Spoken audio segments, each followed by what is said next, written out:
So hey guys, welcome back to the channel. This is a story about what if Naruto trains alone after a wave. Part 1.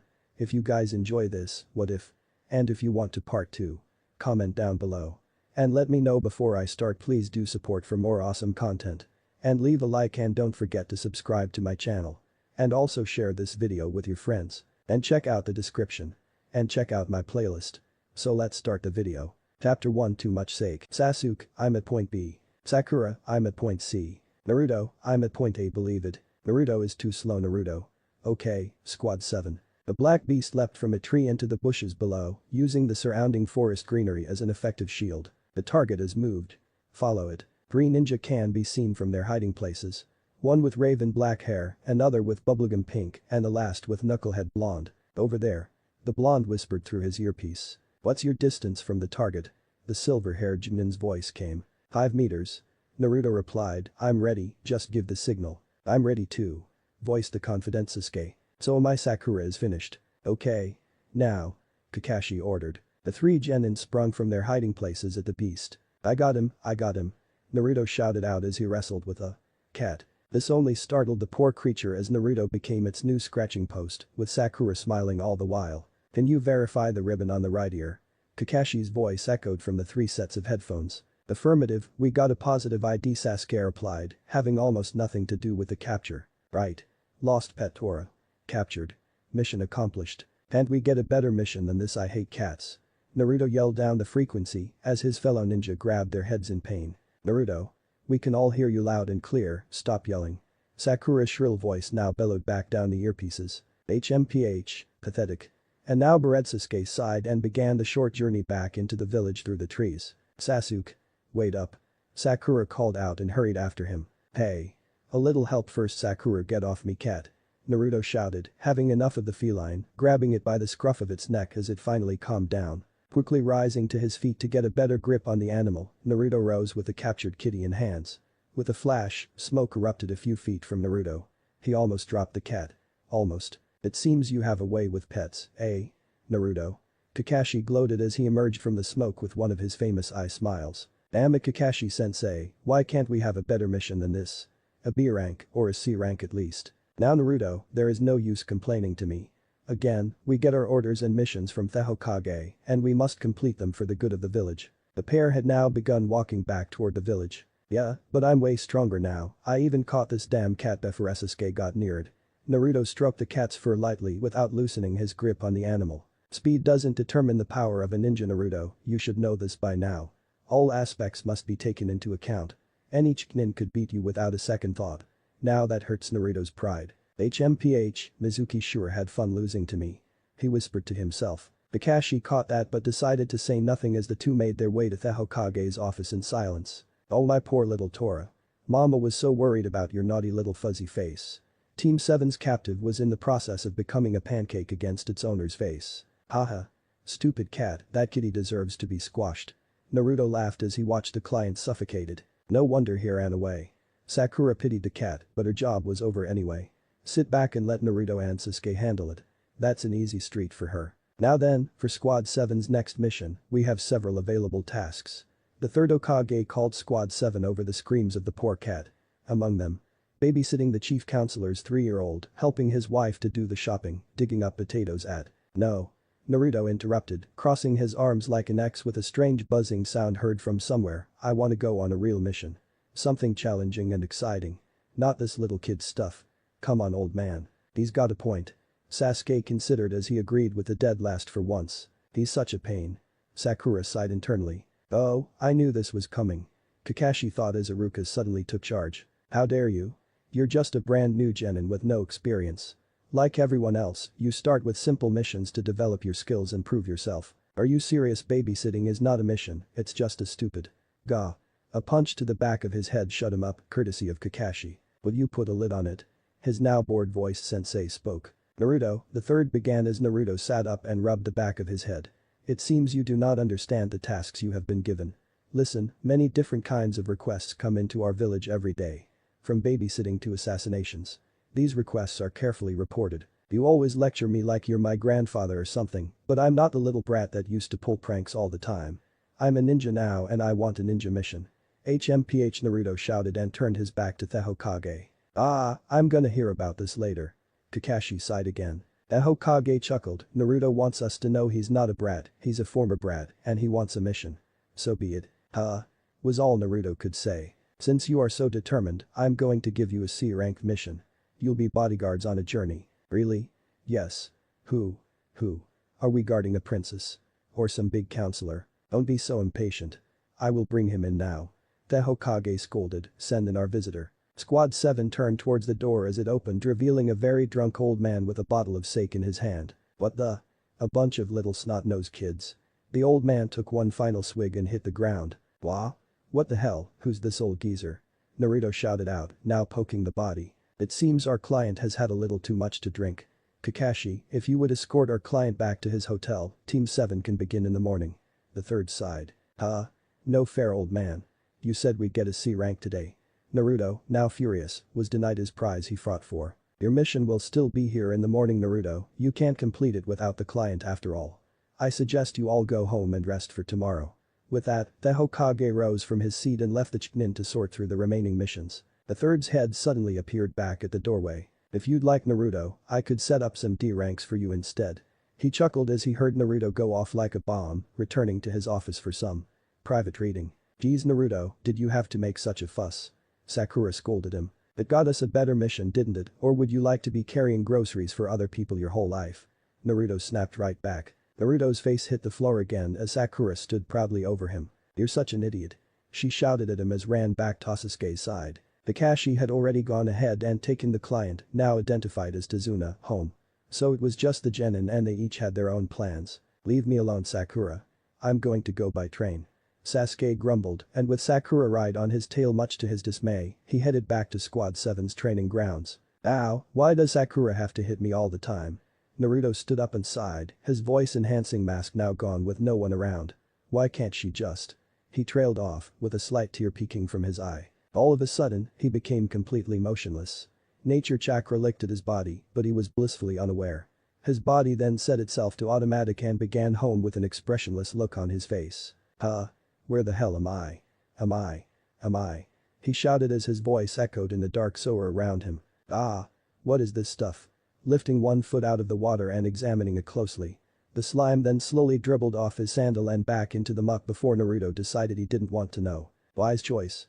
A voice roared from somewhere in the sewer. Naruto jumped at this and surprisingly didn't appear afraid. Like a dog barking at night, he shouted. Who the hell is that? Come closer to discover more. The voice called out again with Naruto slowly taking steps down the corridor towards what he guessed was the source of the voice. That's it, closer and closer. He heard again. Picking up the pace, Naruto headed into the unknown until he saw only darkness no more. So this is my vessel. The voice called out from behind giant metal bars, held back by nothing but a slip of paper with a kanji for seal written on it. So, we finally meet face to face, eh? Kikbi. Naruto smiled a somewhat evil smirk. This, of course, only made the fox prouder with giant, shining, side-like teeth arranged in a similar smirk. But big teeth you have, Kikbi. Naruto grinned. All the better to devour your flesh with. It roared back, its face now in the light close to the bars, revealing the ragged orange fur tarnished in places with the same goop that appeared on the floor. Why did you bring me here? Naruto asked, all evidence of grinning left his face, now donning a look more serious. What's with the business all of a sudden? I was having fun. Kikbi smirked back with the same grin Naruto just lost. I know all about you now, you've killed thousands of people, millions maybe. Naruto began with the Kikbi only nodding with a kind of more or less look. I also know that if I die, you die. What's to stop me finally ridding the world from your evil? HMPH, kid smarter than I gave him credit for. The fox thought. Well, you're the reason I'm hated in this town, you're the only reason I'm still here, and you. Seething with rage, Naruto shouted as loud as he could, you took away my family. Now with tears in his eyes, he looked at the fox again with all the hatred he had saved up over the years. No one will ever love me. You took away my chance at having a happy life. The metal bar suddenly appeared in Naruto's hands. Tears now very much threatening to break loose, shook violently as he swung the bar repeatedly at Kikbi's cage. Every time he landed a hit, he repeated the same word louder each time. Why? Collapsing due to fatigue and emotion, Naruto sank to his knees and dropped the bar, both hidden by the murky liquid below. Why did you have to come to Konoha? Why did you have to take away all those lives? He said, now deathly quiet in contrast to his previous outburst. The old fox looked at Naruto and for the second time in its long lifespan, shed a tear. It didn't growl or hurl obscenities at the boy. It just lay there, head draped across its paws like a scalded dog, feeling sorry for the one person he should hate. After a long, pregnant pause, "I didn't mean to." The fox spoke. Naruto raised his tear-stained face to meet Kyuubi's closed eyes. "Life is a fragile thing, is it not?" It spoke again. Naruto only nodded his head slowly. The great Kyuubi let out a long sigh before opening his eyes again. "I have lived many of your human lifetimes.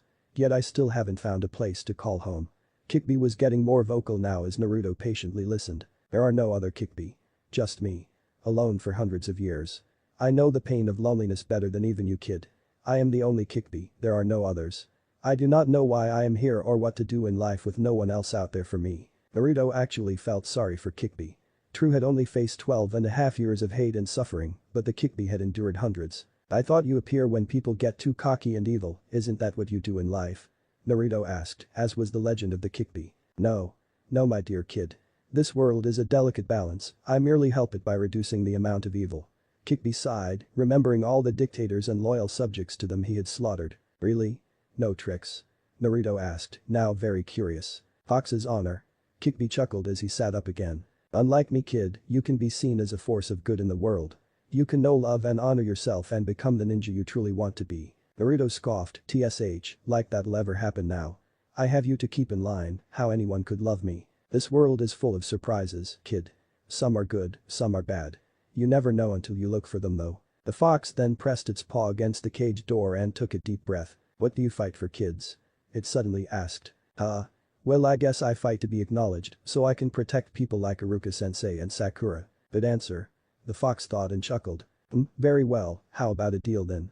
He grinned again. A normal person would have already denied the fox and taken off running. "What kind of deal?" Naruto asked suspiciously. "I want to see the world again. I want to see the sights you do." It began, "I will give you full access to the power I have here and teach you things Junin could only dream of. In return, all I ask is a mental link between our minds. I do not want to be shut off from the world anymore." Naruto seemed rather confused with this. "So lem get this straight, you're willing to give me lots of power in return for a window into my life. That is all I ask. And that you change your clothes." Kyuubi smiled. Not the foxy grin similarly always plastered on Naruto's face, but a warm smile. "Hey, it's not like I haven't tried. You asked for it though. You can see for yourself."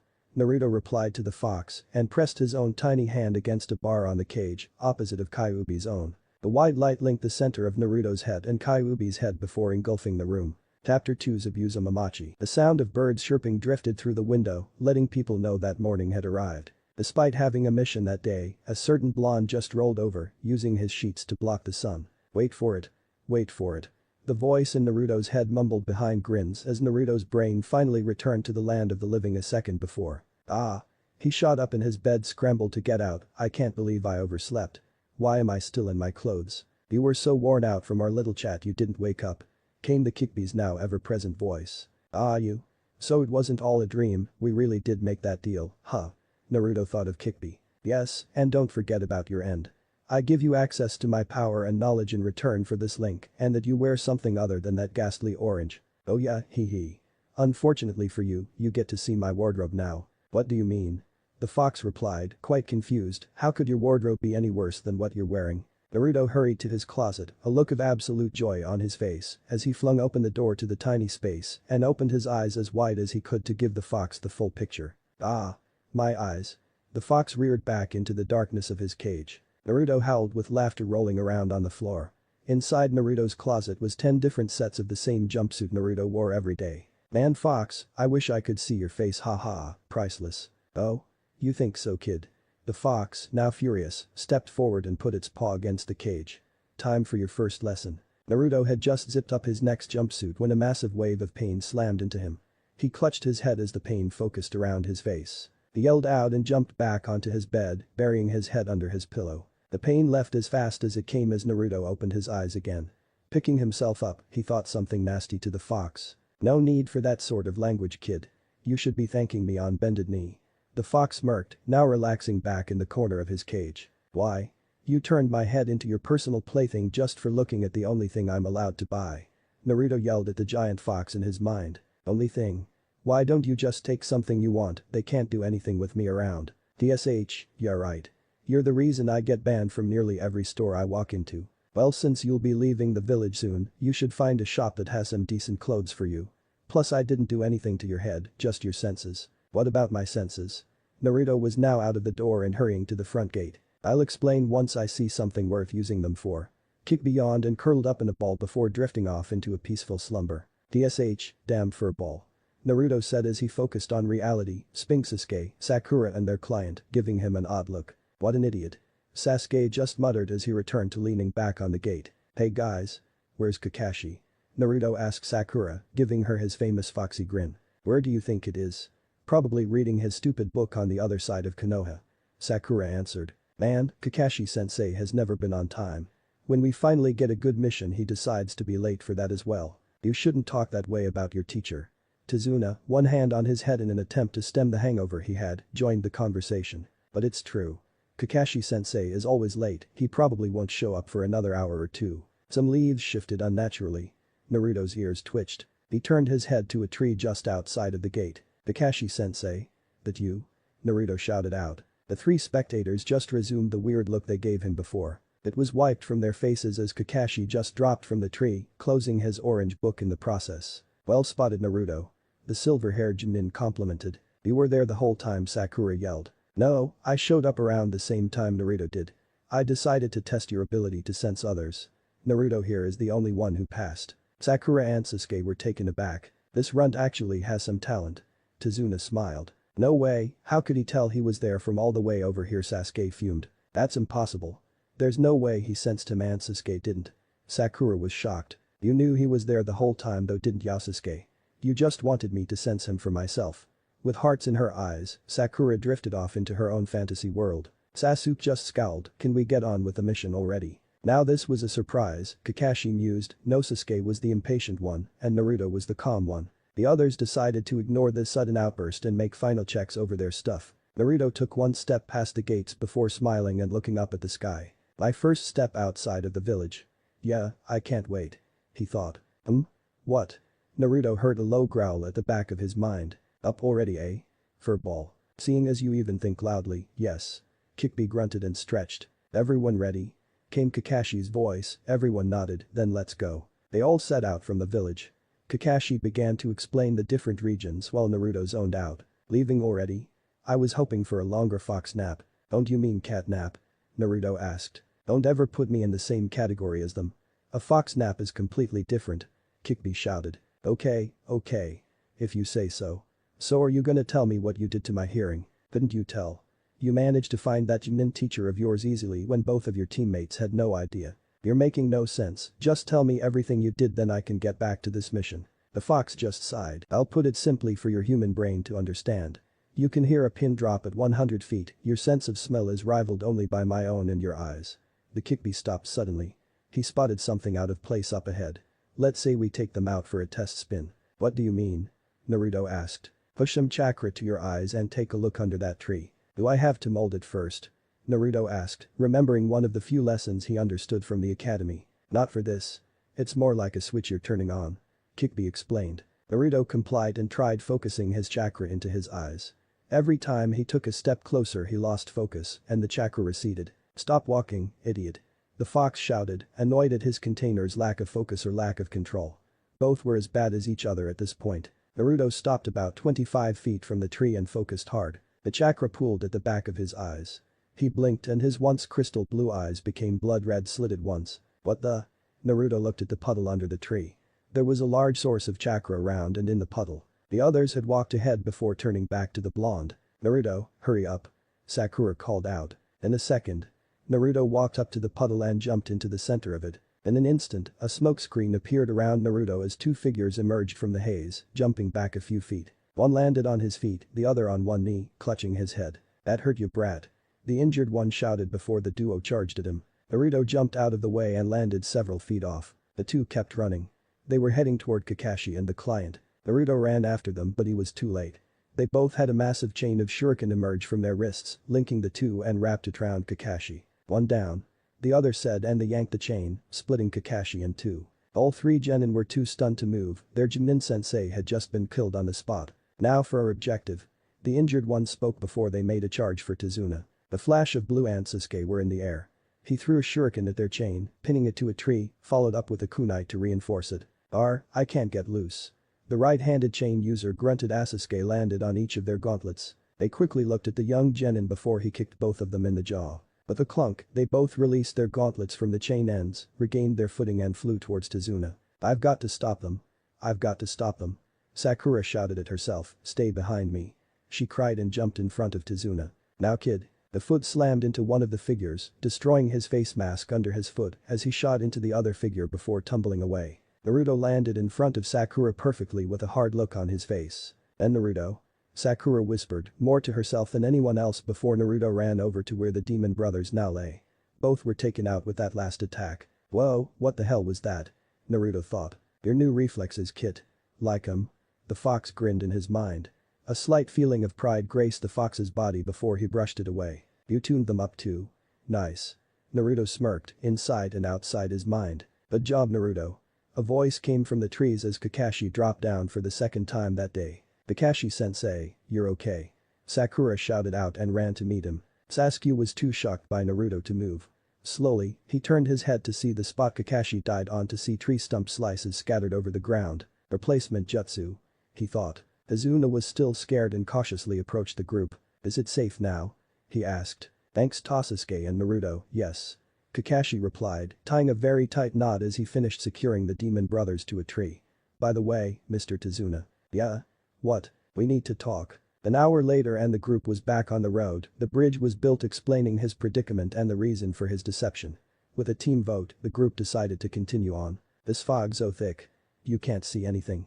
Sakura called out. Team 7 and their client were now on the boat to the land of waves. The team had decided to continue with the mission much to Kakashi's dismay due to a convincing speech from Naruto. Naruto just sat at the front of the boat, getting used to his new nose. Sniffing every 100 feet or so, trying to smell land through the fog. Now you've got the hang of it kid.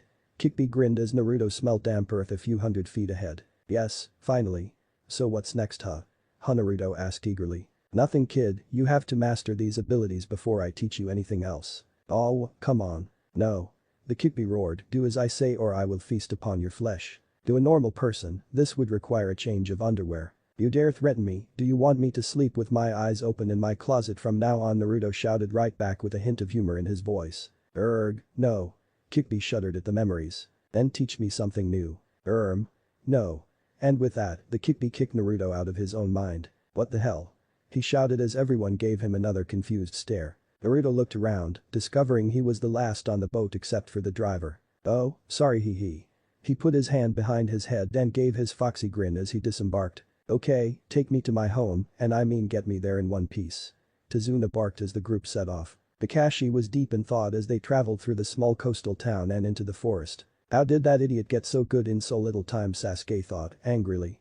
He could barely keep up with the dog boy at the academy, and now he can match my speed. I'm not gonna lose to him. With that, the last Uchiha focused his senses on the surrounding area. If there was another ambush, he was going to discover it first. An awkward shift in the bushes. Over there Sasuke hurled a kunai into the bushes. Everyone just gave him a confused look when no immediate results revealed themselves. Not a sound was heard from the bushes. No grunt of pain nor the thump of a body. Stop trying to scare me, you black-haired brat.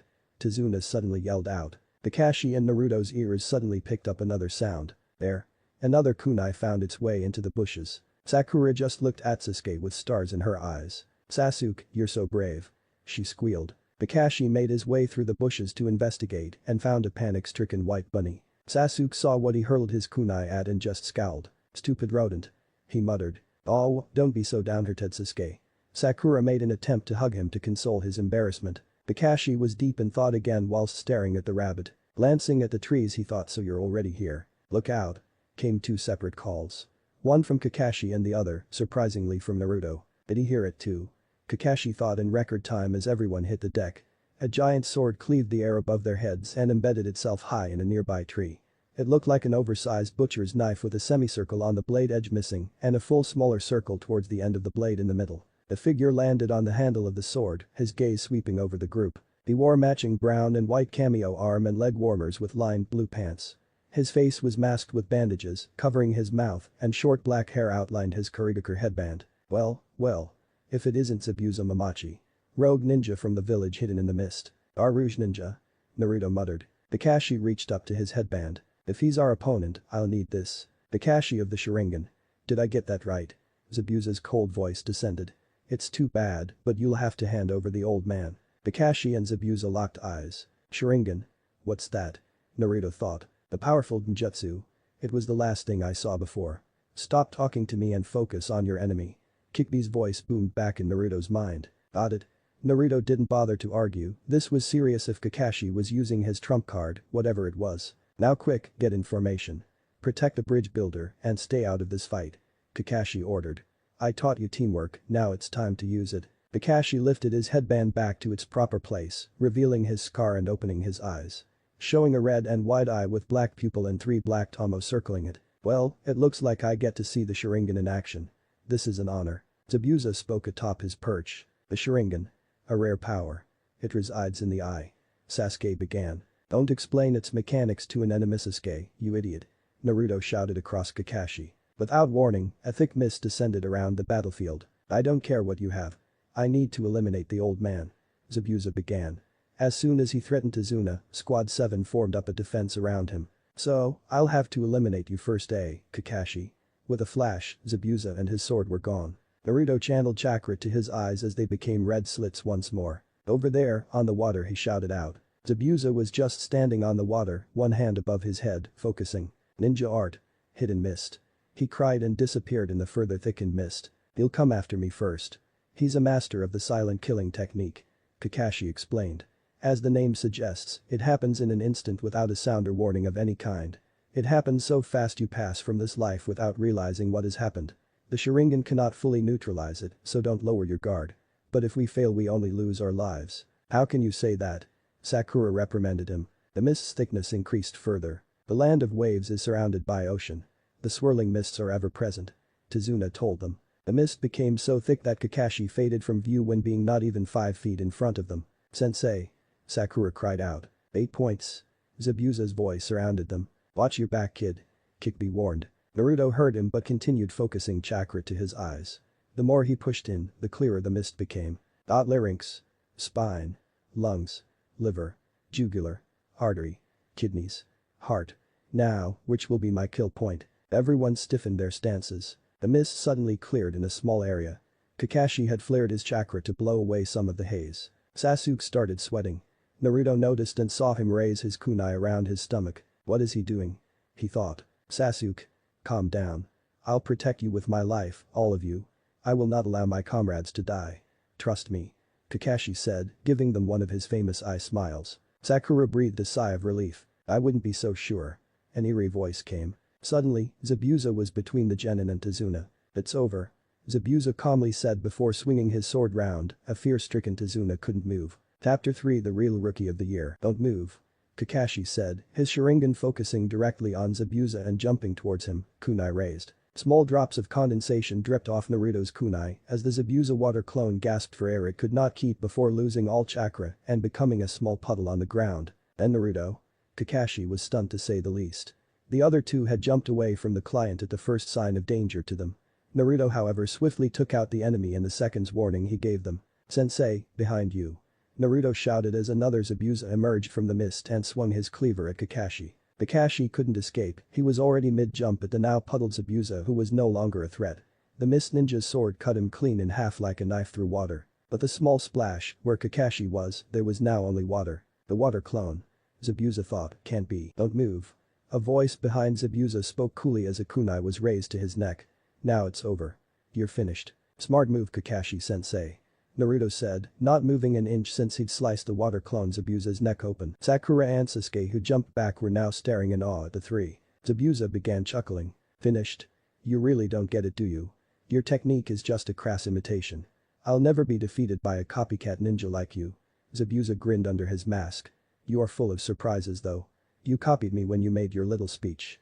Nice try, but not that easy to fool. The Zabuza prisoner burst into water as Kakashi's blade pierced its body, whilst yet another Zabuza behind Kakashi swung his sword with frightening speed at the Jinin's head. Kakashi quickly ducked as the sword dug into the ground. Zabuza reversed his grip and aimed a kick directly at Kakashi. It never landed as Naruto's leg intercepted Zabuza's, bringing it to a stop, giving Kakashi those vital seconds to retreat. But the Zabuza started before a strong right hand introduced itself to Zabuza's face, sending him and his sword spiraling away. Zabuza turned the momentum into a flip and landed, cat-like, on his feet in a crouch. "So, you wanna play brat?"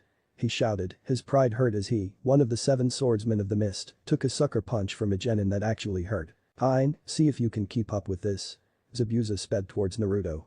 Naruto could see the attack coming and made a block, but even his newly acquired reflexes couldn't keep up with a trained genin. The hilt of Zabuza's sword hit him square in the stomach. He doubled over in pain before being knocked into the air, courtesy of a sharp uppercut by the mist ninja. He landed on his back next to Sakura with a thud. "Naruto, are you okay?" she asked him quickly, helping him sit up again. "How do you like that runt?" Zabuza smirked. He turned back to Kakashi only to find him finishing hand seals. "Lightning style. Lightning hound jutsu." Kakashi called out as a dog compassed completely of lightning charged Zabuza. Jumping back, Zabuza performed his own hand signs. "Water style." Great waterfall backing up to the water's edge, a huge amount of water shot itself at the hound, covering and short-circuiting the torrent didn't stop though.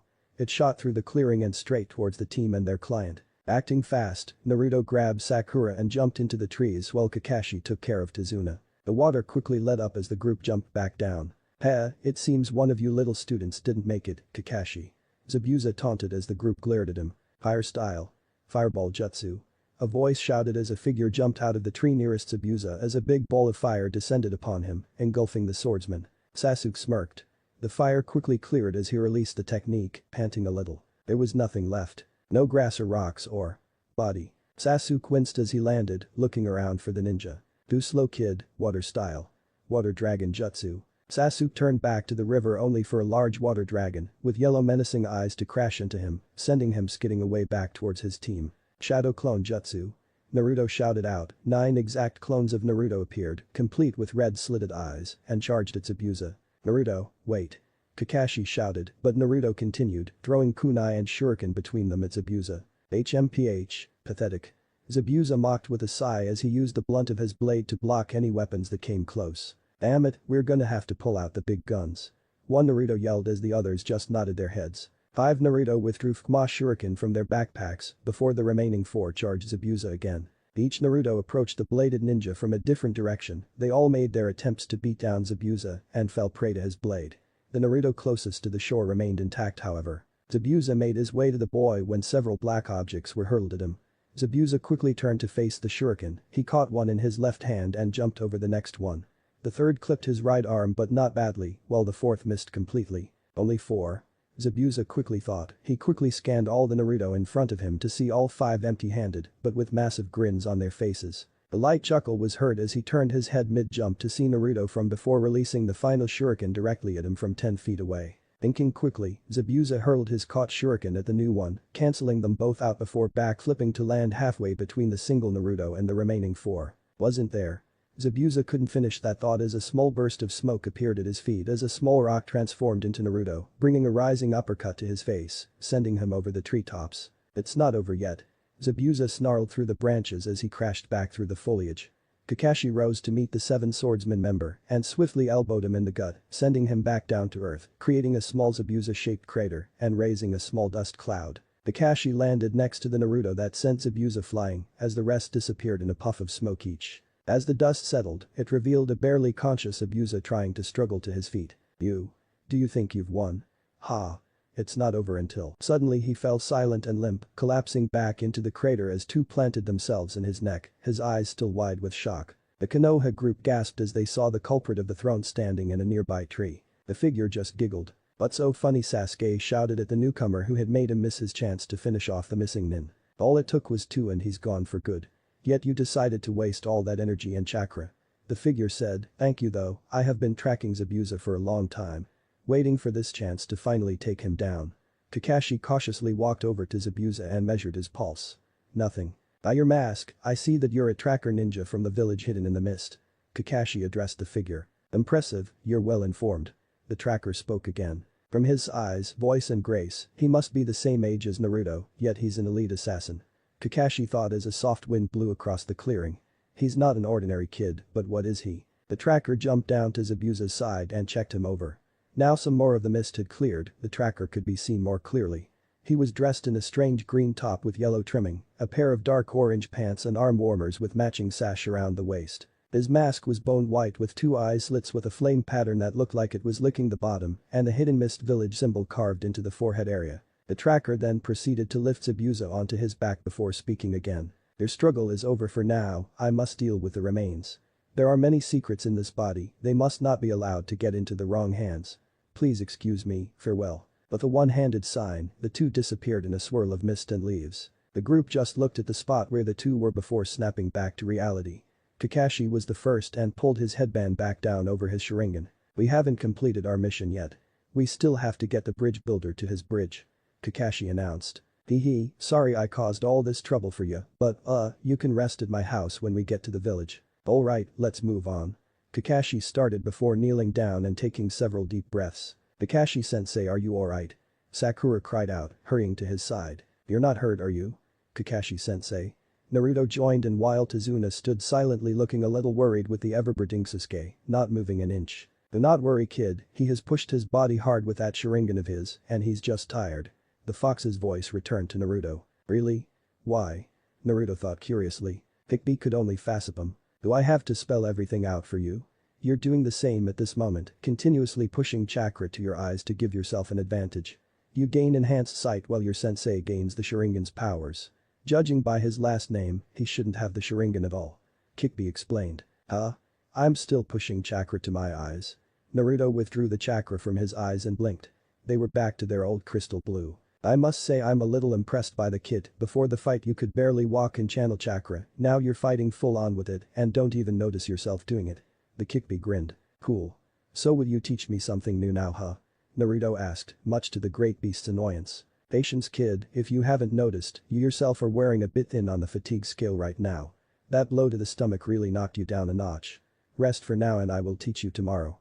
He replied, and with that, the fox curled up at the back of his cage and began to snore. No way anyone falls asleep that fast. Stupid fox. Naruto thought. By the time Naruto was fully focused on the real world again, he noticed he was breathing almost as heavily as Kakashi-sensei. After taking a short break, the group set off once again for the land of waves. With only a few miles left to go, the group reached the town by late afternoon, immediately heading to Tazuna's house. As soon as the group entered the doorway, Tazuna received a frying pan to the face. Took you long enough dad.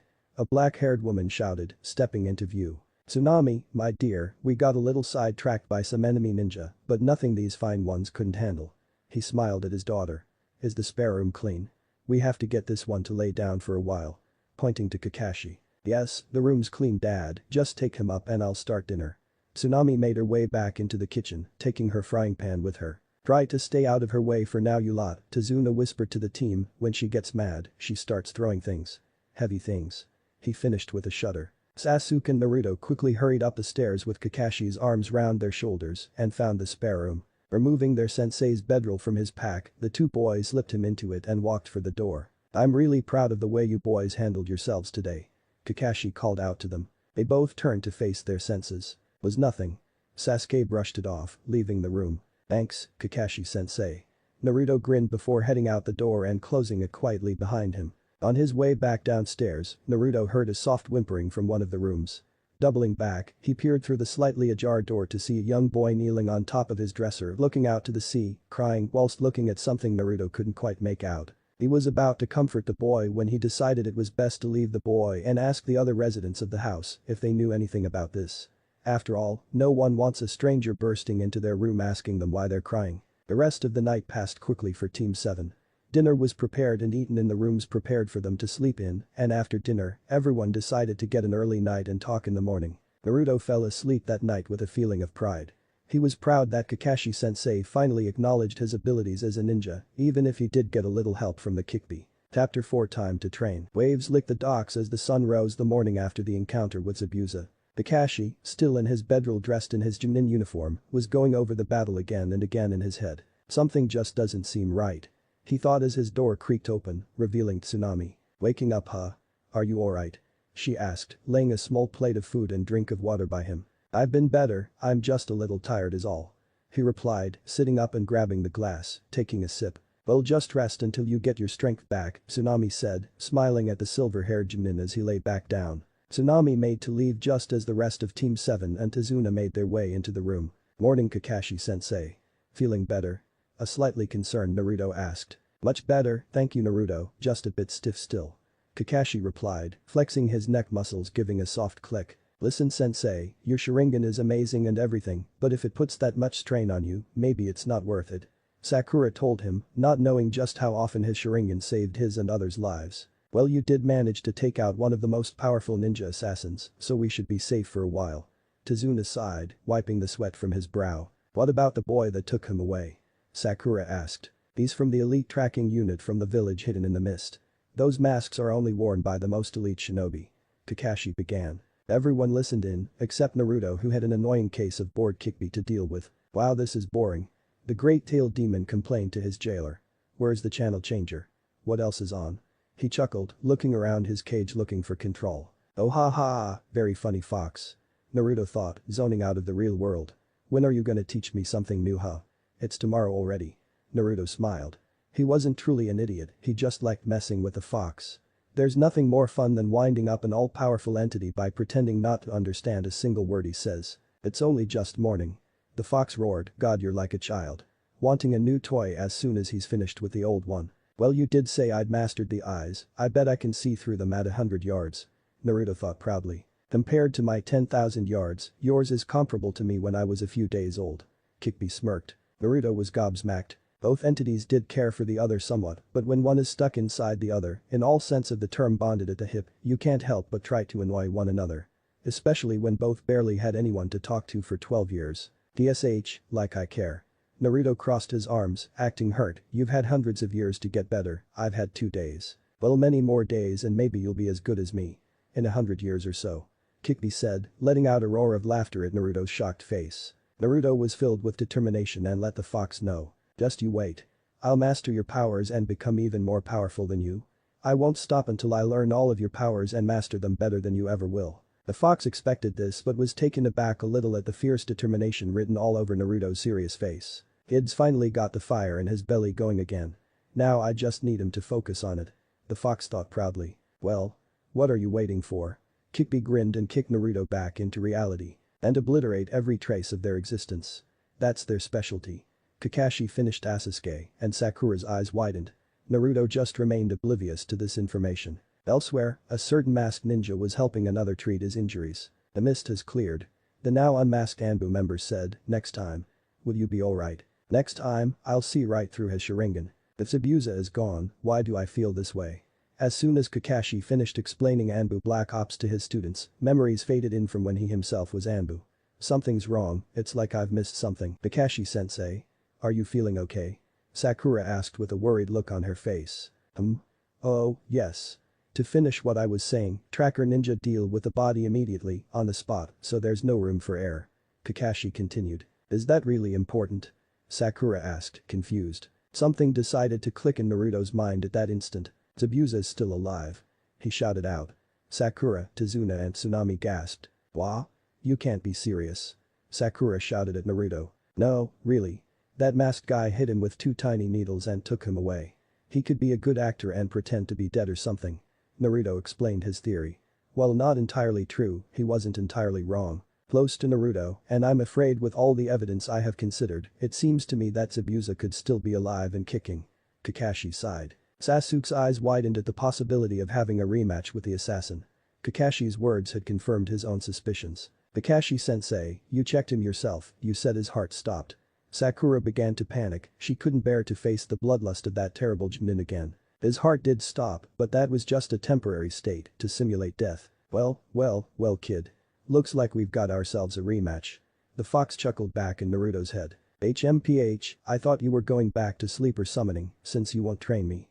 Naruto thought rather rudely at the fox. The circumstances have changed as you figured out yourself, it seems I'll have to give you your next lesson early. From these 2 factors, we can conclude that the hunter wasn't trying to destroy Zabuza, he was trying to save him. Come on, you're overthinking this isn't you. Sakura argued. Encountering suspicion, the ninja prepares quickly. Hesitation leads to disaster. Every shinobi knows this saying. Kakashi told her. Sensei, you said, prepare quickly, but how can we do that when you're in bed like this? Sakura asked. Kakashi simply chuckled, I can still train you. Hold on. A little last-minute training won't make us strong enough to fight Zabuza. You could barely defeat him even with your Sharingan. She objected. Inside Sakura's mind, thoughts brewed that she didn't have the nerve to say. These took a form of their own, a duplicate of Sakura herself, called Inner Sakura. What? Are you trying to get us killed, Cha? This mental form of Sakura shouted in her mind. Sakura, why were we able to stop Zabuza? Because, you all helped. You've grown. Kakashi complimented them, Naruto. Yay? You've grown the most. So you noticed, Kakashi-sensei. Naruto smiled, showing off his biceps. You're all idiots. A shout from the doorway echoed as a small figure walked in. It's that kid from yesterday. Naruto thought, remembering what he saw through the boy's door. The boy just ran over to his grandfather. Inari was very rude. These ninjas helped your grandpa and brought him here safely. Tsunami scolded with a stern look on her face. It's okay, I'm rude to them too. Tazuna smiled. Ah. Who does that kid think he is, insulting us like that? Especially Sasuke.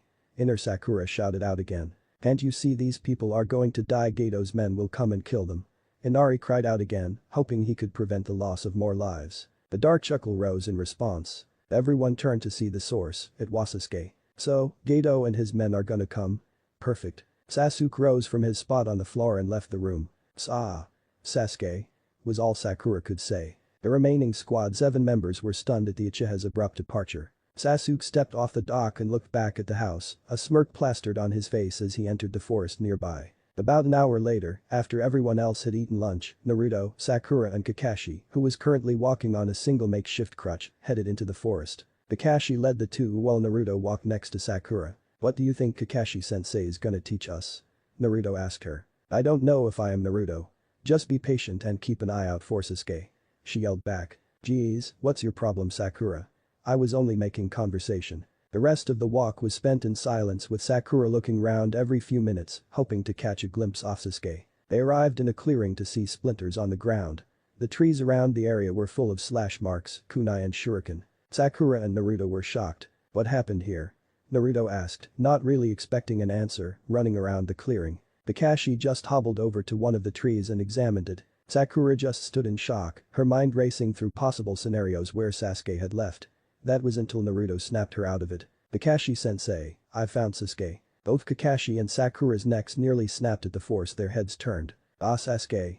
Sakura cried out, hurrying over to where Naruto was with Kakashi following slowly behind her. The last Uchiha was propped up against a tree, his head leaning forward with several cuts and rips over his clothes. Sakura shook his shoulders lightly. Sasuke. Please wake up. Get off me, Sakura. Sakura jumped back Sasuke's head and eyes rose to meet her own. You're so annoying. He said and lowered his head again. Kakashi finally made it over to the tree and sighed at his student's body. Sasuke was back in the same position Naruto found him in, only this time, faint snores could be heard from him. Looks like he pushed himself too hard. Kakashi told them.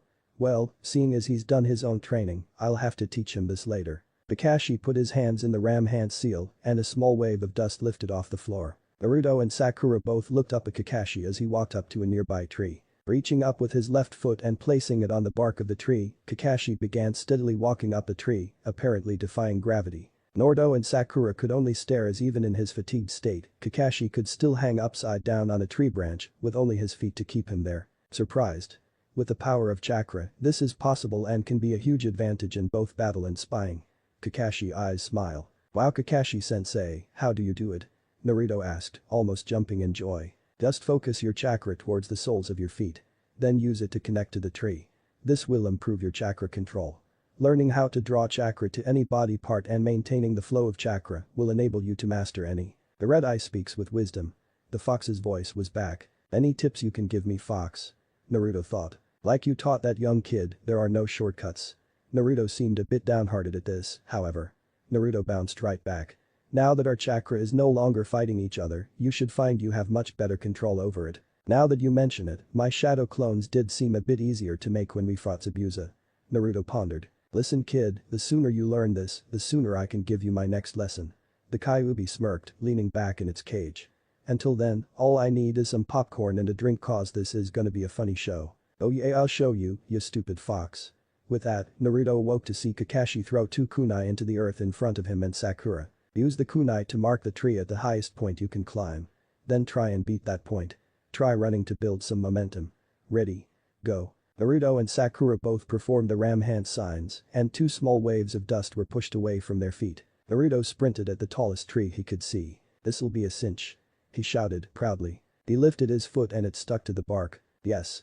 He thought as he slowed down a little, continuously trying his hardest to keep the chakra flowing. He lifted his foot to take the next step and the other came loose. Taking a swipe at the tree, he marked his position before he realized how high he'd climbed. Naruto began to fall and his hand shot out to the right, latching to a branch. He panicked and scrambled to get both of his hands on the branch. Phew, that was a close one. He sighed and pulled himself up with his hands. Settling on the branch he looked over to see how Sakura was doing. Catching a glimpse of pink, he looked above him. Sakura was sitting proudly just below the leaves of her tree, kunai embedded in the bark of the tree, sticking her tongue out at Naruto. It seems Naruto's chakra control has vastly improved.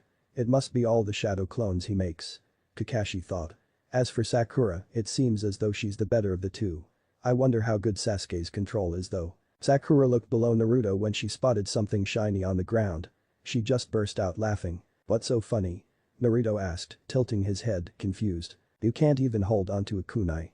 How do you expect to become a good ninja if you can't even do that right?"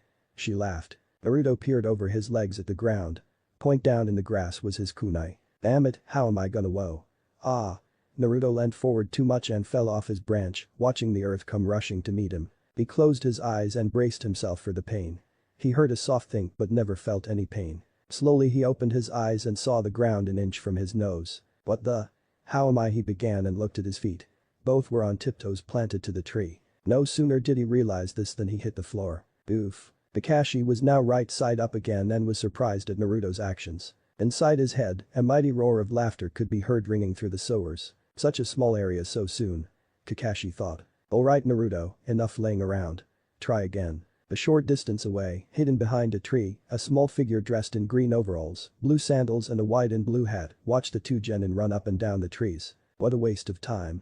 He muttered before walking off. The door opened to reveal two broad henchmen and their leader, the infamous Gato. He was a short businessman with matching attire, black circle shades and crazy dirty blonde hair. He strode up to Zabuza's bed and glared down at the hired shinobi. "Alright, let's hear what you have to say about this fiasco, and don't play possum, I know you can talk." His hand reached out to remove the bandages around his mouth. The hand shot out and crushed the other's wrist. Gato yelped in pain. "Keep your filthy hands off of him," Zabuza's Anbu guard warned. "Haku?" Zabuza said. The instant he warned her, she let go of his wrist. Gato quickly hurried behind his two bodyguards. "One chance. That's it. If you fail this time, I'll cut you off and there'll be no one left to cover for you," he yelled before quickly escorting himself out. "Haku?" "Yes."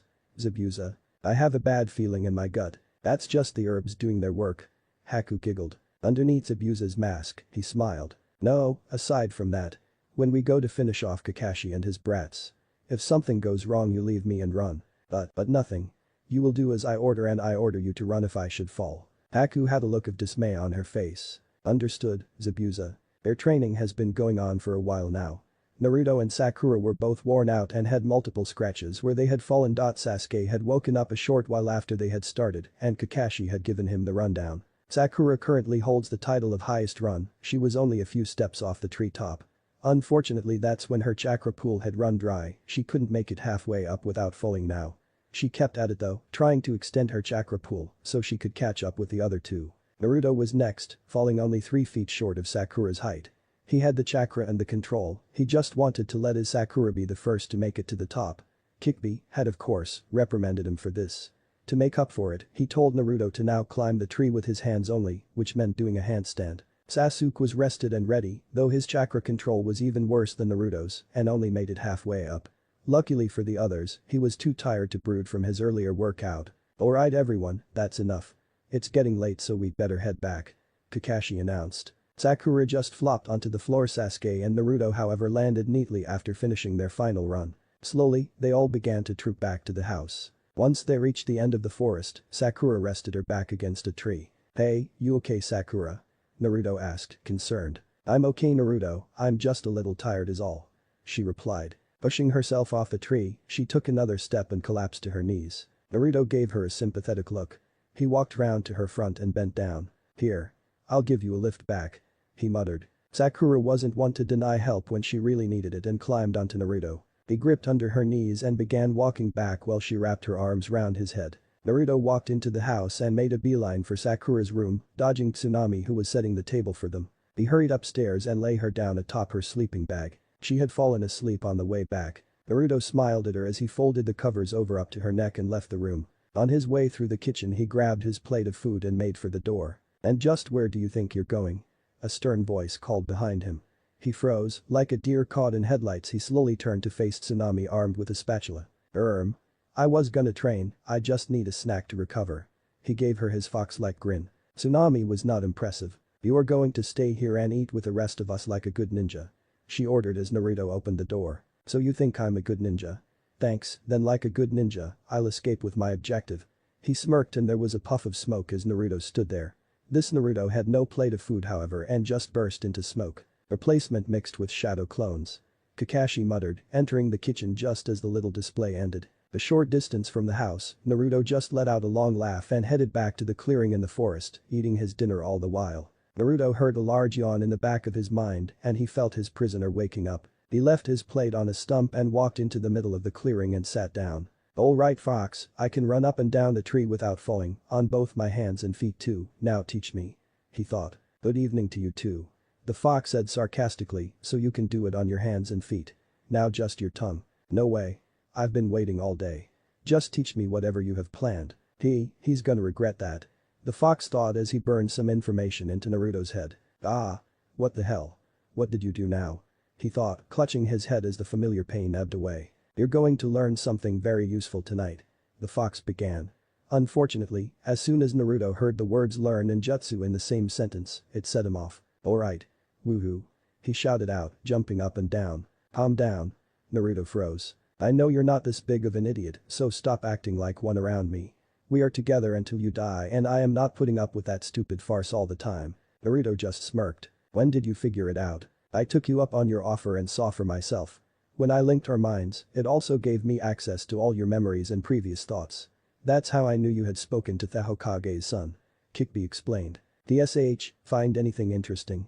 Naruto asked, knowing exactly what the fox had seen, having lived through it himself. "Enough," was all he answered, "enough to know that you aren't the idiot you pretend to be and I for one am not going to put up with it. So what are the hand signs for?"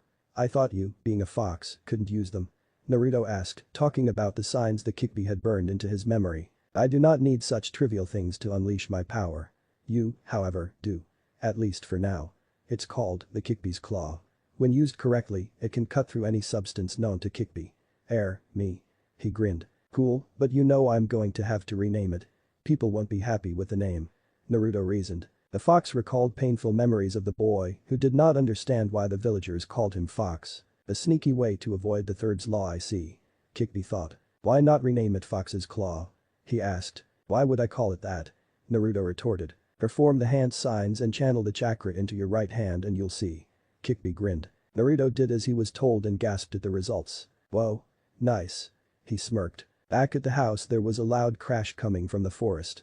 Kakashi put Sakura's food by her head and looked out the window. He could just make out the top of a tree and it was collapsing. What the hell is he doing? Kakashi wondered. Naruto just did not have that sort of power to take out a tree unless he spent all this time hacking the same spot with a kunai. Kakashi couldn't sense any danger either.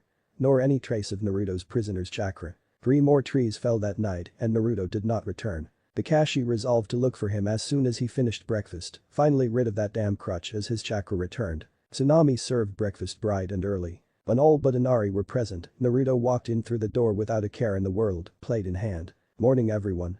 He smiled as he put his plate in the sink not a moment too soon. Wham! He tasted wood as his head hit the floor. Sakura was seething with rage. "How dare you make us worry all night, Naruto?" she yelled. "Ah Sakura. I was just training, no big deal."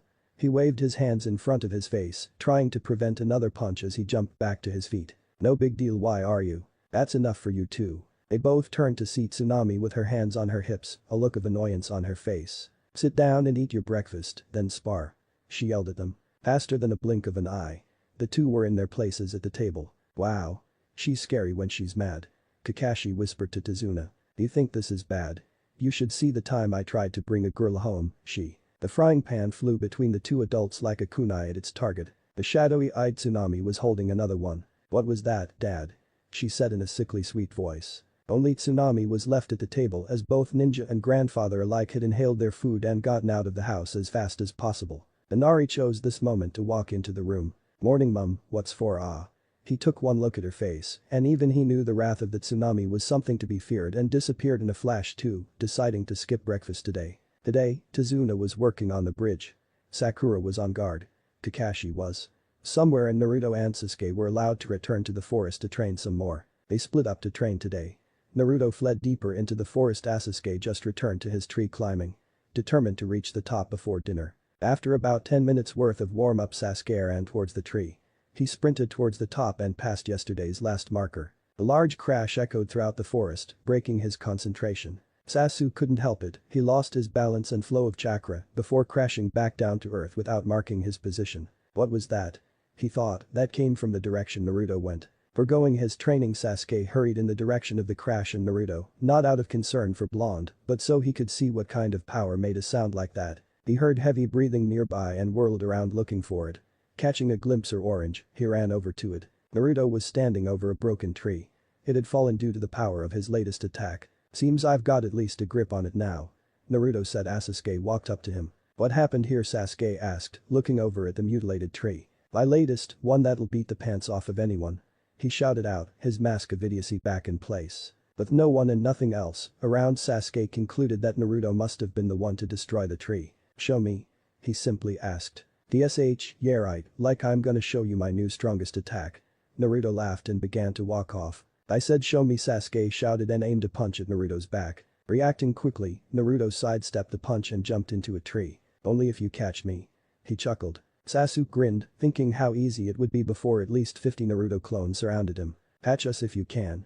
They all shouted and jumped off into different parts of the forest. "Damn you," Sasuke muttered and jumped after the nearest one. A few minutes later, Naruto left the forest smiling. That should take him a while. He chuckled and paused for a second. That's 4 he's caught.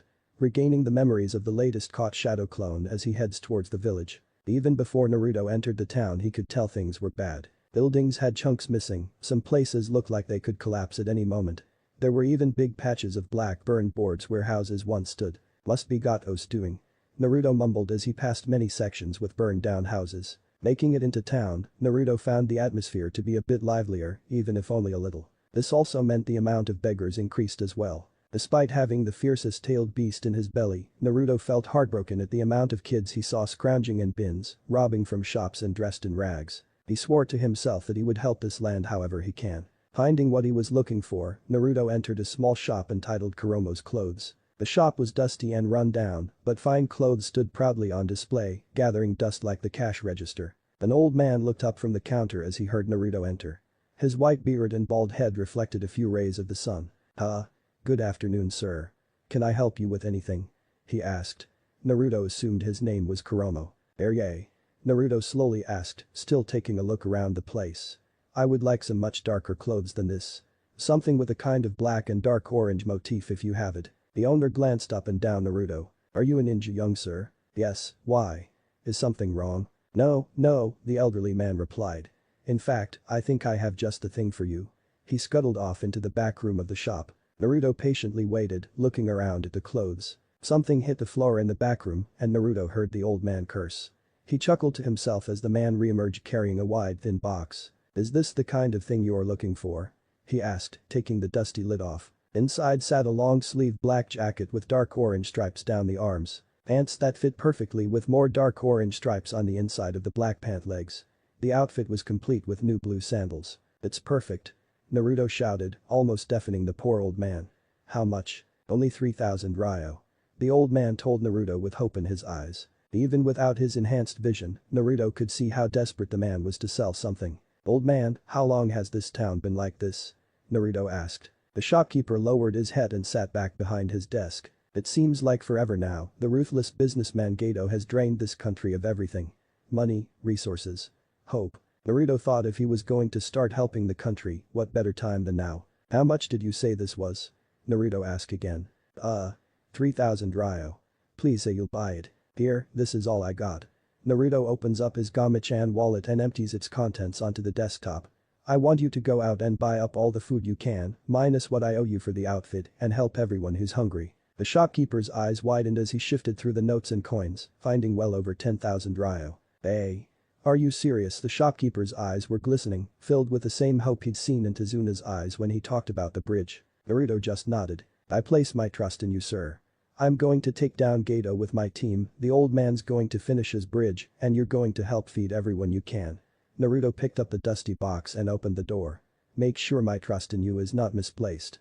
He called back with a little killer intent in his voice and left the store. As Naruto's footsteps grew fainter, the old man just looked down at the pile of notes and coins left on his storefront. With a smile, he gathered the cash into his empty pouch and looked for his overcoat. Naruto arrived back at the house as Tsunami slammed the door out of the kitchen, running upstairs while calling after Inari. Naruto entered to find his lukewarm dinner still on his plate and Tazuna with tears in his eyes. The rest of Team 7 had gathered round the old man and he was telling his tale about why Inari was the way he was now. Sasuke shot Naruto a scathing glare at being outwitted earlier but was too tired to make a scene, resolving to just listen to the old man's story for now. Half an hour later, as Naruto finished his meal, Tazuna finished his tale. "We lost our will." Naruto was looking hard at the table in his empty plate, thinking about everything that he had seen and heard. He rose from the table, picked up his package and headed for his room. "Naruto, where are you going?" Sakura called out, a little worried for him. He hadn't said a word throughout Tazuna's entire story. Naruto said only one word: "Training." Before he left the room and went upstairs. As he passed Inari's room he heard the young boy still whimpering while his mother tried to comfort him as much as she could. He left the box by his bedroll and jumped out of the window into the night. The sun rose the next morning bright and early as usual. Haku revealed in the morning sun creeping through the branches in the forest. She'd just started collecting the special herbs to speed up Zabuza's recovery when he stumbled upon a small orange figure. Haku recognized him from the battle between Sharingan Kakashi's team and Zabuza. She reached out to grab Naruto's throat. The kid just rolled over when a beam of sunlight hit his face Haku was previously blocking. Poor Haku was now conflicted. Remove an obstacle for Zabuza or leave the boy alive to threaten them once more. "Wake up, you'll catch a cold if you stay out here." Haku nudged Naruto's shoulder. Naruto slowly stirred awake and opened his eyes. First thing he saw was an out-of-focus pink blob. "Sakura? That you?" he asked, holding his hand in the way of the light, using the other to wipe his eyes. He finally regained normal vision and saw Haku's smiling face staring back at his own. She was dressed in a bright pink dress complete with dark pink swirls. "Morning, sleepyhead." "Morning. Already? Man, how long was I training?" he asked himself. "Well, you fell asleep out here so quite a while I expect." Haku answered for him, flashing a warm smile. "What you got there?" Naruto asked, looking into the basket. "Herbs, I need them to help my friend get better." Haku replied. Do you want some help?" Naruto blushed. "Why thank you, that would be lovely." Naruto began helping Haku gather enough herbs for her basket to fill it to the brim. "So, you're a ninja are you? I gather from your headband you're from the Leaf Village." "Sure am." Naruto yanked a fistful of herbs from the ground too hard and fell backward. Haku giggled at the sight of Naruto acting like a turtle on its back. "Yay, I'm from the Leaf, this is actually my first time outside the village." "Really? Well, you must be training hard to live up to all the other ninja." Haku smiled again. "Sure am, I just made up a new one that's the strongest ever." Naruto said proudly. "Really, why would you need such powerful techniques?" Haku asked. "So I can become a Hokage one day. I am going to change the way my village works, so maybe I can help places like these out better." Naruto stated proudly. "Then everyone will respect me." "What about family? Are you doing this to make your parents proud? Or to make that someone precious to you see you can protect them?" Naruto looked a little downhearted at this. I don't have any family. I've been on my own ever since I can remember." "He's like me then." Haku thought as her mind drifted back to how she first met Zabuza. "What about you? Who's this friend you're taking care of?" Naruto asked, bringing Haku back to reality. "Me? He saved my life, it's only right I do my best to protect him like he has to me. He is my only precious person." Haku replied. "When you fight to protect someone, you become truly strong." Naruto thought back to Tazuna's story, what Kakashi said before the battle with Zabuza, and finally when he fought to protect Iruka-sensei when Mizuki attacked. He'd taken out a Chunin with a single that day. Albeit he did a lot of Taijutsu but still. "Yay, I know what you mean." Naruto smiled. "Keep training like this and you'll become much stronger." Haku said as she rose to her feet, taking her basket and began walking away. "We'll meet again sometime. Oh, and by the way, I'm a boy." Naruto just watched Haku walk away. He then stood up and made his way back to the house before muttering, "Yeah right." Sasuke was in the forest, looking for the dope who just didn't know when to quit. What an idiot. He thought. Sasuke looked up ahead and saw a guy dressed in pink pass him. Something tried to make itself known at the back of his mind. Sasuke just ignored it however. If it was something important he would remember it later. The two passed in silence. Naruto? Where are you? Sakura called out as she and Kakashi walked through the forest, also looking for the blonde genin. Over here Sakura. Naruto's voice called out from somewhere up ahead. Sakura and Kakashi arrived a little further from their usual training spot to find Naruto standing on the topmost branch of a tree. He threw his kunai back at Kakashi's feet. I finally mastered it. Kakashi. Sensei. Naruto shouted down at his two team members before falling unconscious, appearing to have reached the end of his endurance and losing balance on his branch. Ah Naruto. Sakura called out as Naruto fell faster and faster. Kakashi was about to jump when Naruto stopped falling. He had one hand planted on the tree and woke up. You guys really fell for it, haha. Naruto laughed as he saw the look on their faces. Naruto. We were worried about you. Sakura threatened as inner Sakura fumed in her mind. I'm gonna kill that little dork. Cha. She shouted. Why do I think this is going to end badly? Kakashi thought as Naruto walked back down the tree. Sakura lashed out at him, but he simply sidestepped it. Sakura was confused for a moment, then threw another punch at his face. Naruto's hand caught hers. Stop doing that Sakura. It's getting really old, really fast. He said, letting go of her hand as she just stood there, stunned. Naruto, have you seen Sasuke? Kakashi asked, glancing around the clearing. No I haven't, why? Oh, did Sasuke miss me? He laughed as Sasuke entered the clearing. Like that would ever happen dope. He brooded as he made his way up to Kakashi. Well, looks like the gang's all here. His eyes smiled. Ready for more training. Night fell. Zabuza felt his strength returning to him. Haku pondered on the morning's conversation with a certain blonde, and Sasuke had finally reached the top of the tree with Sakura's help. Our favorite blonde was drilling through some unique taijutsu moves he wouldn't allow Kakashi to see. Team 7 entered the kitchen exhausted, both Sakura and Sasuke collapsed into their chairs, while Naruto was still fighting with Kakashi. I just want to check if you're doing it correctly Naruto. Kakashi reasoned. I know what I'm doing sensei, I just want an ace up my sleeve. Naruto argued back. That's Kakashi sensei and I'm not changing my mind. Kakashi decided to pull Sasuke and just eat his dinner quietly. You look like hell, what have you been up to?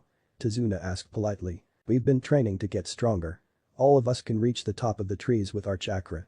Sakura beamed, suddenly full of energy, now some food was in front of her. That reminds me. Naruto Sasuke, you two will be guarding Tazuna tomorrow on the bridge. Kakashi told them. Good, good. Tazuna replied. Finished off his own meal and let out a large sigh of satisfaction. In a few days, the bridge will be finished. Tazuna stated. You've done well Dad, but try to stay careful. Tsunami asked as she cleared the plates. I have been meaning to ask, but haven't had the chance till now, why did you decide to stay and protect me? Even after you found out I lied to bring you here. Those who stray from the path of justice have no courage, but under the wing of a strong leader, cowardice cannot survive. That was a quote from the first Hokage. Kakashi said, appearing to finish pulling up his mask as all eyes turned to him. Inari began thinking about the quote and glanced at a tired Naruto, who decided the table made a good pillow. Memories came back again of his late father. If you care about something, protect it with both arms. The words drifted back to Inari's mind as he remembered the picture of his dad upstairs. Tears flowed freely down his face. But. Why? He muttered, everyone glanced up at him. Inari slammed his hands down on the table and yelled out. All this training is a waste of time. Gato's got a whole army.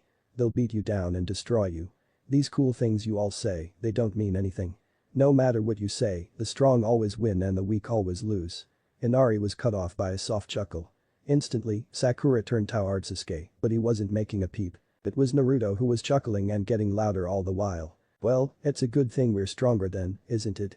He spoke. You're lying, there's no way you could beat an army, you're just gonna get yourself killed. Inari yelled out. You don't know what this country's been through, you always make jokes and laugh, but you have no idea of the suffering we've endured. Enough. Naruto yelled, slamming his hands down on the table.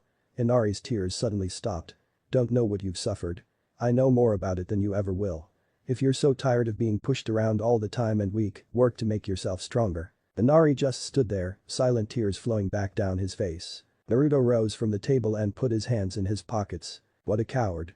He muttered before he left.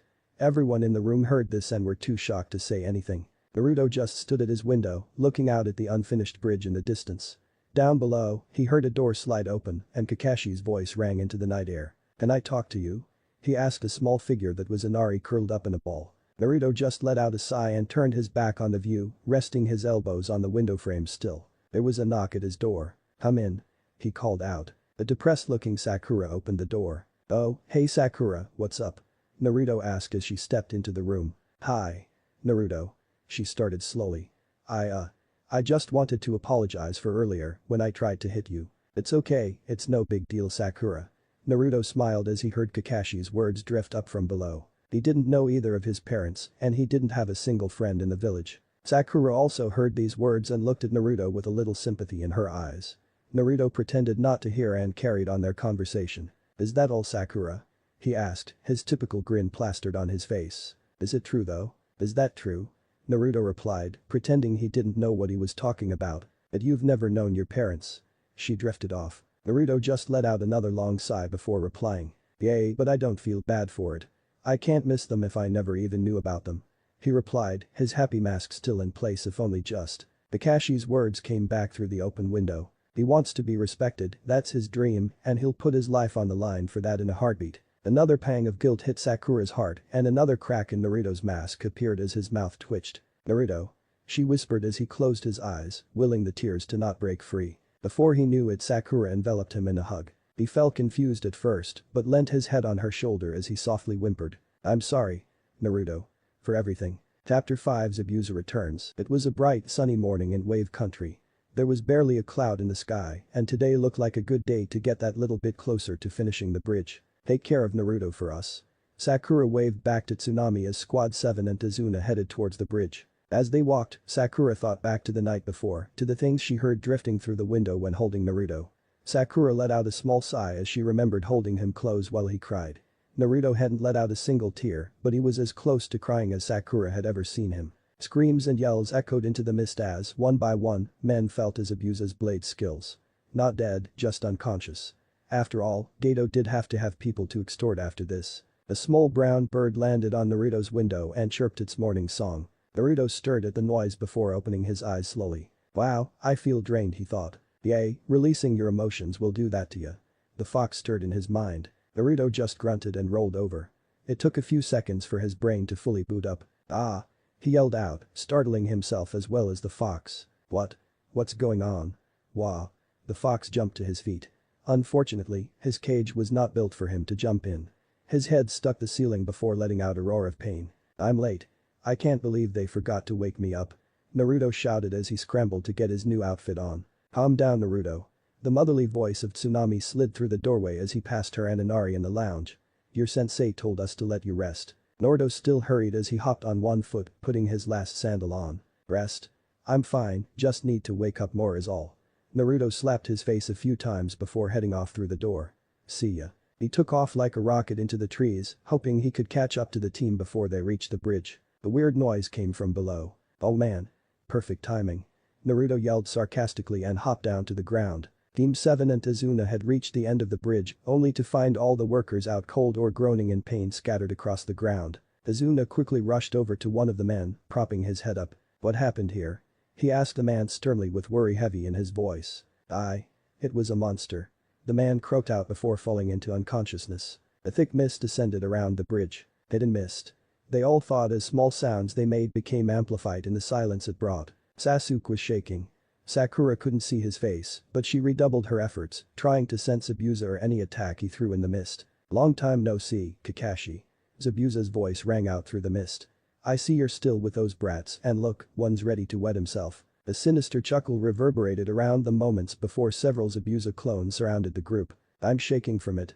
Excitement. Sasuke smirked. "Do it Sasuke," Kakashi ordered.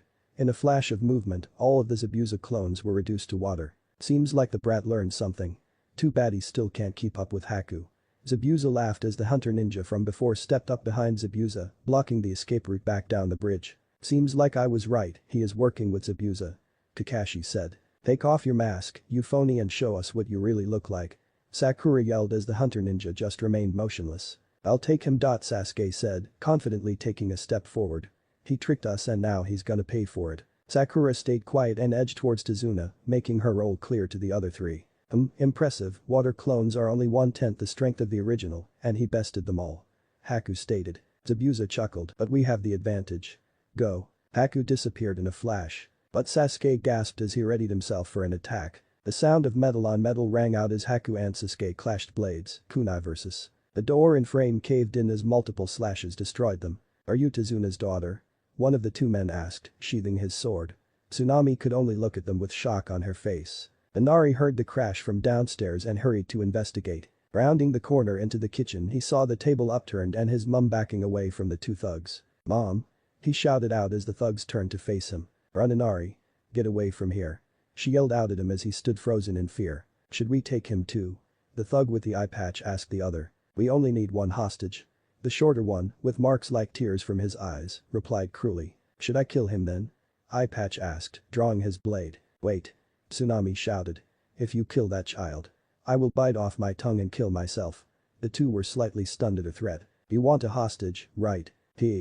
Thank your mom, kid. The shorter one mocked. I was hoping to slice something into pieces. Eye patch laughed. The two thugs then grabbed Tsunami and hoisted her to her feet. Inari dropped to the ground and hugged his knees. Mom. I'm sorry. I'm so sorry. I'm a weak kid so I can't protect you. I don't want to die, but I'm afraid. What a coward. Naruto's voice drifted back to Inari as he remembered all the things the others had told him. Naruto, Kakashi, Tsunami and Kaiza, his dad. Will I also be able to become strong? Dad. Looking at that pretty skin makes me want to cut it. Eye patch smirked his tears and he had completed their mission. Wait. A voice behind them called out. Inari Tsunami shouted. It's that kid again. Gee. Get away from my mom. He yelled, charging at them with all his might. Cut him? Sure. The two henchmen muttered together. Inari.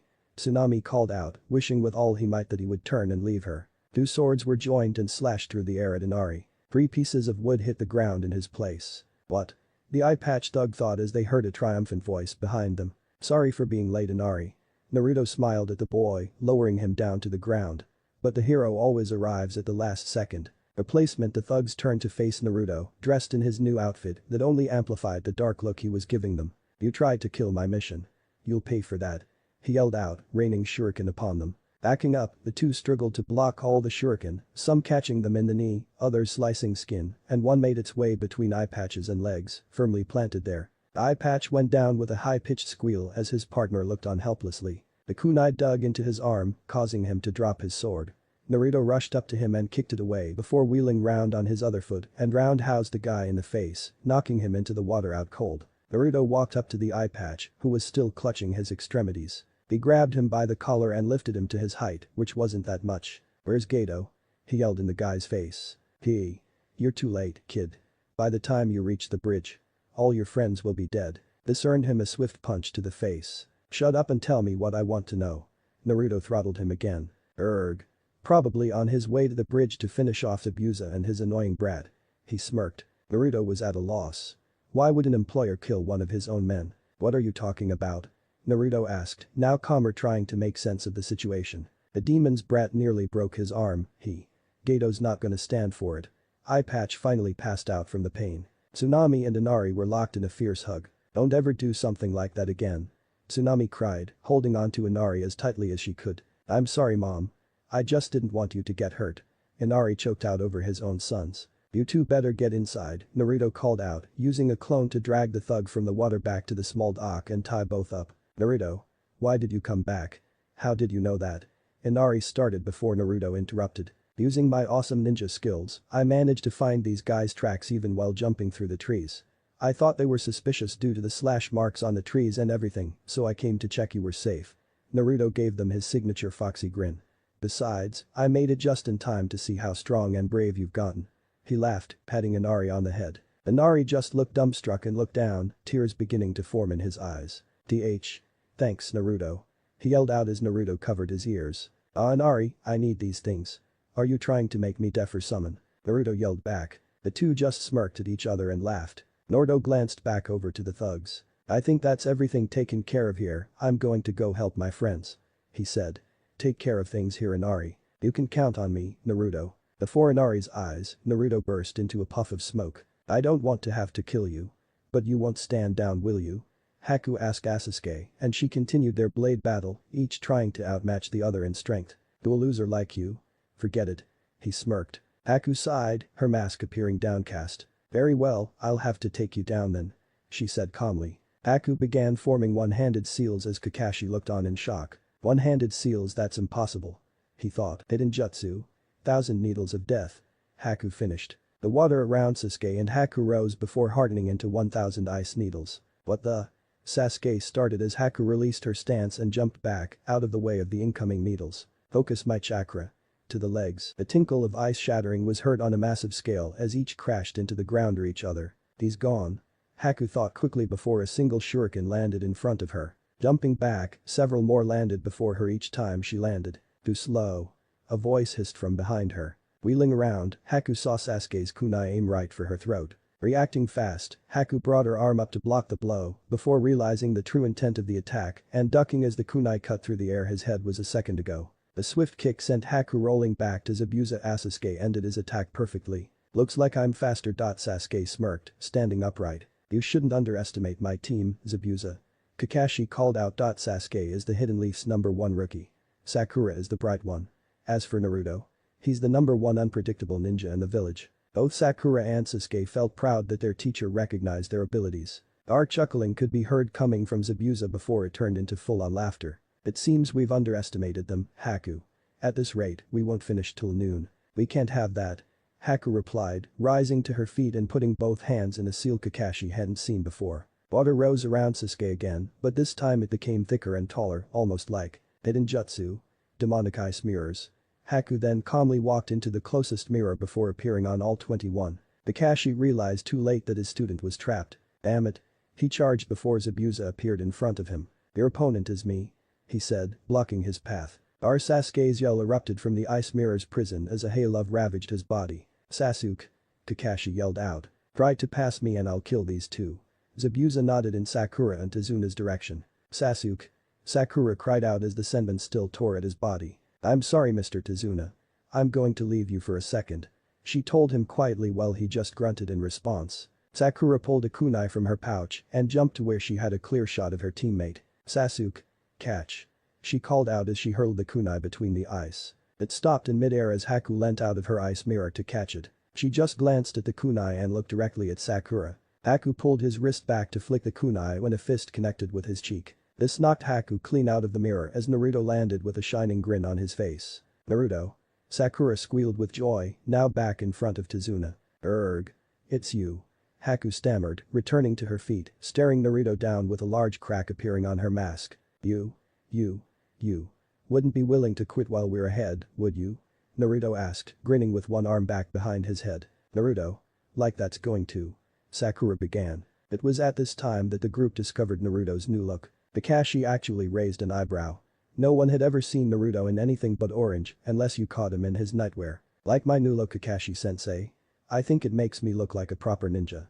Naruto called out, not taking his eyes off Haku for a second. Now's not the time for Naruto, we have a mission to complete. Kakashi shouted back in his usual droll voice, now that Sasuke had been saved. You're so mean, Kakashi-sensei. Hey Sakura. What do you think? He asked, flexing his bicep. Sakura was speechless and just looked away, blushing lightly. This boy. He really does live up to his title. Haku thought. If you removed her mask you would see a blush also covering her cheeks. Too bad he must be removed. Haku disappeared and reappeared in front of Naruto. Damn. He thought loudly as he was kicked in the gut, sending him into the ice mirror ring, landing on top of Sasuke's body. Naruto. Kakashi yelled as Haku once again melted into the ice mirrors.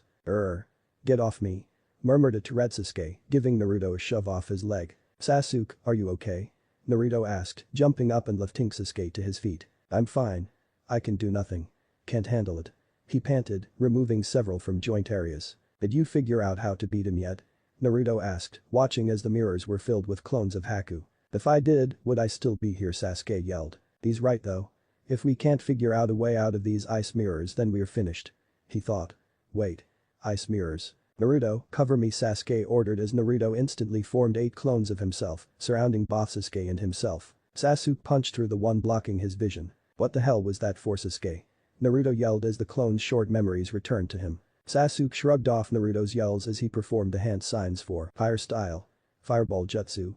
He yelled out and blew a huge ball of fire at one of the mirrors, engulfing it in flames. Whoa.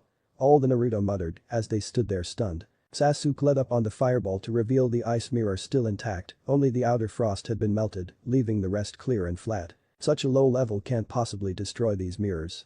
Haku stated, emotionless before restarting his technique, raining down on both boys, destroying all of Naruto's clones. That's it. Naruto shouted, his now red, slitted eyes piercing through the slight mist, shadow clone jutsu. Over 30 Naruto poofed into existence and jumped at the mirrors. Some on their own, others double-teamed. All were useless. Another barrage quickly saw them off, while the real Naruto and Sasuke stuck back to back in the center. Trying to follow or catch me is impossible. You should just give up. Haku said, this uses the mirror's reflection to transport me. From my point of view, you're moving in slow motion. The bloodline.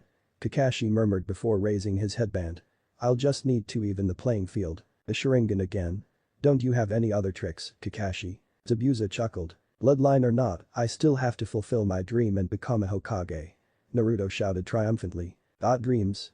Haku muttered before thinking back to the first meeting with Zabuza. If it arrest, everyone knows about your dream. A voice in Naruto's head stirred. Hikbi? Why the hell are you just waking up now? Naruto shouted in his mind. Do you have to be so loud? I'm up because it's the middle of a battle and all that's on your stomach's mind is food. Yay, well it's still the middle of a battle, so either help out or keep quiet. Zabuza leapt at Kakashi, blade raised, while Kakashi's Sharingan helped him dodge and strike Zabuza across the chest. That's it. Some right hook Kakashi. Zabuza croaked out, almost winded. Sakura tightened her grip on her kunai as the two Chunin began their battle. Even if you beat me, you won't beat Haku. Even your great Sharingan can't copy his, and you'll fold just like your brats will. Zabuza swung his leg round into a kick. Kakashi blocked, pushing him back a few feet. I've taught him everything I know. He kicked again, Kakashi jumping up as Zabuza unsheathed his sword, bringing it down overhead to slice Kakashi in two. Water hit the ground as Kakashi reappeared behind Zabuza. Just try not to get hit.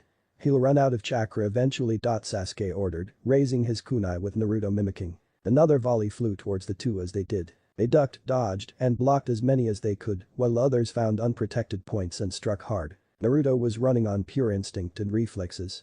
Even with his new eyes, he couldn't keep up with Haku's speed. Sasuke, however, kept catching glimpses of the masked ninja, trying to learn the attack pattern. I'm sorry.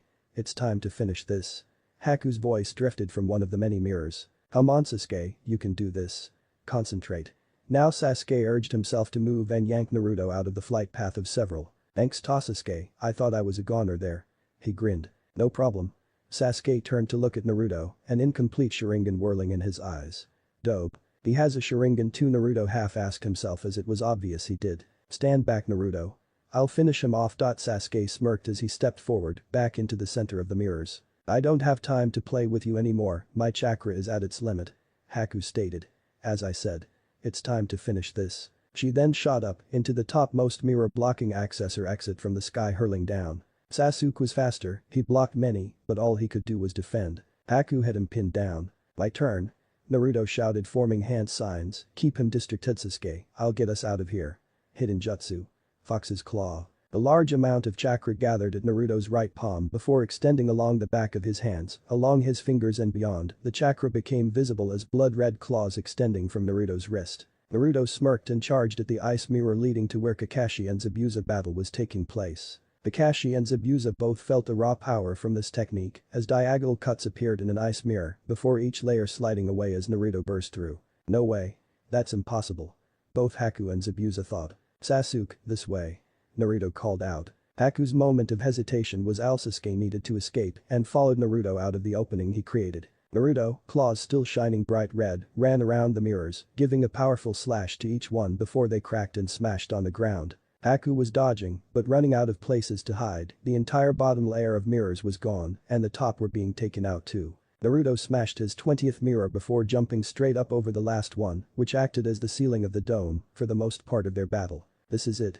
Haku thought as she braced herself to be impaled through the chest with that menacing claw. The loud crunching of ice on concrete was heard as Naruto released his technique and punched clean through the final mirror, causing his fist to drive Haku into the ground. Panting heavily, Naruto stood up over his opponent and called out to Sasuke. Sasuke, help Kakashi-sensei.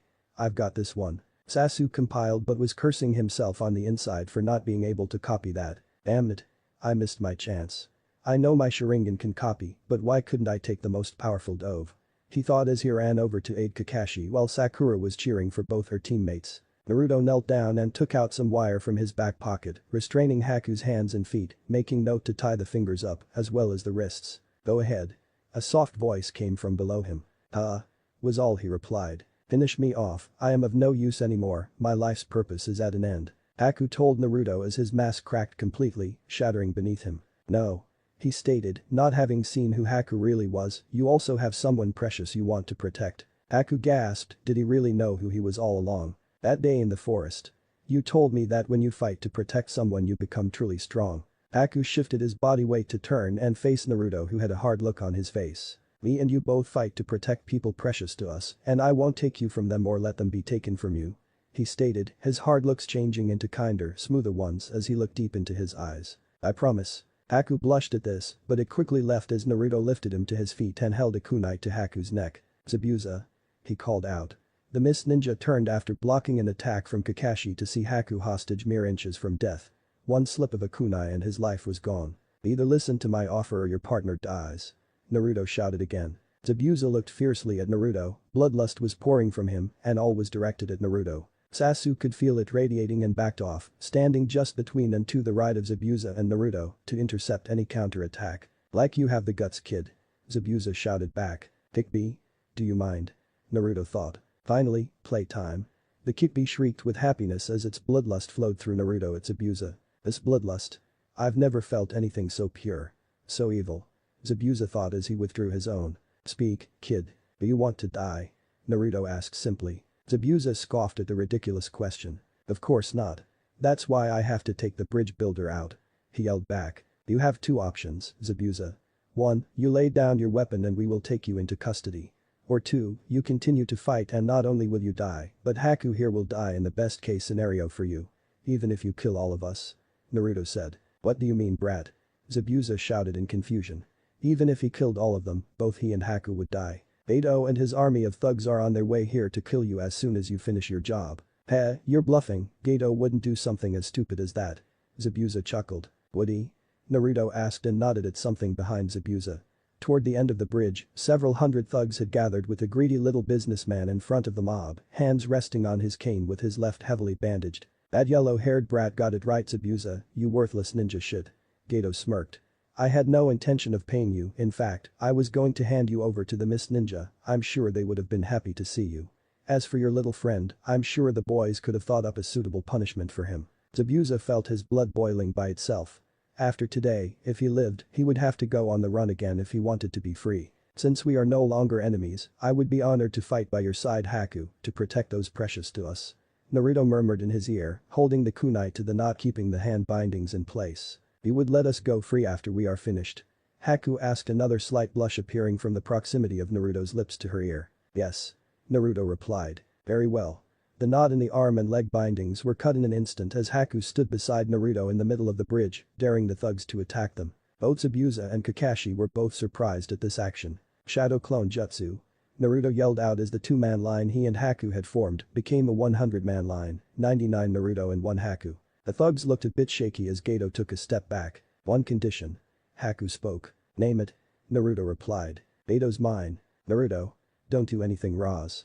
Kakashi didn't speak fast enough. The cry of charge was heard as the Naruto army charged at the thugs. Geto retreated into the crowd and made his way back as Naruto after Naruto was hot on his heels. Zabuza looked at Kakashi as he face-palmed, muttering something about hyperactive blondes. Kakashi, the kid's got the right idea. He nodded his head towards the now smaller-eyed. You want to join in? I think I'll sit this one out. Kakashi eyes a smile, covering his Sharingan back over. Zabuza hoisted his sword back over his shoulder, muttering, suit yourself, and rush into the battle, jumping over several Naruto battles before taking on several thugs at once. Kakashi-sensei, will Naruto be okay? He's fighting with the enemy against all those thugs. Sakura asked, regaining her role in the battle. Knowing Naruto? Everything will go some way we won't expect. Kakashi replied. Beto had now emerged from the crowd and hit the end of the bridge, his boat was just down below. If he could just make it. Stop right there. A voice called behind him. Knowing the voice, he turned round to face the very unhappy blonde. You should know better than to piss off a woman. He said before a green and orange blur shot up from the crowd. The fierce look was plastered over Haku's face as several found their way into Geto's arms, legs and feet, rendering him motionless. Aku landed in front of Naruto as a quick flash of metal passed in front of Gato's face before his head separated from his body, tumbling into the water below. Aku remained in the same finishing position for several moments before crumbling to her knees. Naruto spawned some shadow clones to keep guard as he kicked Gato's body off the edge of the bridge before sitting down beside her, taking her head onto his shoulder and holding her tight, the same way Sakura did to him not 24 hours ago. All the remaining thugs had been taken out by Naruto's last few clones, and Zabuza, who got the last kill before the blondes disappeared in a puff of smoke. Zabuza looked around for Haku and saw her nestled into Naruto's chest with a large bloody stain at the edge of the bridge. First kill. He muttered before sitting down on the side of the bridge. Kakashi decided to find out what was going on between the three of them. Instead of risking his neck with an angry Zabuza, he sent a shadow clone to investigate. It made its way up to Zabuza before speaking. "Alright Zabuza, you have no more employer and no more reason to fight us. Are you going to come quietly?" Zabuza looked up. "That's not going to happen." The voice wasn't Zabuza's cold, harsh one, but one of Naruto's shadow clones. "In exchange for Haku's help, I promised her that they would go free. I will never go back on my word, Kakashi-sensei. Even if I have to fight you to make it happen." Both Zabuza and Kakashi's eyes widened at this piece of information. "Naruto, you know the rules about missing ninja." Kakashi reprimanded before Naruto cut in again. "But they aren't bad ninjas. Sure they fought against us, but that was so they could survive.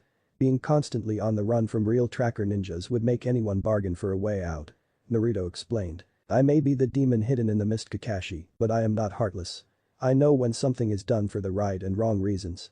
Your student here talked some sense into me the only way I would listen before Gato showed up. Good thing he did too. Else me and Haku might be sleeping with the fishes. Fine, do as you wish, but know that sooner or later, they will catch up to you, and they won't be as kind as us Konoha ninja." Kakashi said before exploding in a puff of smoke. Zabuza, Haku and Naruto just remained silent for a while, as Haku let out a small sob every now and then. "Geez, I didn't cry at all when I made my first kill." "What are you? A woman or something, Haku?" Zabuza called out in a mocking yet teasing tone. "Zabuza, you know that's true."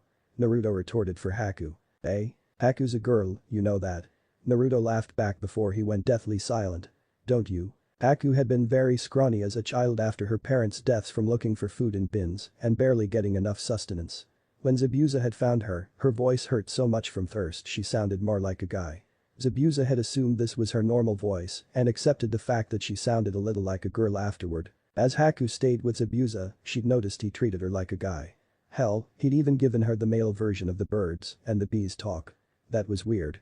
Haku didn't want to insult Zabuza by telling him he'd been wrong all this time, so she'd taken to holding back her chest with bandages.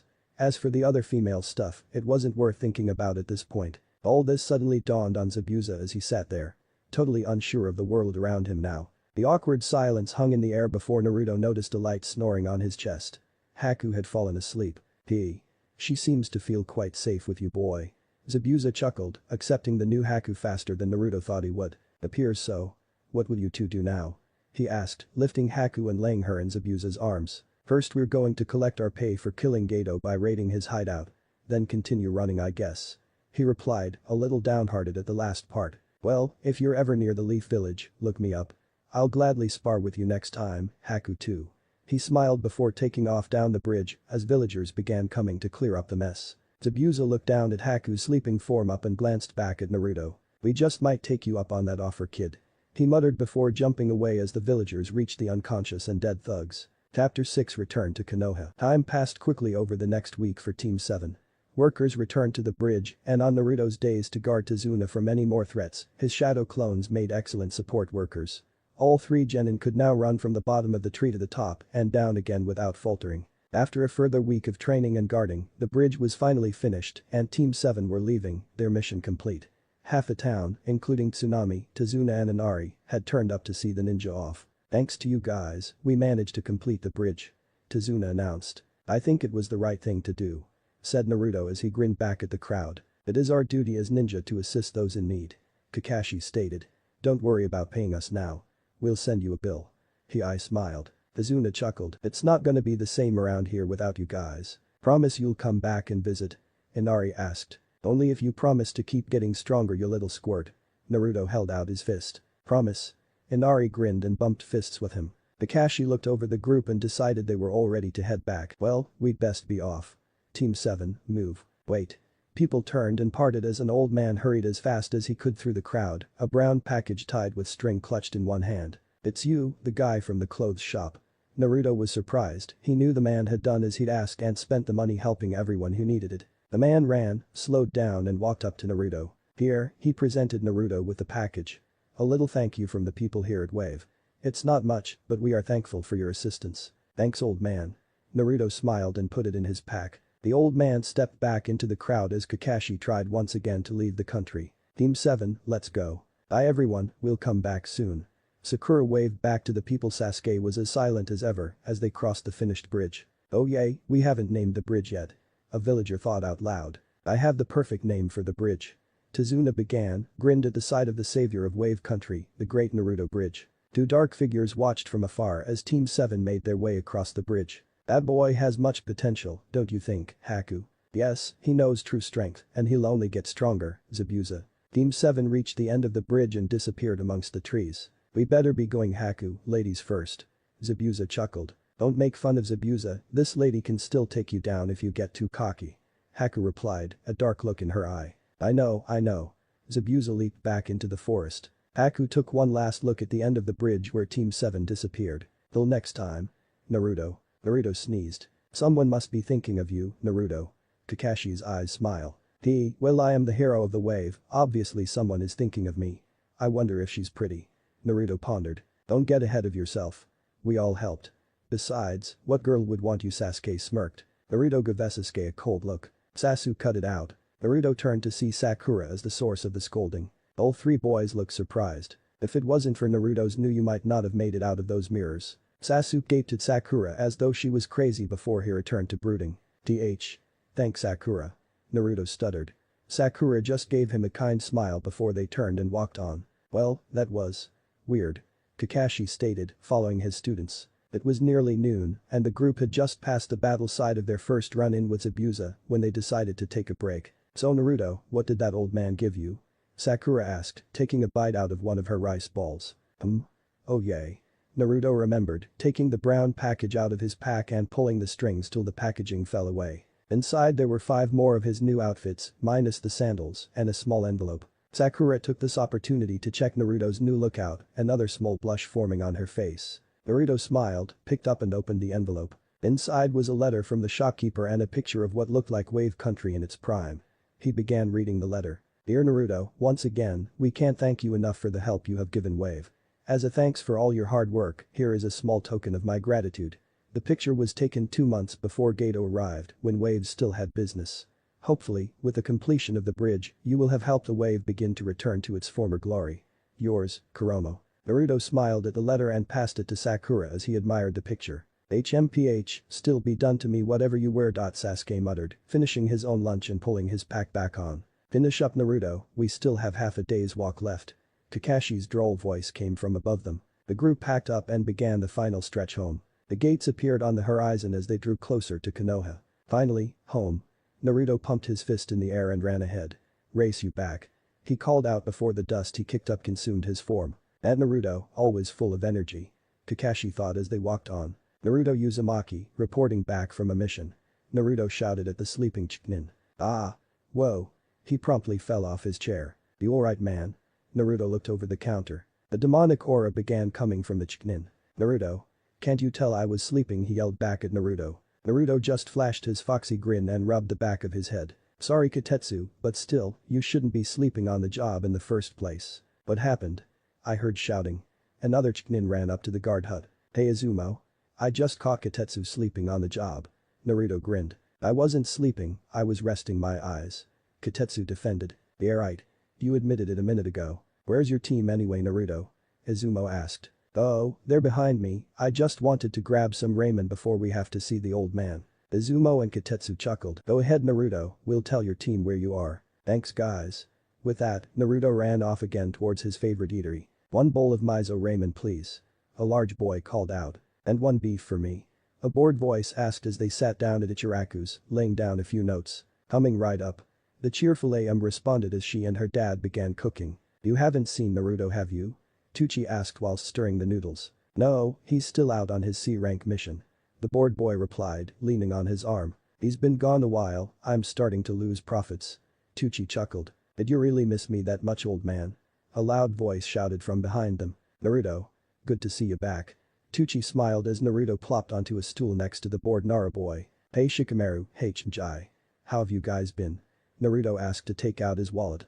One Mizo Ramen plea. Naruto cut himself off. He'd forgotten he donated all his money to help the people of the wave. Tucci saw his empty froggy. Don't worry Naruto, this one's on the house for the success of your first C rank mission. Actually, it was more like a B rank or A rank. Naruto grinned back, hoping to get more ramen out of it. Why? What happened to Naruto? Chinjai asked. Well, our client needed protection from an evil gangster called Gato.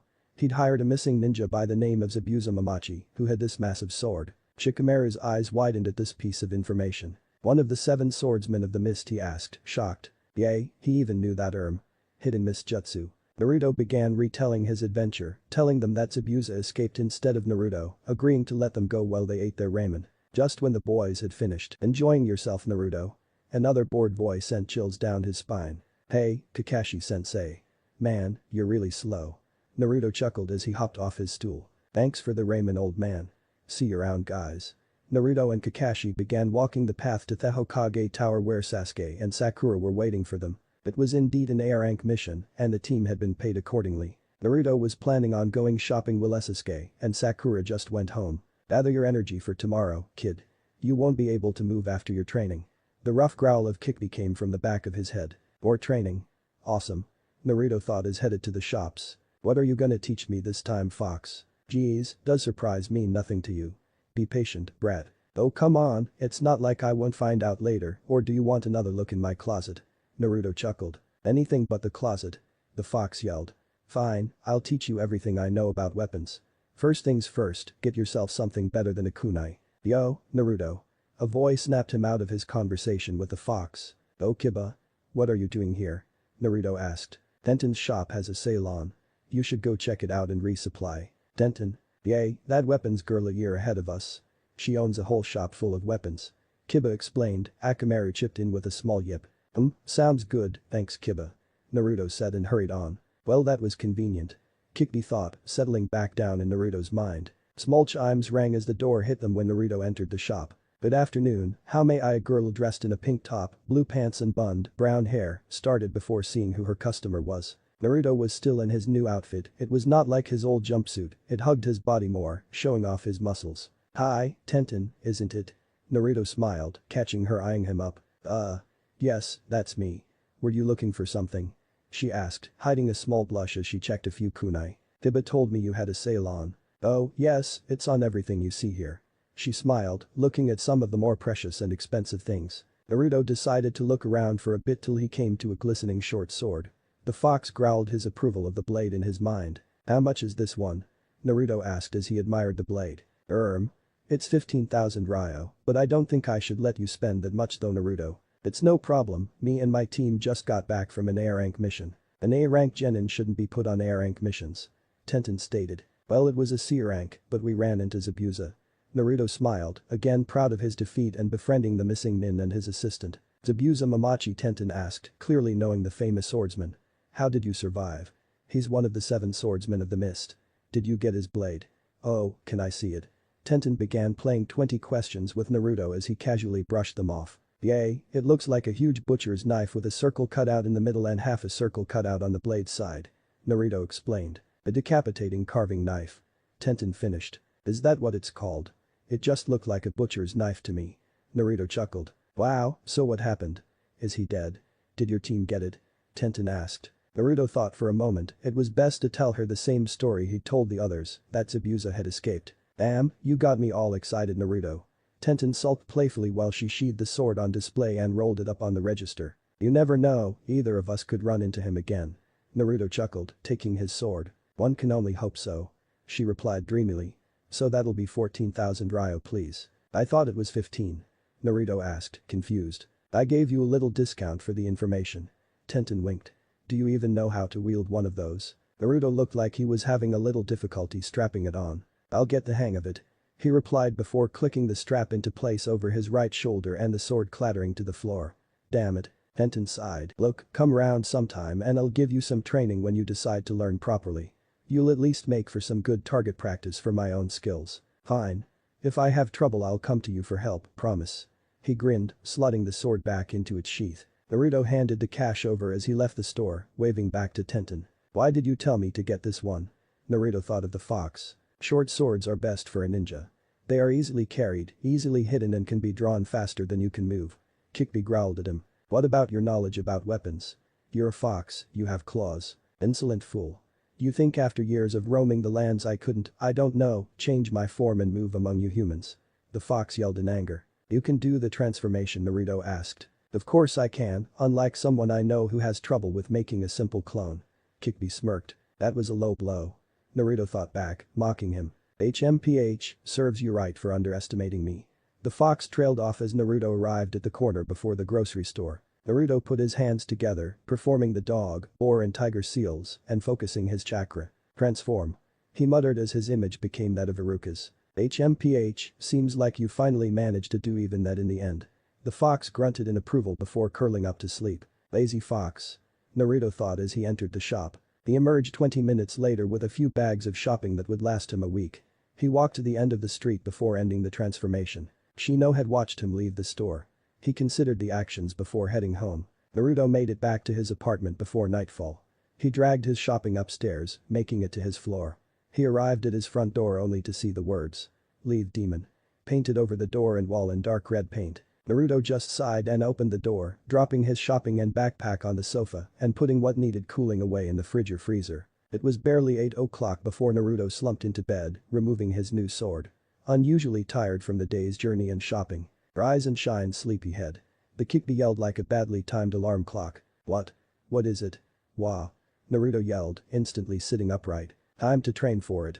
Kikbi smirked in his mind. Naruto barely opened his eyes, glanced at the alarm clock. It's 4 in the morning. Naruto complained before laying down to sleep. I don't have a snooze button, get up now. Kikbi roared and Naruto wearily got out of bed. Fine. Just gimme a minute. Naruto muttered, a little revenge was in order. Door slid open. Ah. Burn it with fire. The fox shouted out as Naruto, once again, subjected him to see the sea of orange that was Naruto's closet. Revenge for getting me up this early, fox. Now why do I have to get up this early? Naruto thought as he took care of business. Early to sleep, early to rise and all that human mumbo-jumbo. The fox chuckled. Yay. Naruto thought before grabbing a fresh outfit from his pack, his sword and headed out the door. He turned to lock the door only to discover the paint was gone. Drops of water still ran down the wall where the paint was thickest. Naruto shrugged it off as someone just not wanting to get caught removing their handiwork and left the building. He arrived at Team 7's training ground half an hour later. The sun still hadn't risen yet as Naruto began his warm-up stretches near the 3 familiar training posts. Alright fox, we're here, now hurry up so I can go back to bed. That's no way to talk to your mentor.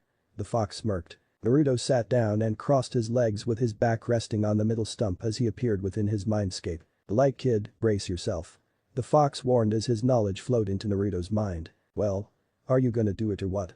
Naruto asked as the fox looked at him confused. I have, though why aren't you on the ground clutching your head in pain the way I like to see you? Naruto scanned his memory and found he could recall all the information he had on what he knew wasn't there before. I dunno, maybe I'm just used to it. Naruto said, it's not like anything's changed. The fox thought as he remembered Naruto wasn't in his mindscape previously. It appears the only difference is you being here. Well, at least now I won't get any more of those headaches. Damn, why did I tell you that? The fox scolded himself. Naruto laughed as he left his mindscape. He rose, removed his jacket and drew his blade. It was about 2 feet in length, the handguard was steel-painted gold, while the handle was a dark brown leather grip. Thinking back on his sword formation, he tried to copy the style he saw on the inside. The only problem was him failing miserably. The fox was roaring with laughter in his head as he dropped his sword yet again. I know how to do it now, but what am I doing wrong? Naruto asked as he stuck his sword in the ground. Can't you figure it out? It's the same as regular. It's a combination of body and mind energy, you have the knowledge, but your body doesn't know how to move correctly. He laughed again. Damn it, how could I not remember that? Naruto scuffed the ground in frustration. If I were you, I'd take up those lessons that sexy ninja offered to you. Pervy fox. Naruto thought angrily as he accepted that he would need help. The total morning was not a waste though. He decided that now he was up, he may as well practice his other techniques. He spent the morning training his chakra control when summoning shadow clones, trying to use the least amount possible for a large number of clones. About 100 of the clones he created were not dispelled every few seconds from lack of sustainable chakra. Those that didn't dispel, he had practiced the fox's claw jutsu until they disappeared. By lunch, Naruto could summon around 1,000 clones with little effort and could nearly use the fox's claw in both hands at once. It took more concentration than he thought to maintain two hands at once. Looking up at the sun, he thought it was about time for lunch. Wiping his brow as he dispelled the clones, he put his jacket back on, over his black shirt, and made his way into town. A small wide-eyed Haika stepped out from behind a tree, a blush featuring heavily on her face. Naruto. After stopping at Ichiraku's for lunch, Naruto made his way back to Tenten's store. The chimes rang out again as Naruto entered. "Hey Naruto, come to admit you need training." Tenten joked as she spotted him. "Yes, actually." Naruto replied sheepishly. "I can see all the forms in my head, but I can't perform them right." "Done your research, eh?" She giggled. "Come on, I'll show you where I learned how to wield a sword." She walked halfway up the stairs before gesturing to him to follow. "Go on kid, you know you want to." The fox chuckled as Naruto followed Tenten upstairs anyway. "Give it a rest would ya?" He thought back. Tenten led him into a room next to the staircase. It easily covered most of the upper floor. Inside the room were several wooden training dummies full of dents from hard training, targets propped all around in random places, and what Naruto assumed was a board breaker which had a very thick piece of iron on it. Tenten removed a scroll from her side and unsealed a short sword within. It was similar to Naruto's, except it had a small pink heart in the center of the hand guard. "When I'm through with you, you'll be able to do this." She smirked and brought her short sword down through the block of iron, slicing it in two. "Whoa. Cool." Naruto exclaimed, excited to begin. "Now to start, you'll need this." Tenten gestured, holding out a small bamboo training stick. "This is a bakken, a training sword." "Wha? What do I need this for?" "I already have a sword." Naruto asked, reaching for his own blade. With her hands on her hips, Tenten gave him a stern glare. "I won't have you putting holes in my walls because you don't know how to move properly, not to mention you're going to fall plenty while we get your stances and movement correct. Watch." Tenten quickly grabbed a duplicate training blade before gracefully weaving through some movements and stances before ending with a strong strike at the air. "Try that." She challenged Naruto by gesturing toward the open floor. It only took him a few steps before his heel painfully connected with his ankle and Naruto tumbled to the floor off balance. With the patience of one who'd been through the same experience before, Tenten reached down and helped her new apprentice to his feet. "Trust Tenten-sensei, yay?" She smiled. "I've done this before and thought I knew it all too. Hard work and repetition is the only way your body will catch up to your mind." She finished, tapping Naruto on the head. "Okay Tenten-sensei, I get it." Naruto smirked, properly put in his place, but still eager to learn what she could teach. "Great.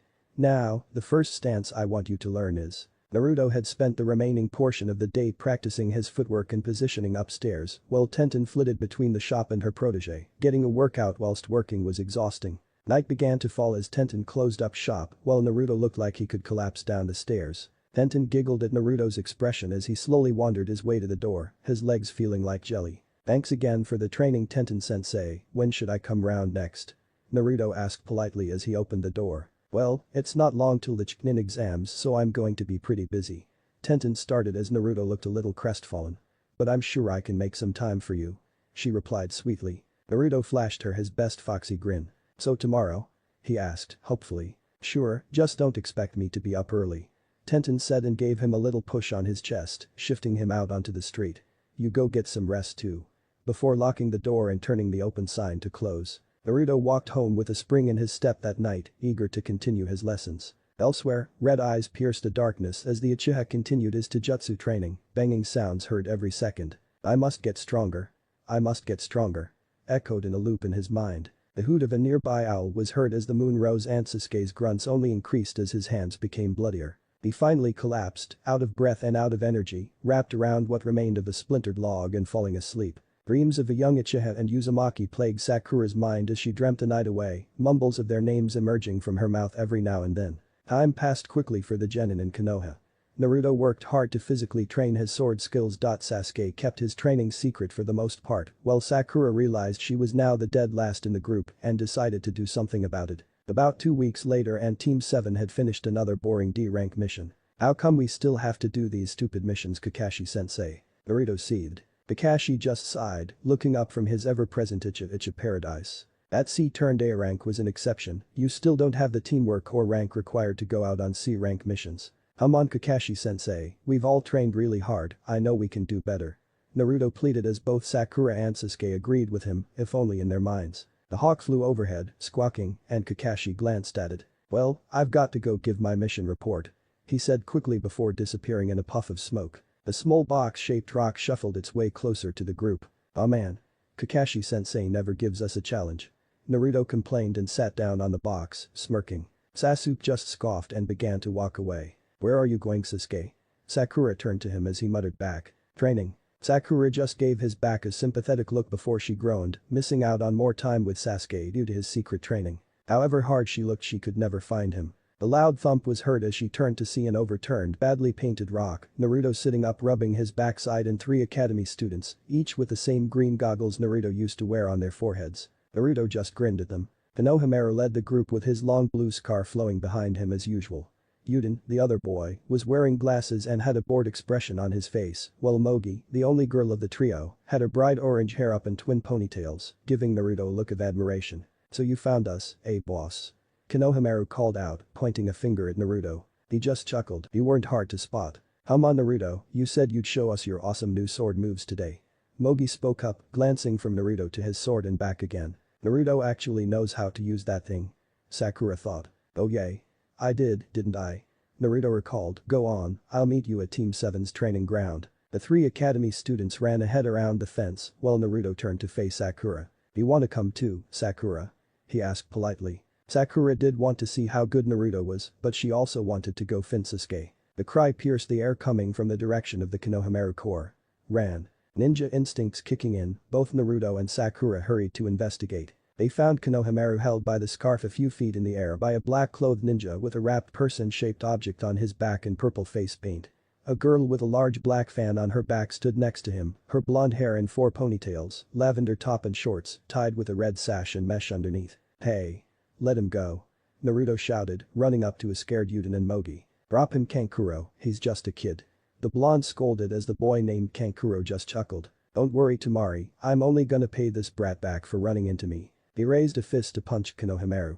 Naruto quickly formed a single shadow clone. Kankuro's fist shot forward, smashing the blonde boy in the face before he disappeared in a puff of smoke. Both Kankuro and Tamari stared in confusion as Naruto held a shocked Konohamaru. "Don't ever lay a finger on him again, or you'll regret it," Naruto whispered rather darkly, loud enough for everyone to hear. Sakura was awestruck, she felt her old fangirl instincts itch to kick in. Tamari just flashed Naruto a small smile. "Kid's got talent," she thought. The boy dressed in black just smirked at Naruto before sensing some killer intent heading his way. "Stop it, Kankuro.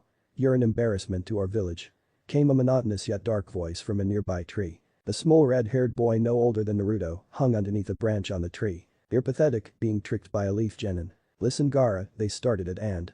Kankuro began explaining hurriedly before the one named Gaara cut him off. "Shut up. Or I'll kill you," Gaara muttered, letting a little more killer intent leak out. "I barely saw him move myself. This one may prove fun to kill," Gaara thought as he disappeared in a flurry of sand, reappearing in front of his 2 teammates. "Let's go," he muttered to the other 2 before turning to walk away. "Wait," Naruto called out as the redhead turned. "What's your name, kid?" "Gaara of the desert." "Yours?" "Naruto Uzumaki, Futura Hokage of Konoha," Naruto declared proudly. Tamari chuckled at this, and Kankuro just scoffed. "Nice to know," Gaara replied before turning again. "What are they even doing here?"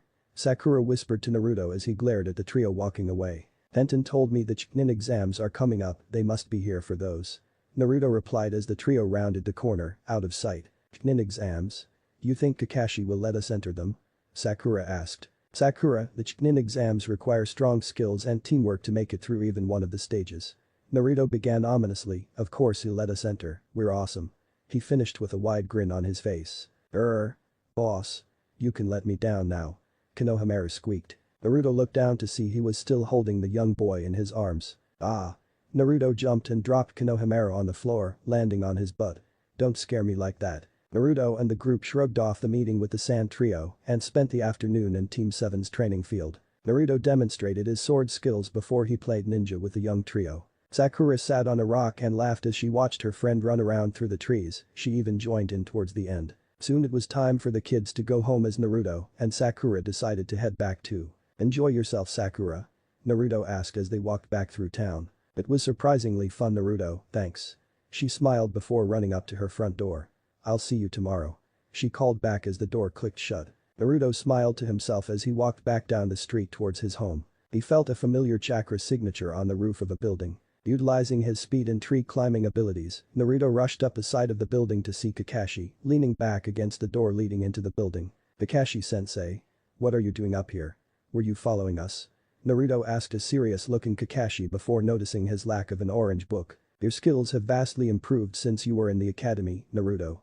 Kakashi spoke, reaching into his pouch and pulling out a slip of paper. Naruto looked confused before taking it, reading the contents over in his head. "This application form will allow you to take the Chunin exams, I believe you are ready." Naruto stared at the paper, not really believing it to be true. "What about Sasuke and Sakura?" he asked, "doesn't the whole team have to take part?" "I have already given Sasuke and Sakura little tests of their own, and they proved worthy of entering. If you all accept, be at the academy, room 301 tomorrow afternoon by 4 or else you can't take part." Kakashi told him before disappearing in a puff of smoke. Naruto just looked at the sheet again before letting out a loud cheer of joy. "Keep it down out there." A voice called out from somewhere as more jeers joined the first. Not wanting to get caught, Naruto quickly hurried back to his apartment and entered via the window. "Seems you're getting more powerful by the day, kid." The fox stirred, "Even your sensei thinks so." "You said it, fox. I'm gonna be one step closer to becoming Hokage, believe it." Naruto thought as he rushed around his apartment, getting everything ready for tomorrow. The leaf ninja with round glasses and silver hair stepped out from the shadows after overhearing Kakashi and Naruto's little conversation. "These exams are going to be interesting," he hissed before disappearing back into the shadows. Chapter 7 The Chunin Exams. 4 o'clock couldn't come fast enough for Naruto. His morning routine consisted of sleeping, ramen and some last-minute, light training before heading to meet his team at the academy. The yard was full of teams warming up or checking over their equipment. "Hey. Sakura Sasuke." Naruto called out. They both turned to see Naruto walking towards them, his trademark grin plastered on his face. "HMPH, I see you decided not to bathe yourself in orange today, dope. Sasuke's dreary voice breezed by as Naruto walked past them. Sakura and Sasuke gave him a confused look before he turned back to them. "You coming or what? I can't wait to get started." Sakura just giggled and Sasuke sighed as they followed him into the building. Inside they found a small crowd gathered around the door to the exam room. "What's going on?" Naruto asked himself. "We're not going to know, are we?" Sakura scolded lightly. Sasuke didn't want to wait and pushed himself to the front of the crowd. Naruto and Sakura just looked at each other before following after him. Two Leaf Genin were standing in front of room 301, preventing anyone from entering, including a green-suited Genin. "Pathetic, if you can't get past us, what makes you think you're cut out for this exam?" The Genin with the 3 bandages on his face smirked. "Yay, we're doing you a favor keeping you out of here." The one with a mask similar to Kakashi laughed. "Just let us through, we have as much right to do this as you do."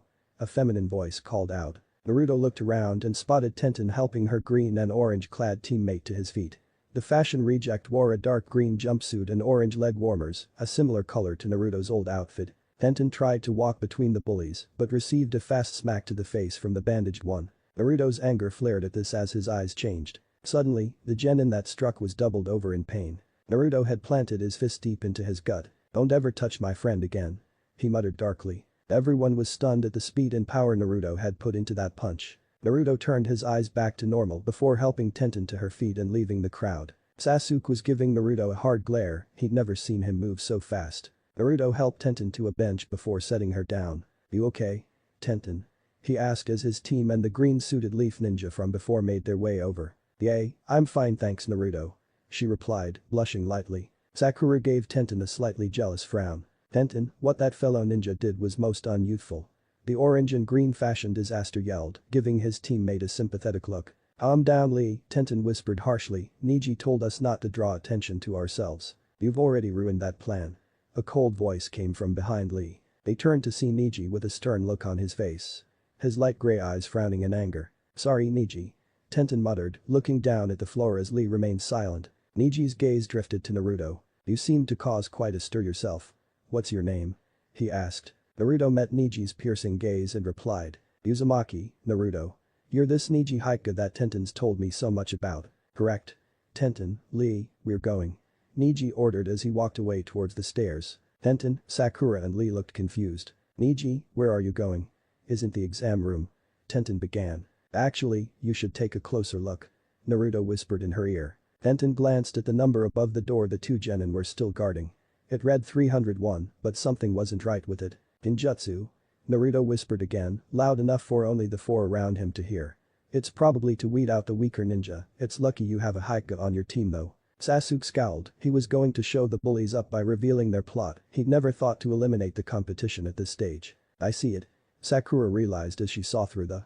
This is only the second floor. Yay, the more competition we get rid of now, the less we have later. Sasuke smirked, keeping his confident attitude present. What are we waiting for then? To the exam. Lee cheered just quietly enough to keep attention off them as they headed upstairs. Sasuke led the group as Naruto walked with Tenten, and Lee walked next to Sakura. You look beautiful today, Sakura. Lee smiled, his teeth giving a strong white ping. Thanks. Sakura gave him a weird look. He has some of the biggest eyebrows I've ever seen. What a freak. Sakura's train of thought left her as Inner came out to play. You disgust me. Inner yelled at Sakura. What, it's true. She thought back. Naruto wears a bright orange jumpsuit and runs around shouting how he's going to be Hokage. You still like him though? Inner yelled again. But. Sakura began thinking back. No buts. Give this guy a chance, you barely know him. Inner shouted before receding back into Sakura's mind. Sakura felt bad about judging Lee like she had Naruto before and just quietly continued with the group, listening to Naruto and Tenten, who were chatting merrily about weapons and techniques they knew and shared. The group made it to the real room 301 and entered. Sasuke pushed both the doors open to reveal very fierce-looking genin from all different nations talking. Whoa, big turnout. Naruto muttered, glancing around the room. He saw at least 100 people in the room, maybe more, all from different hidden villages. Naruto was trying to identify each of the headbands when. Sasuke. I haven't seen you in ages. A certain blonde's voice shrieked as she jumped on Sasuke and stuck there. Sakura turned to see an excited Ino clutching onto her teammate. Ino met Sakura's gaze. Jealous forehead? She asked, trying to provoke a response out of Sakura. Sakura just looked at Ino and shrugged. Just wait for it. She muttered. Wait for what? Get off me, Sasuke shouted, rolling his shoulders back, knocking Ino onto the floor. Sakura giggled to herself. Oof, Sasuke, what was that for? I was only saying hi. Ino defended while a hand offered itself to her. Get up or we'll look bad in front of the other villages. Came Shikamaru's bored voice. Ino took his hand and pulled herself up off the wooden floor as Shinji trailed behind Shikamaru, his ever-present bags of chips in his arms. Hey Naruto, good to see you. Shinji called out as he spotted him. Ino looked to where Shinji was facing and saw Naruto's new look for the first time. That's Naruto, she gasped. Wow, Shikamaru was right, you really have changed, Naruto. Thanks Ino. Naruto smiled. Ino started eyeing the new Naruto up and down before another voice joined the conversation. Yahoo! Found you. Kiba shouted, Akamaru perched on top of his hood, walking over to the gang. Looks like everyone made it for the Chunin exams. Hello everyone. Hinata's voice said shyly, almost hidden behind Kiba with Shino on the other side. Kiba, Shino, Hinata. You guys are here too? Naruto smirked as things got a little more interesting. Hinata blushed as he noticed her as Shino just gave Naruto his usual nod. Yep, our sensei trained us so hard, bet we could beat all of you. Kiba yelled proudly, with Akamaru agreeing with a little bark. I'd like to see you try dog breath. Naruto yelled back as the two tried to stare each other down. What did I say about drawing attention to yourselves? Niji's voice rang out behind everyone as Hinata cringed. Everyone is looking at us now. So what? They should get a good look at the guy that's going to beat them. Naruto smirked as several mutters, whispers and laughs were heard throughout the room. What idiots. Sasuke muttered to himself as he stuck his hands in his pockets. You're so funny. Naruto. Hinata whispered, poking her fingers together. Naruto's ears picked up on Hinata's words. He smiled to himself. You guys should really keep it down. A sly voice called out. The Konoha 12 turned to see a leaf ninja a few years older than them with short gray hair and a small ponytail and circular glasses walk up to them. You're really drawing attention to yourself. Any more noise and people might just snap. Naruto and Ko. Glanced around and saw over 200 eyes glaring at them. I'd watch out for the Miss Ninja near you, they aren't known for their patience. The boy smirked. Then again, you remind me of how I was when I was your age. Who are you? Sasuke spoke up, eyeing the boy oddly. Isn't it customary to give your own name first? No matter, I am Kabuto Yakushi. I, of course, know who all of you are. Kabuto smirked again, glancing at each of the genin. Naruto felt a cold shiver down his back. I don't like this one. The fox stirred within Naruto's mind. Why not, he seems okay, I guess. In that creepy way. Naruto thought back. Just be careful what you do around him, something isn't right. The fox warned as it stretched in his cage. Naruto mentally nodded as Kabuto pulled out a deck of cards. I think I'll help you guys out.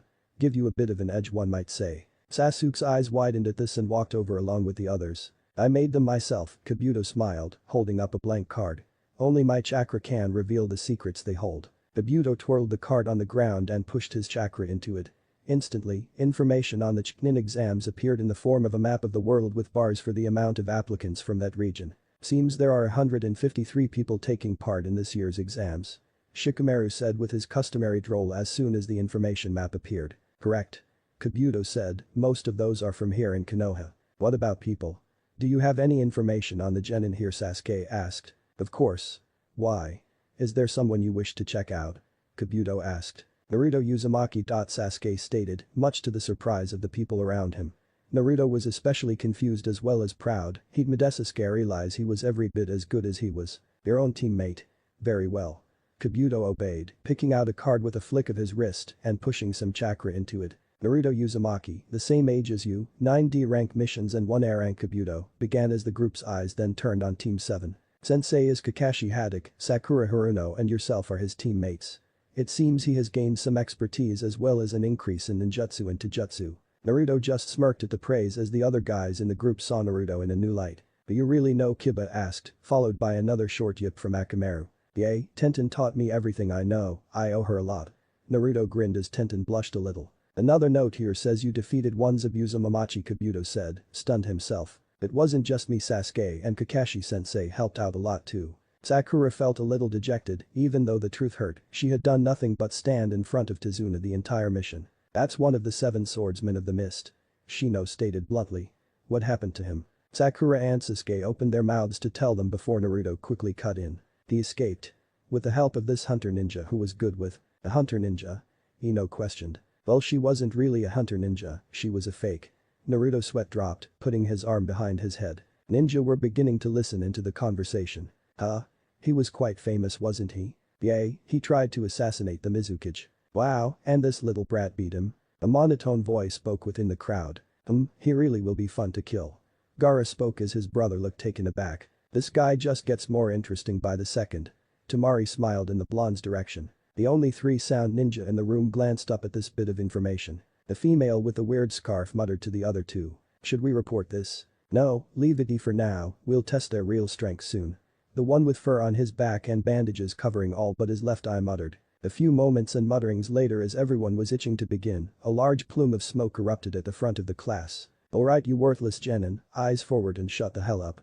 A gruff voice shouted from the smoke. Many of the genin jumped as others yelled in surprise. A massive man in a long black cloak and leaf bandana covering his head appeared along with at least 30 scary-looking chunin behind him. The man in the black coat had several scars along his face and had a look that screamed, mess with me and I break you. Alright everyone, my name is Ibiki Marino. I am your first examiner.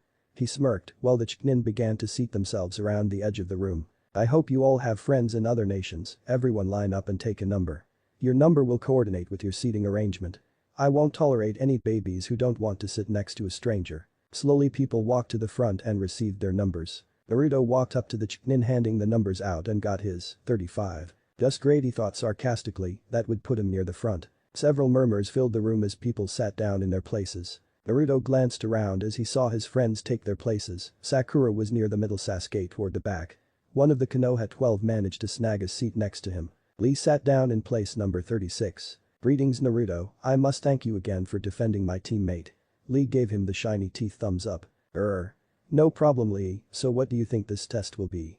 Naruto nervously smiled back. I do not know, but I am sure our flames of youth will be able to conquer any challenge they throw at us.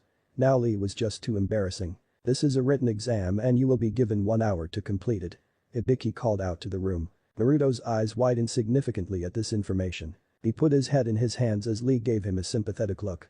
He had not known Naruto long, but had heard of his pranks and endeavors. Any mistake he made spread like wildfire through the town. Naruto failing the exam time after time was one such example. Ibiki explained the rules to everyone while the fox spoke up. You do have one advantage in this test. What would that be, furball? Naruto thought. Me and my knowledge, brat. The fox snarled at Naruto's rudeness. The third rule is that if anyone is caught cheating, they will lose 2 points from the initial 10. Anyone who gets caught 5 times or doesn't answer enough questions correctly will fail with their 2 teammates. Ibiki finished darkly. Naruto could almost feel 2 specific pairs of eyes burning a hole in the back of his head. You have 1 hour. Begin.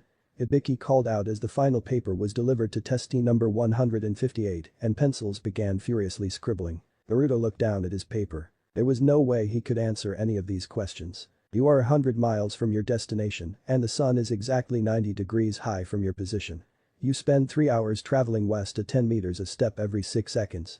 What angle from 90 degrees is the sun now at and how far are you from your destination? What the hell? How can anyone answer this? Naruto thought loudly in his head. Fox. Yay, can you help me with this? Naruto got no response. There was no snarling face at the cage door anymore, just the outline of a great beast hidden in the dark corner of the cage. Some help you are. Naruto thought angrily as he stared blankly at his test. All over the room, people had already picked up on the idea of the test and had begun using their techniques to cheat. Akamaru was barking quietly on Kiba's head, Niji's was blazing as well as Sasuke's Sharingan. Naruto clutched his head in confusion as he racked his brain, trying to figure out a single answer. He looked over at Lee for help. Lee glanced up at the ceiling and tightened his headband. Naruto glanced up, trying to be as sneaky as he could, and caught a glimpse of several mirrors attached to the ceiling with several wires controlling their movements. Naruto looked behind him and saw the wires being held by Tenten. Eureka. So that was it. He had to cheat and not get caught. New ideas flew through Naruto's mind as he tried to devise a way to cheat with his skills. A brilliant idea suddenly hit him. He quickly scanned his test paper and memorized the questions from easiest to hardest, he thought. Excuse me. Naruto's hand shot up. One of the Chunin examiners walked over to him. It was Kotetsu. What is Naruto? He whispered. I have to go to the bathroom. Naruto mumbled. Can't you hold it? Kotetsu replied, clearly annoyed. No, I forgot. Kotetsu sighed and took out a pair of handcuffs. Naruto nudged past people and put them on at the end of the row as Kotetsu led him out of the room with disapproving eyes glaring at him from several ninja. Kotetsu and Naruto wandered down the hall and made it to the bathroom where Naruto was given a little privacy to do business, courtesy of a small wall separating the urinals and the entrance. When Naruto was sure his Chunin guide couldn't see him, he performed his favorite hand sign. Another Naruto popped into existence, pressed tightly against the wall as the tiny amount of smoke cleared, a byproduct of his better chakra control. Naruto impressed himself, looking the clone over until he realized the clone had the same handcuffs as he did on. Damn it, he cursed. Hurry up would ya, you don't want to miss any more time do you? Kotetsu asked as Naruto zipped up his pants and walked around the side. Finished. He smirked, flashing his foxy grin to act as Naruto as possible. Yay, just get going will ya? Kotetsu sighed, leading Naruto back out of the door and back to the examination room. The second Naruto waited 5 minutes before checking the coast was clear before hurrying down the other way through an open window and into the city. Naruto had 30 minutes left before the test was over and began thinking about the 10th question. He glanced at it but figured that they would explain it when there was only 15 minutes left like the scary guy said he would, so he didn't worry about that. I wonder if they'll ask us to demonstrate or something. Like we did in the school exam. Naruto pondered while the fox still gave no reply, deciding to hide for now until Naruto forgot about his uselessness in this exam. The next 10 minutes passed slowly as several teams left after their cheating efforts were spotted when Naruto sat up straight. The memories of his clone came flowing back to him. Naruto began scribbling as he recalled all the information the clone had looked up in a copy of advanced equations and calculations in the library. He also remembered from his clone that sneaking around and reading were much harder with handcuffs. It was also a bit odd that he'd found such a useful book in the Jimin section. That big idiot from the Sand Trio probably copied him, asking to go to the bathroom as well and returning soon after. A soft buzzing was heard over Naruto's shoulder as an insect passed him by. Probably one of Shino's. Naruto thought. Okay, time for the last question. Ibiki announced, there are a few more rules to this question, so listen up. The door slid open as Kankurum returned from the bathroom. How nice of you to join us, you have fun playing dolls. Ibiki smirked as Kankurum winced, fearing his discovery and expulsion from the test. Just sit down. Ibiki turned back to the room.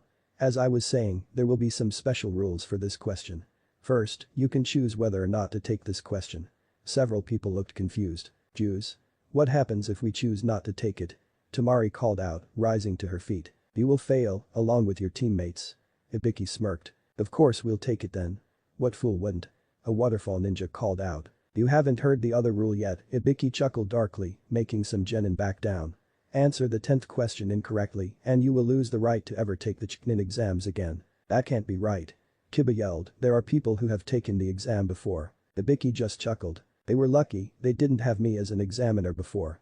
Fortunately I'm a nice guy and I'll offer those of you who don't want to take the question a chance to leave now and try again next year. Several hands were raised as numbers 67, 48 and 113 left almost immediately with their teammates. People began to lose confidence as several more joined the fleeing few. Naruto was shaking. Sakura glanced over to her teammate. For Naruto, first a written test, then the possibility of losing his shot at Hokage. She thought as she saw Naruto's arms clasp his sides, still shaking. An echoing laughter erupted in the room. Its source was the shaking blonde genin. Hahaha. Wow, some people really can't cut it. Naruto laughed, almost falling from his seat, clutching his sides as they threatened to slip. Ibiki looked unimpressed. HMPH, you think you got what it takes, you little brat. You got it. You're looking at the future Hokage. Naruto yelled, I will never back down, even if I have to risk it all. The room went deadly silent as Naruto finished his little speech. People were inspired by his courage and those that looked nervous before had regained their confidence. Well done kid. Ibiki thought. You sure? You'll never become a Hokage if you make one small error. Trying to play Naruto for a fool. Naruto just sat back in his chair and folded his arms in defiance. Ibiki glanced around the room. 66 genin left, a little less than last time. Ibiki smirked. Congratulations, you all passed the first test. Several genin were confused, while the news hit others fast as they cheered, fists raised into the air in success. Sakura was one of the confused people. What about the 10th question? She called out. I guess you could say that was the 10th question. To choose to take it or not. Ibiki smiled back, a warm smile unlike his previous scary-faced ones. What were the first 9 questions for then? Tamari shouted, outraged at being deceived. Couldn't you tell? They were to test your information gathering ability. Getting caught gathering information simulates getting caught on a mission. If you're careless or discovered, you're a goner. Ibiki said smugly. These questions were too hard for a genin, maybe even for some chunin, which is why you had to come to the conclusion that cheating had to be the answer. Several leaf ninja rose from their spots and walked to the edges of the room. We planted several chunin who knew the answers to the questions to give you a fighting chance. When you go out on a mission you know next to nothing about, your first objective is to gather more information. More information means a bigger chance of success for the mission. Ibiki started, taking off his bandana. Fail, and you might end up wishing you were dead. Several screw holes, burn marks and scars decorated Ibiki's head as he showed his dome to the class. Information must also be accurate, if it isn't, it could cost you or your teammates their lives. He finished, returning his bandana to its former position. You have all passed the first part of the chunin exam, good luck in the next part. Ibiki began before the window on the left smashed to pieces as a black ball of something whizzed through the air in front of him. Two kunai shot out towards the ceiling as the ball unwrapped and a purple pineapple-haired woman stood in front of the now unwrapped banner reading, Second Test Proctor. Anko Mitarashi. Dump the gun as usual. Ibiki thought behind the banner. Alright boys and girls, I'll be your next proctor, Anko Mitarashi. Yeah. The woman called out, raising a hand in the air and pointing to the ceiling. Everyone gave her a stunned look while Naruto looked at the spot she was pointing to. You're early, again. Ibiki muttered to her, peeking out from behind the curtain as Anko laughed nervously in embarrassment. 22 teams. Not bad, but I can more than half that amount with my test. The mesh-clad Junin announced, giving some nervous looks on their faces. Naruto took this time to examine the nutcase. She wore a long brown overcoat with a mesh shirt and tights underneath, topping it off with her orange skirt and armor-plated sandals. This is gonna be fun. She muttered with a sly smirk. Meet me in the morning, I'll let your sensei know where to find me, dismissed. Some genin hurried away from the room as fast as they could, while others slowly made their way out. Naruto caught up with his teammates in the hall. Sasuke, Sakura. How did you guys do? He asked. We made it through, didn't we dope? Can't you guess? Sasuke replied sarcastically. Naruto glared at Sasuke. I meant how did you cheat? What do you think? Sasuke smirked, his Sharingan flashing up before receding back. I managed to complete the whole thing without cheating. Sakura smiled proudly. Whoa, I never knew you were that smart, Sakura. Naruto replied, amazed. What about you, Naruto? She asked him politely as the trio made it out into the fresh air once again. When I went to the bathroom I had a shadow clone hide then sneak out and into the library. He grinned, resting his arms behind his head. Sakura looked confused. Sasuke took this opportunity to sneak away from the dope and the fangirl to work on more important things. How does that work? She asked. Well, when a shadow clone dies I get all of its memories. Naruto smiled, proud of his achievement. Really? No wonder you managed to pick yours so fast. Actually, that was all for me, Tenten-sensei forbade me from using shadow clones. She can be a harsh teacher at times. He laughed as the two wound up at Ichiraku. Do you want to get some ramen, Sakura? Naruto asked nervously, showing his biggest grin yet. Why not, but you're paying. Sakura giggled as the two entered the eatery. Sounds and grunts were heard as Bakken met a training dummy. It was past 11, and the sweat shone on Naruto's brow as he swung the wooden sword at the dummy again. He was in Team 7's training field, destroying one of the training dummies Tenten had lent him to practice on. Just a few more hits. Come on, Naruto. he muttered between swings. He continuously circled the dummy whilst laying blow upon blow on the poor wooden thing, changing direction unpredictably. He finally tired himself out and put his all into the last swing. Splinters went everywhere as the dummy's head broke off and rolled along the floor as Naruto collapsed against what was left of it, panting heavily. The dark figure had been watching Naruto for some time now, examining him from the trees, picking up any information he could on his subject. Naruto grabbed his bottle of water and downed the last of it in one big gulp, predictably getting most of it on his top. The figure watched for a few more moments as Naruto slowly made his way to his feet again. Gathering up his gear, Naruto began heading back when he turned suddenly and looked directly at the figure in the trees, his red eyes glaring at them. Barely a few seconds passed before the figure disappeared as a small amount of sand drifted through the branches into the air. Just try it.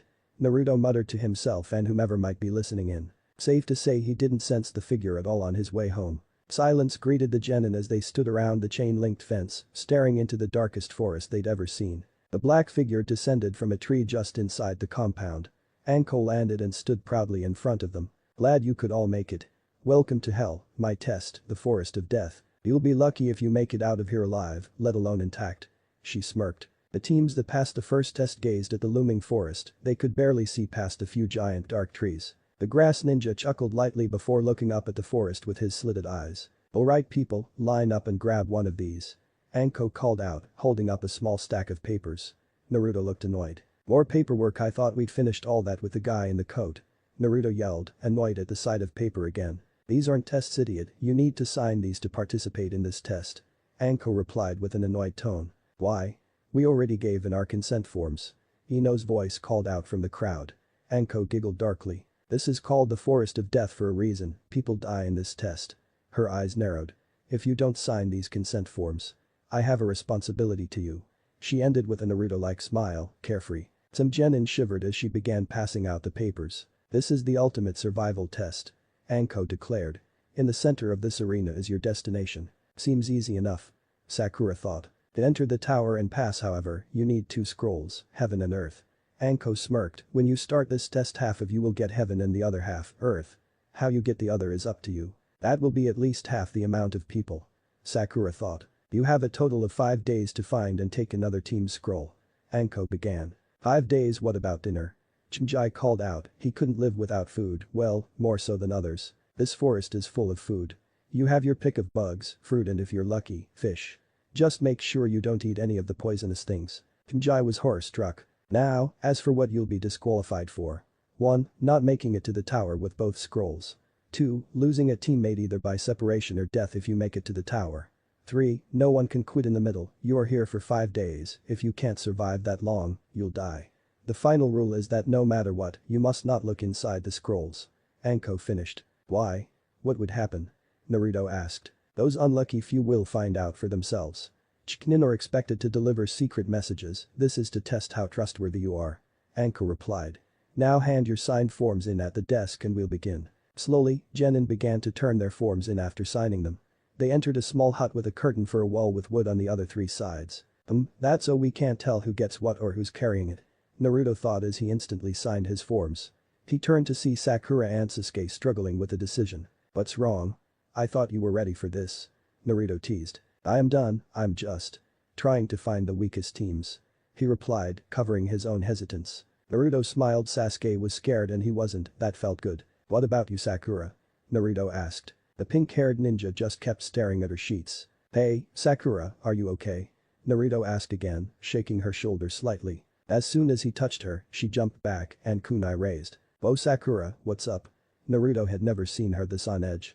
Sakura looked Naruto in his eyes and calmed down, reholstering her kunai. Sorry Naruto, I was just thinking. She replied quietly, looking down at the ground. Are you trying to think if we'll survive or not? Sasuke asked from his spot on the ground. Yay. She spoke softly again. The loud voice snapped her out of it. Don't worry Sakura. You have me on your team, there's no way we can lose. Naruto grinned before glancing at Sasuke.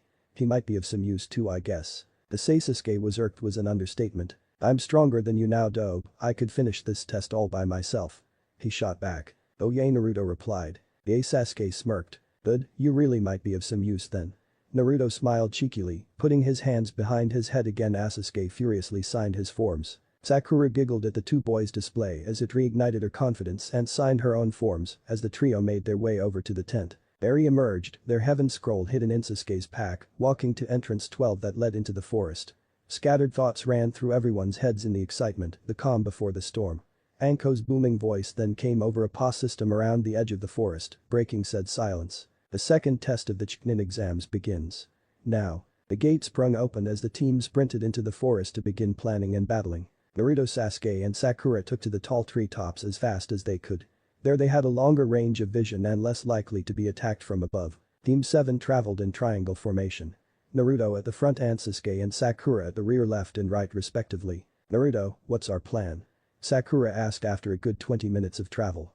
This stunned both Naruto and Sasuke. Sakura was asking for orders from the dead son. Naruto landed on a branch and turned back to Sakura who landed next to him with Sasuke on the other side. Why are you asking the dope for plans? He couldn't plan how to catch that noble's cat, let alone enemy ninja. Sasuke breathed, crossing his arms and turning his back. Well actually I kinda have a plan. Naruto admitted. Sakura wore a determined look while Sasuke's was one of surprise. Go on Naruto. Sakura said. Well to my knowledge of our abilities. Naruto began as his ears pricked up. Sasuke heard it too as he swept Sakura off her feet while he and Naruto jumped away as hail hit the branch they were on. Ooh, so close. An eerie voice called out from the leaves when Team 7 landed on the ground. Sasuke released Sakura as Naruto drew his sword and Sakura, her kunai. My. They sure look scrappy. A different male voice called out. Yes, but they look weak. Just as well, they probably are. A third voice came, female this time. Who's there? Sasuke shouted to the forest, only getting chuckles in return. Isn't he a little eager to die? The female voice called out again. Leaves shifted as 3 rain ninjas stood in front of them. The 2 males had matching gray gas masks and had covered their hair with their headbands, similar to Sakura with their black hair poking through. They looked like twins. The female of the group stood in the center, with long flowing dark green hair matched her dark eyes. The group wore matching dark brown uniforms with the girls being more revealing than her teammates. They looked around to be in their mid-teens, Naruto guessed. Hand over the scroll and we might not kill you. She smirked, holding out her hand. Sasuke scoffed, his Sharingan blazing. Like we'd do that. He shouted back. Last chance kid. If not, I'll have to set these 2 on you. The girl gestured to her 2 partners, each readied a weapon, a blue bastard sword for the left and a whip for the right. Naruto put his hands together. Shadow clone jutsu. He yelled out as 100 clones blocked him and his team from view. The girl just laughed. Take them. She smirked evilly as the twins set to work, destroying clone by clone, as the Naruto clones blocked with their swords as often as they could. Every Naruto clone was turned to smoke, revealing Sasuke standing in front of Sakura, flashing through hand signs. Fire style. Phoenix flower jutsu.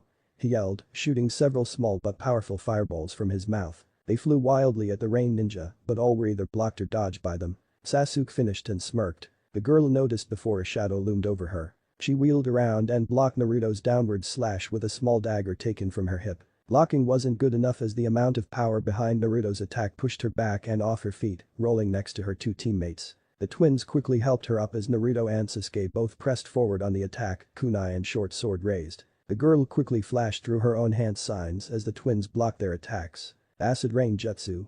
She called out, her 2 teammates took the hint and jumped away into the trees as she jumped high into the air, breathing out a torrent of water. Naruto and Sasuke both got caught in the rush as the rain melted their clothes before 2 small puffs of smoke erupted and logs replaced them. The girl landed on a branch before eyeing the pink-haired ninja, staring directly at her. Naruto's sword scratched against a much bigger one as he and one of the twins clashed high in the branches. Just give it up kid, you're no match for us. The rain ninja laughed as Naruto's sword began getting colder and freezing at the point of contact between them. Not a chance. Naruto replied, forming 6 more clones. The rain ninja shot towards them, slashing 2 clean in half as another 2 jumped up, throwing slashes down at him. He raised his sword and blocked them, pushing back and throwing them off the branch below where they disappeared into smoke. Naruto gave his clone a leg up as he threw him high into the air over the ninja as they went for high and low slashes to end the fight. The rain ninja went for Naruto on the ground, perceiving him to be the real one. Kill the real, you kill the clone. I got you now. He shouted, thrusting his sword between Naruto's guard. It pierced Naruto's arm and went straight into his heart as he smirked. A small puff of smoke revealed him to be the clone as Naruto's sword sliced clean through his right forearm. Blood splashed out covering the branch and both parties' clothes. The rain ninja cried out in pain as he saw his arm fall to the ground below as Naruto kicked his legs out from under him. He fell hard and due to the weight difference on one side, he fell towards the ground below too. Naruto turned and looked up at the sky through the canopy as he heard a sickening crunch. It was now 3-on-2. Sasuke cried out as the whip latched onto his left arm, sending electricity straight through his body. Had enough. The rain ninja laughed maniacally as he increased the flow of electricity. Then never Sasuke's confident reply came as he grabbed and pulled the whip. The rain ninja resisted as the two began a tug of war, each trying to outmatch the other in strength. Sasuke suddenly sprinted forward. Taking the enemy by surprise, he smashed his right leg into his chest. The ninja released his grip on the whip, flying backwards and hitting the tree before clutching his torso. "You little shit." He choked out as he tried to regain his breath. Sasuke quickly freed his arm from the whip and dropped it to the ground below. The rain ninja caught his breath and flashed through some hand signs. "Water style. Water pulse jutsu." He called out as a huge ball of water burst from his mouth, hitting Sasuke square on. It carried him inside till he hit a tree himself. Gasping for breath, Sasuke recompassed himself, looking around hurriedly for his enemy. His Sharingan finding nothing. "Behind you." An eerie voice spoke as Sasuke wheeled around. "Lightning style. 1000-volt fist." Sasuke jumped back to dodge the blow, but the fist repeatedly tried to connect with him. Sasuke backed against a tree as the rain ninja prepared his final blow. "Game over." He smirked and threw his fist forward. Sasuke chuckled as he tilted his head to the left, dodging the blow and releasing a bright light from behind his head. The rain ninja was blinded as he pulled his arms up to block his vision. This was a big mistake. Sasuke delivered a strong uppercut to his opponent, sending him flying back, landing heavily on the ground. The flash tag burned itself out. Sasuke breathed a sigh of relief. "Looks like it's just me and you, girly." The green-haired woman smirked, gazing down at Sakura through the branches. "All the easier for me." Sakura called back, her hands not wavering on her kunai. The green-haired girl jumped down to the ground, flipping her hair back as she landed. "You haven't made a single move since we began. It looks like all you're good at is taking up space." She was insulted. Sakura frowned harder at this before throwing her kunai at the woman. She simply sidestepped as it passed her, lodging itself in the tree behind her. "You can't even throw a kunai properly." The girl giggled as Sakura looked taken aback. "Who said I was aiming for you?" She smirked. Reacting without thinking, the girl jumped away as an explosion engulfed the tree, burning it to cinders. "Ninjutsu?" she thought, glancing back to Sakura. Sakura however was gone, leaving the girl alone in the clearing. "Alright, where have you gone, Pinky?"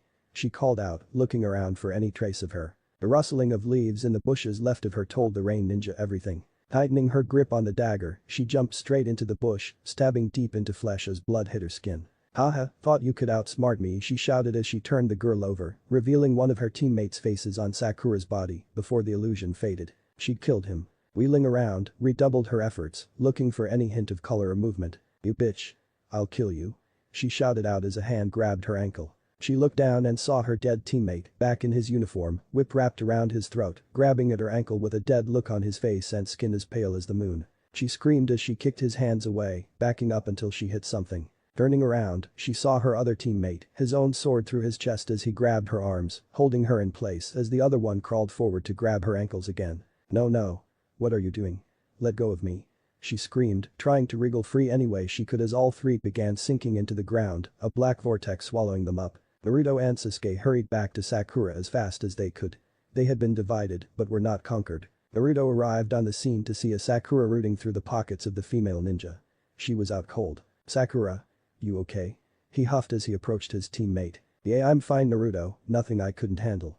She smirked as her hand found the thing she was looking for. "Aha," she said, pulling her hand free of her opponent's pouch and lifting her prize to the sky to reveal a heaven scroll. The scene was so quiet you could hear a drop. Sakura and Naruto began to regain movement as Sakura yelled out. "All this for a heaven scroll." Naruto just sweat dropped. If that didn't bring more ninja running, nothing would. "Come on, Sakura, just take it and let's go, Sasuke," Naruto quickly said.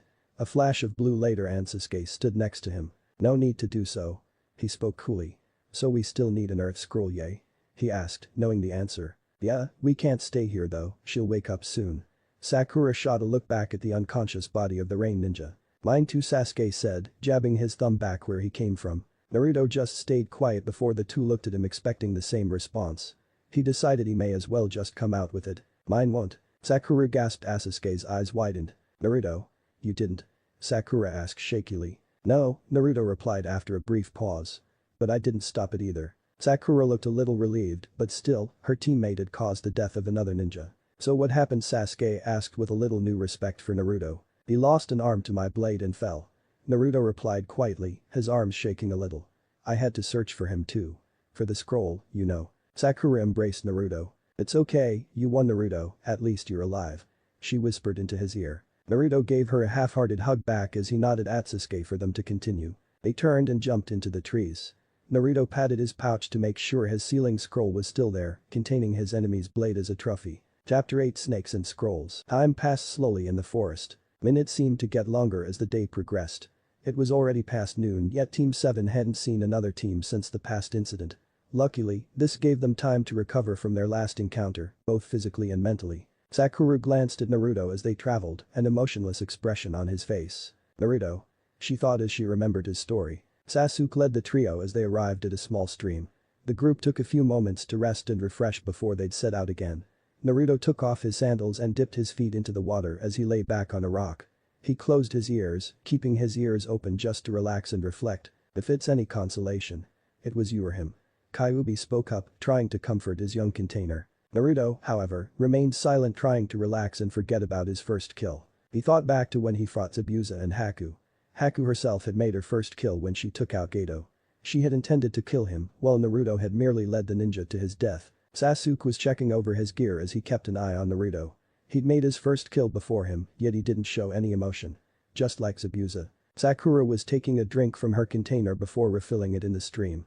She quickly checked over her gear, drawing a kunai and holding it to her face, twisting the blade over, examining its razor edge. Every time I've held one of these. I could have used it to kill someone.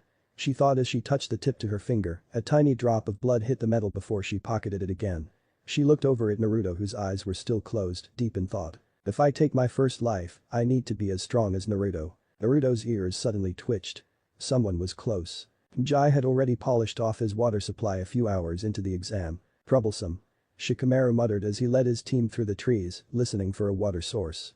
Shikamaru heard running water to his left as his team adjusted and headed in the direction of the source. A small stream ran through the forest as the group landed. Jai dived headfirst at the edge of the bank, his head submerged while swallowing huge gulps. Jai. Show some manners. You are in the presence of a lady you know. Ino piped up as she massaged her feet. Jai couldn't hear, he still hadn't finished his drink. Neither of his teammates worried, he was always like this. Alright Jai, that's enough. Shikamaru said, pulling Jai's scarf back, causing his head to rise from the water. There's plenty left in Shikamaru. What are you worried about? Jai replied, turning around before crossing his legs. I don't want to stay in one place too long. It gives the enemy time to plan as well as set up traps. It's fine Shikamaru, we'll set off again soon, okay? Ino replied with a smile as she slipped back into her sandals. Shikamaru just patted his back pouch, reassuring himself that both scrolls were in place. Naruto put his sandals back on Sasuke, and Sakura stood waiting for him. He blinked and his eyes became blood red, he quickly looked around, scanning the area around them. He saw nothing. The three ninjas got a running start before they jumped back into the trees. Naruto could feel the chakra signature following them. Whichever way he led his team, the signature would always follow. Deciding enough was enough, Naruto led the signatures to a small clearing with a few scattered trees for protection. The team stopped in the middle. What's wrong? Sakura asked, confused. Naruto just closed his eyes and opened them, bringing back the fierce red ones he had grown fond of. Someone's following us. He muttered to his team and he strained his eyes, looking and feeling for any hint of the pursuers. As soon as he tried looking and feeling, the signature had vanished. They weren't anywhere. Sakura took immediate action, searching as hard as Naruto. Her ears tuned to pick up any noise. Sasuke activated his Sharingan, taking a battle position and drawing a kunai from his pouch. You better be right, Naruto. He muttered back to his comrade. Normally Naruto would have jumped at Sasuke's sign of respect for him, but he had bigger things to worry about. The earth trembled slightly. The trio looked at each other before jumping backwards as a giant snake emerged from the ground, snapping its jaws shut around the earth they were just standing on. The lone female grass ninja stood on top of the snake with a straw hat over her long black hair and a thick purple rope around her waist. She giggled darkly. Well, looks like I've found my prize. Naruto drew his sword in a reverse grip, preparing his hands for the shadow clones. Oh no, we can't have you using it. The grass ninja smirked before unleashing a torrent of killer intent at the trio. The three froze in fear. The fox stirred within Naruto, sensing the danger to his vessel. Seeing through Naruto's eyes, he saw just who was causing his warden to lock up. Killer intent radiated out of Naruto, cancelling out the grass ninjas while making her quiver a little. Naruto, Sasuke and Sakura gasped heavily as the weight was lifted off them. You won. Naruto thought quickly to thank the Kikbi. You can repay me by killing him. The fox roared back in response. Him? Naruto replied. So, it seems I have stumbled onto the location of a precious possession of Konoha. The grass ninja sneered, throwing her hat aside to the muddy grass below. Sasuke and Sakura were confused as to what she was referring to, Sasuke thinking it was himself while Sakura had no clue. Sasuke, Sakura, be careful.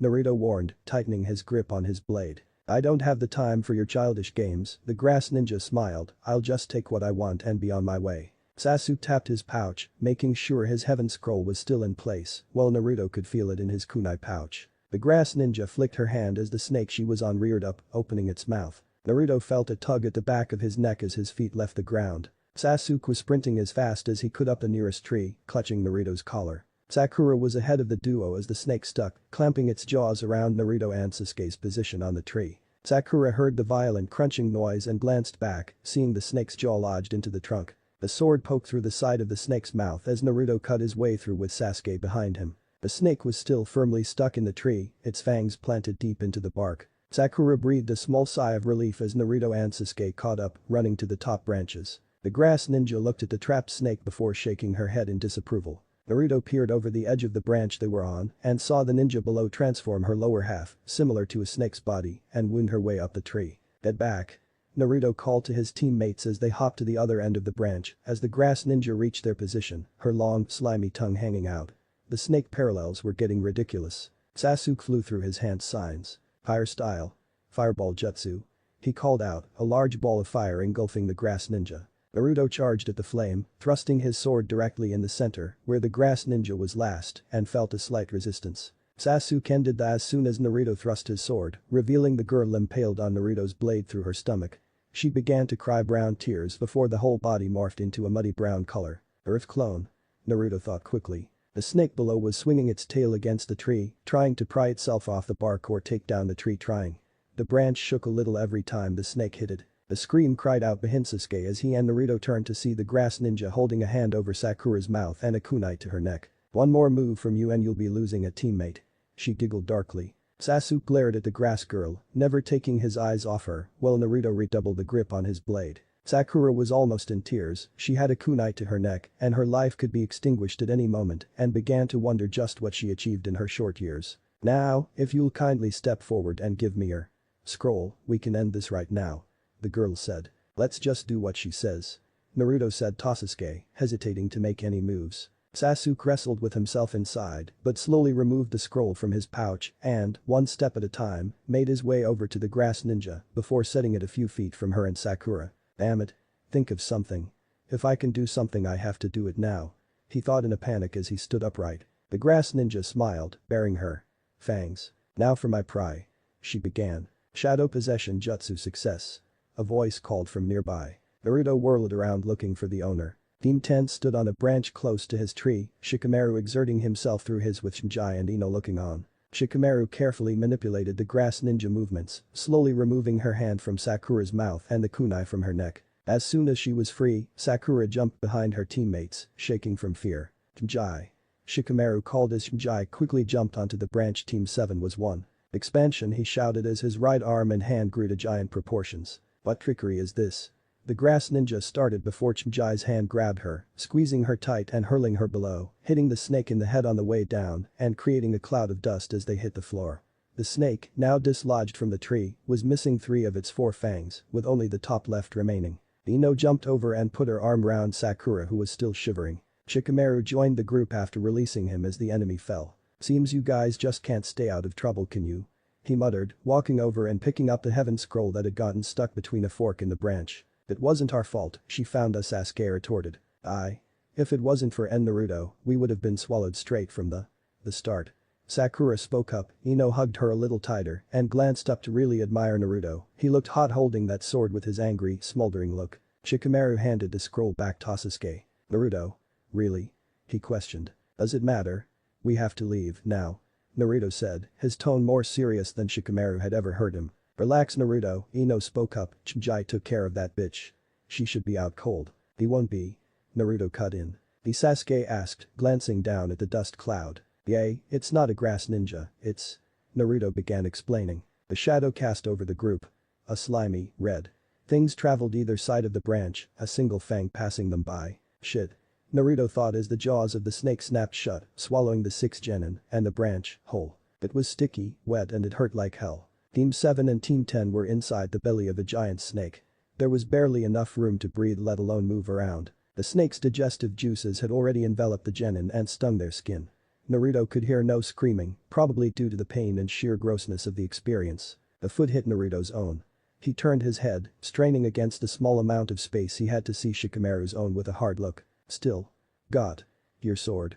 He huffed, trying to keep as much air in as possible. Everyone felt the snake slither over a high log as Naruto slipped lower in its stomach. His sword was long gone, he dropped it the moment the snake ate him due to the pressure, and it was most likely further down in its belly. I gotta summon better than that though. He thought. The grass genin stood proudly on top of the snake, having captured Inichiha and 5 other test subjects, 3 being clan members. He chuckled. Tomorrow's going to be fun. He thought. The snake slid over the small stream before hissing in pain. Its lower back scrunching up to try and ease it. What's going on? The grass ninja hissed before the snake felt another pang of pain, thrashing around wildly. The grass ninja jumped free and landed on the water as the snake curled itself round several trees, hissing louder. Stupid serpent.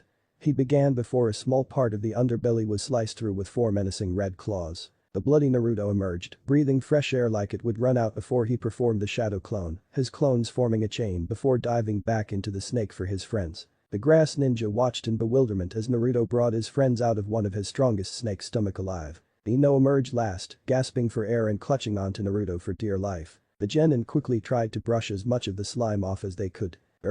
Now that was an experience. Shikamaru complained. Naruto dispelled his clones as they turned their attention back to the threat at hand. Eyes, we can't win this battle. Naruto whispered to his friends as some of them looked a little unnerved. What? Why not? Sasuke questioned, annoyed at admitting defeat to a single grass ninja. That's Orochimaru's new apprentice. Shikamaru stated coolly. Ino, Sakura and Shinji flinched, they'd heard tales about the but had never seen one, yet an apprentice of the one who defected from the village was standing in front of them. Close Shikamaru. Naruto swallowed Orochimaru himself. Everyone flinched as Orochimaru allowed the conversation to continue, wondering himself how the demon fox's jailer had figured it out. There's no way we can fight and win. Naruto admitted, even with the fox's help, he probably couldn't kill him. SSSS smart decision. Orochimaru called out, his eyes now focused on Naruto's own. What are you thinking, brat? The fox roared, enraged by his vessel's refusal to kill one he hated so much. Even with all of us, we won't be able to match up to him. He has years of knowledge and, you told me, so how could we? Naruto trailed off inside his head before a yell came from the real world. Team 10. Formation 4. Shikamaru called out as he flashed through hand signs. Jai reacted immediately, running to the left and jumping over the stream. Naruto Sasuke. Distraction. Shikamaru called out, completing his hand signs. The two reacted immediately, Naruto focused his chakra and summoned 500 clones along their side of the bank, while Sasuke flashed through hand signs. Orochimaru smirked, his face still that of the female grass ninjas he'd stolen between exams, keeping an eye on as much of the action as he could. The Naruto clones paired up and threw each other at the snake. Sasuke jumped high into the air, spouting off several balls of fire, crying out, fire style. Phoenix flower jutsu. Several of the fireballs collided with the Naruto clones mid-flight, creating a small, but effective smokescreen, as the orange and black clones that they missed dived into the smoke. Many flew through the smoke, but as it cleared it revealed Orochimaru held in place by 15 Naruto clones and Shikamaru's shadow, dragging him into the water. Shadow possession success. He called out. Now Shinji. Expansion Shinji called out as he leapt back over the river, behind Orochimaru, his hands growing to epic proportions. He looked shocked as he struggled to free himself. Shinji put his hands together in a huge fist before slamming them down on Orochimaru's head, dispelling the Naruto clones, and forcing the Sannin's head to crack against the rocks beneath the shallow stream. Shinji landed next to Shikamaru as his shadow returned to him. Naruto Sasuke, quickly. Shikamaru beckoned as the 6 jumped away into the trees. Behind them Orochimaru's corpse rose to the top of the water, his clothes and skin melting before turning the water a deep brown shade. The two genin teams jumped as far and fast as they could through the trees, looking for the tower to report their skirmish to the more advanced ninja. The soft hissing sent chills down their collective spines. The hand flew out from a trunk on a tree as Ino landed, grabbing her wrist and locking it behind her back. Ino. Shinji called out before another pair of hands restrained him. Pushing his face into the branch, holding his hands behind his back. More hands appeared as the remaining genin avoided them, slashing at them with kunai and landing on a safe branch. The hands became arms and arms became shoulders as several brown Orochimaru clones stepped out of the they were hidden under, regaining their color as they did. It seems you are out of ideas. The same voice they now feared to hear spoke up. Orochimaru stood behind them, sandwiching their branch between his and his clones. Only 4 left. Now how to dispose of you? He giggled, his girlish face still in place. Sakura hid behind Naruto. What do you want? Shikamaru shouted. In all their years of near friendship, Naruto had never seen the boy look this desperate. The Orochimaru girl giggled again. Just something I've had eyes on for a long time. She replied calmly. The air shimmered and wavered, like on a hot day as the 4 remaining genin disappeared. What? Orochimaru stood shocked. The 2 clones of himself as well as their captives disappeared too. He then felt pain in his stomach as a kunai lodged itself in it. He looked down and saw a smirking Sasuke trying to plant another in his heart with his other hand. The snake used his strength to block the blow but Sasuke's momentum brought his left foot into his gut, knocking him off balance. Now I've got you. Orochimaru laughed as his free hand grabbed Sasuke's shirt and pulled him down with him as the 2 tumbled off the branch. Sasuke. Sakura called out as she released her hidden in plain sight. Shikamaru and Naruto were too busy finishing off the earth clones of Orochimaru as the pair tumbled below through the canopy of smaller trees. Naruto slashed and dug a kunai into his Orochimaru clone's brain before it returned to its earthly state. Ino was gasped in shock as Naruto jumped past her into the canopy after his teammate, holding a sealing scroll in his hand. Sasuke shouted as he landed on top of Orochimaru before he released his grip and rolled away. Orochimaru's body had landed on some rough rocks, but his head missed them. Sasuke looked up as he lay on the grass to see Orochimaru gasp for air as his mouth unhinged and opened wide. A finger, a hand, 2 hands, a head. All these things came out of his mouth as a full copy of Orochimaru stood up covered in a little saliva. Now it's just us, Sasuke. He laughed, his real snake-like face revealed. Sasuke tried to gather as much breath as he could, trying to struggle to his feet at the same time proved challenging. Orochimaru's head suddenly extended out from his neck, sinking his fangs into Sasuke's shoulder. Sasuke cried out as the weird curse mark of heaven formed on the back of his neck. A dark blue sword swung down through the trees, barely missing Orochimaru's retracting head as it slammed into the ground, Naruto holding the end of it. Sasuke clutched his neck, his eyes losing their Sharingan and closing before he collapsed in pain. Naruto stood over his teammate before Orochimaru smirked. Too late brat, he's as good as mine. You're not the king Sasuke. Naruto shouted back, raising the blue bastard sword with some difficulty to face his opponent. Oh not now. But he'll soon seek my power. Orochimaru replied as his body began to burn slowly. As his torso disappeared, the pouch containing his scroll disappeared, leaving an earth scroll to drop to the ground. A small gift for you. Effort. He chuckled as the flames consumed his head. Naruto felt the chakra signature disappear as soon as the last flame burned out. Letting the sword clatter to the ground, he gasped for breath as he doubled over onto all 4s. Naruto. Sakura called out as she and Team 10 combed the forest below. He's over here. Ino called out as everyone hurried over to her. Naruto was laying on his back, gasping for breath with his eyes closed. Sasuke's breathing was slow, his hands still clutching his neck. Naruto Sasuke. Sakura cried out, running over to her teammates. Help Sasuke. Naruto breathed out between gasps. Sakura quickly switched her full attention to Sasuke and looked him over for injuries. Naruto, what happened? Is he gone? Shikamaru asked, sticking particularly close to his 2 teammates, as though he didn't want to be apart from their sides at all. Naruto quickly regained as much breath as he could before rising to his knees. That freak took a bite out of Sasuke. He did something to him. Naruto replied, glancing over at the last Uchiha. Then he vanished in fire. We have to get to the tower now and report this to the Hokage. Shikamaru said sternly. His foot kicked something. He looked down to see the scroll Orochimaru had left behind. Shikamaru picked it up. Dropped it?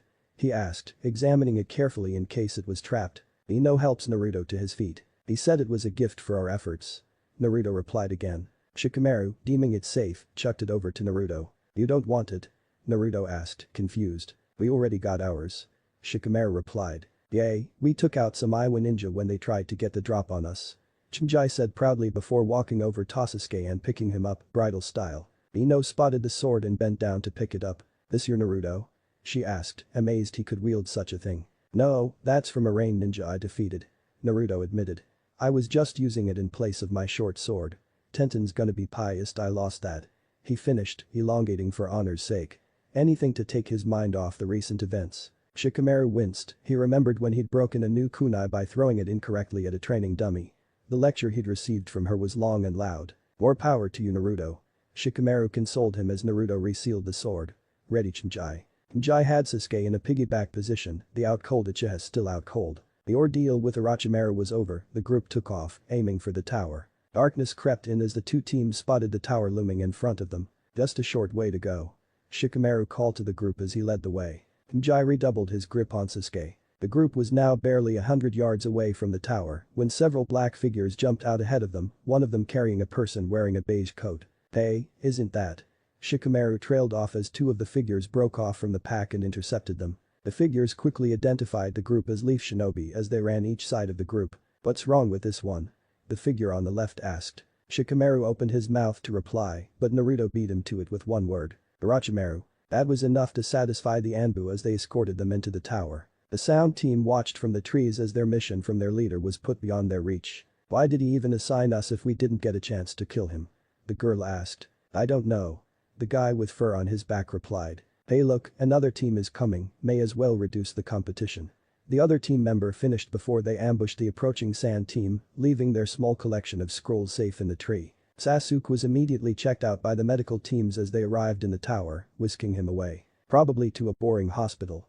Naruto thought. One of the two Anbu who escorted them the final 100 yards returned from the examination room and spoke. "Your teams still have a mission to complete," he stated before disappearing in a flash of smoke, presumably to report to the Hokage. The remaining 5 looked at each other oddly before they took out their scrolls, Naruto's 2 Heaven and 1 Earth scroll and Shikamaru's single Heaven and Earth scroll. "What do you suppose we do with them?"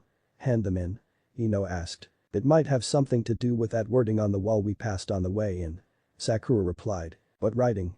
Jai asked, checking his pockets for a snack. Without any further delay, Sakura led the small group back into the first room.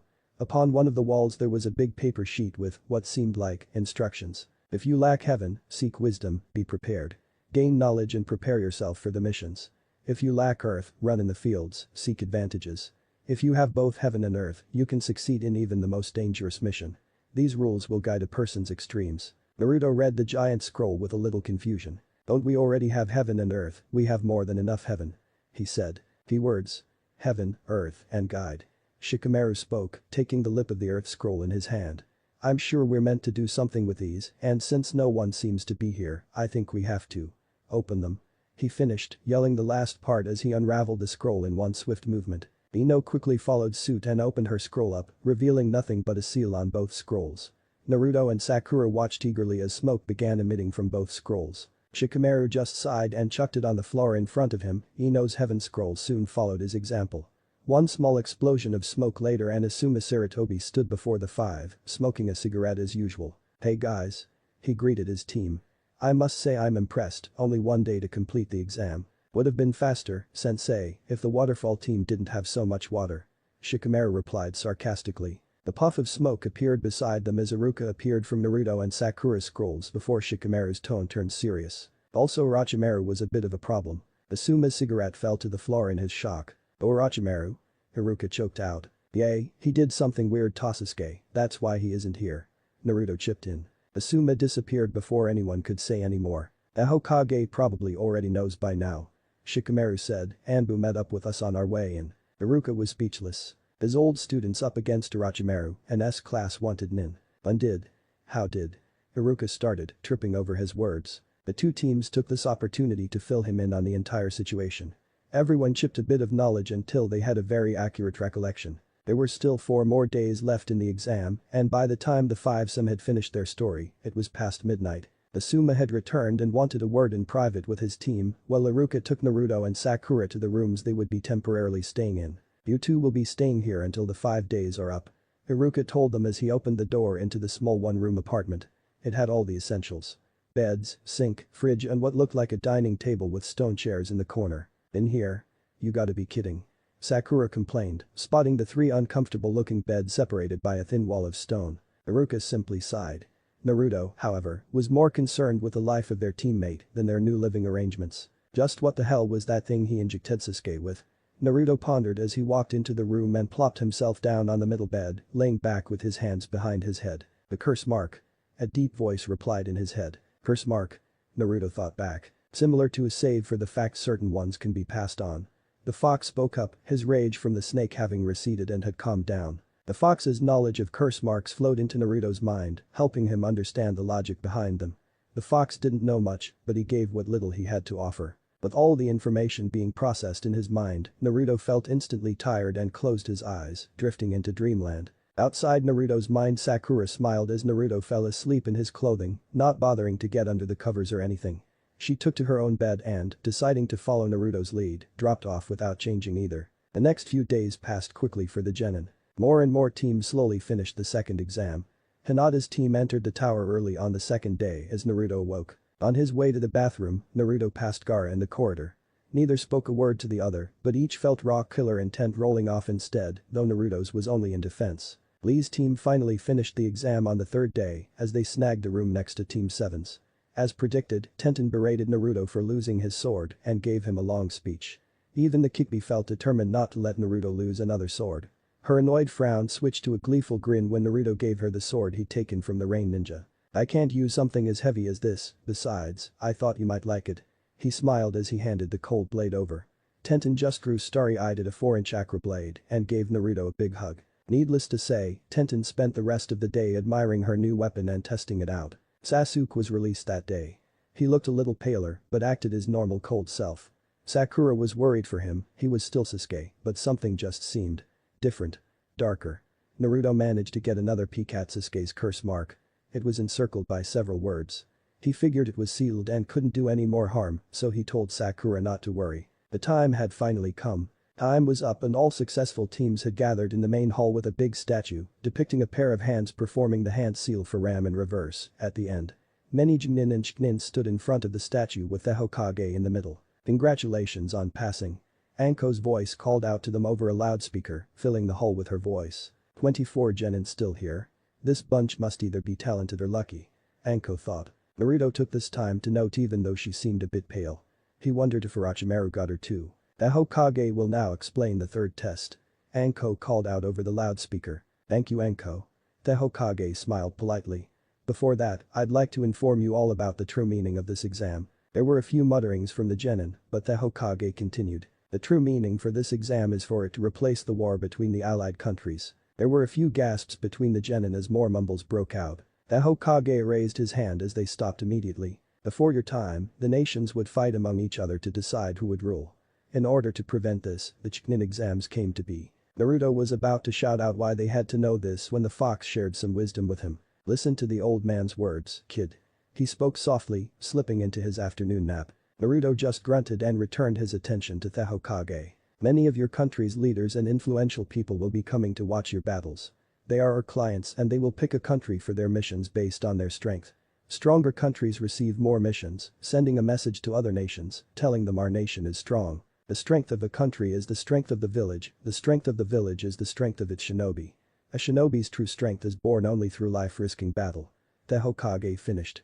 "This is not just a test, but a life-risking battle with your dreams and your country's prestige on the line." A few people looked uneasy with this new information, but none backed down. The Hokage stepped back as a Chunin stepped forward. "Before we begin the main event, however, there is one more thing you have to do."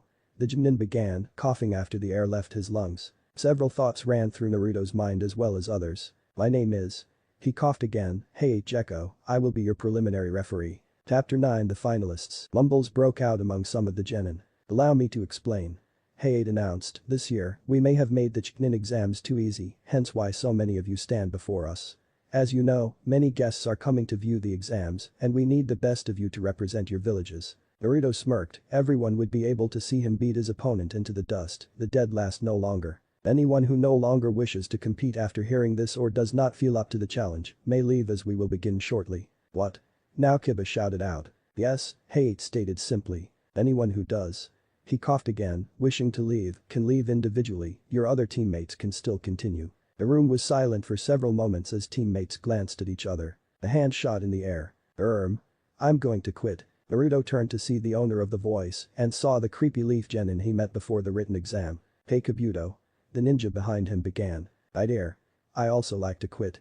Another voice came with another hand. Its owner was a tall, blonde waterfall ninja with his left arm and leg bandaged up with a few drops of blood showing through. "Very well, the Chunin will escort you out of the forest."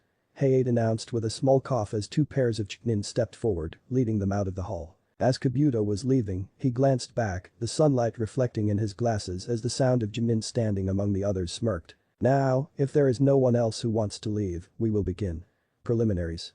Hayate coughed out, taking out a clipboard. Sasuke gripped his neck in pain. Come on. Not now.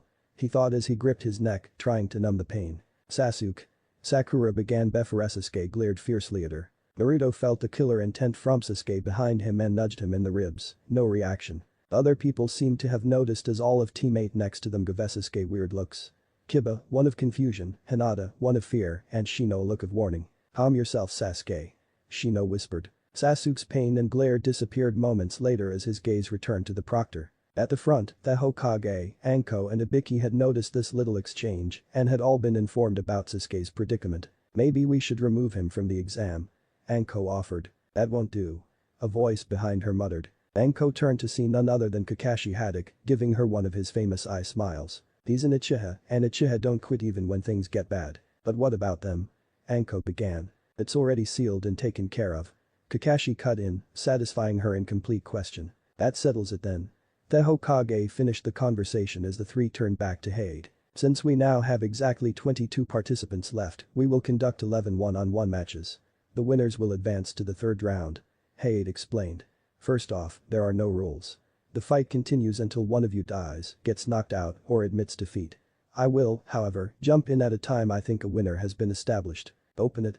Anko spoke into her headset. The section of the wall left of the statue slid away to reveal a giant screen. The genin gazed up at it as it flashed through people's names. The flashing slowed and revealed the names of the first two fighters. The first battle will be between Tenten and Sakura Haruno.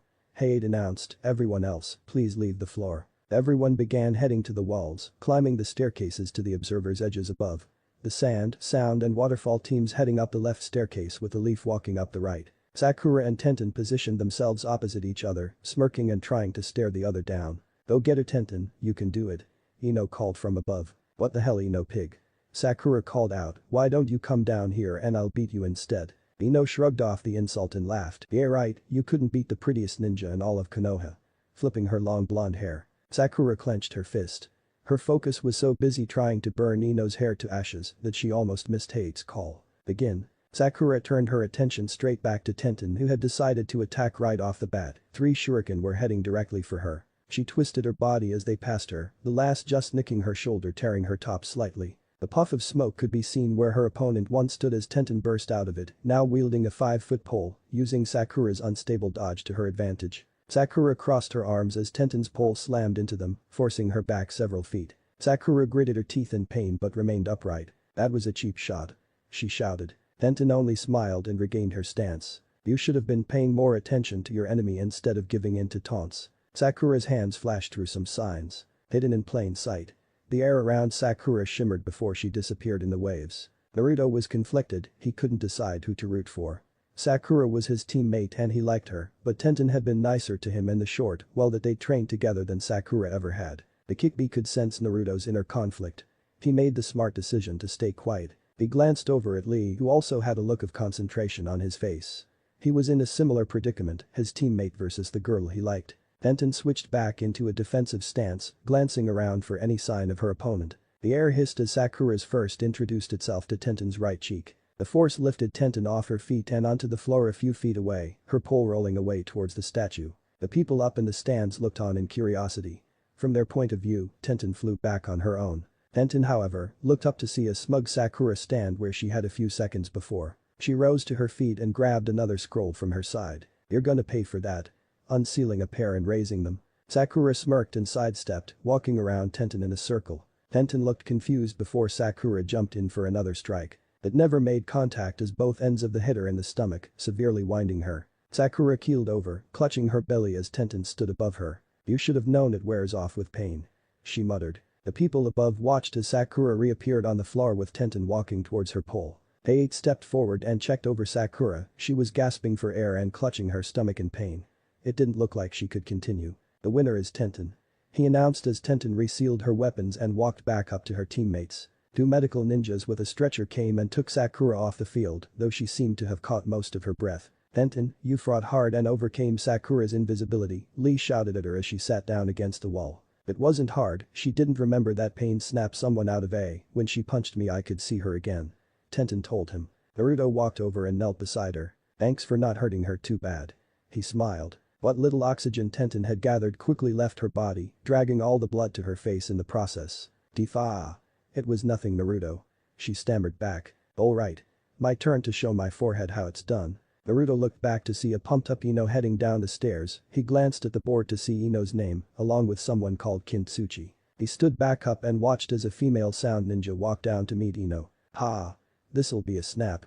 Ino thought as she examined her opponent. Kin had her sound headband in its proper place with a two-toned camouflage gray scarf around her neck, restricting her long black hair from moving about too much. Hate stood between the two girls. Begin. He jumped away as neither combatant moved. Each was waiting for the other to make their move, but neither did. Aren't you gonna attack me or anything? How boring. Kin said, smirking. Yay, like I'd fall for something as obvious as that. You want me to attack too?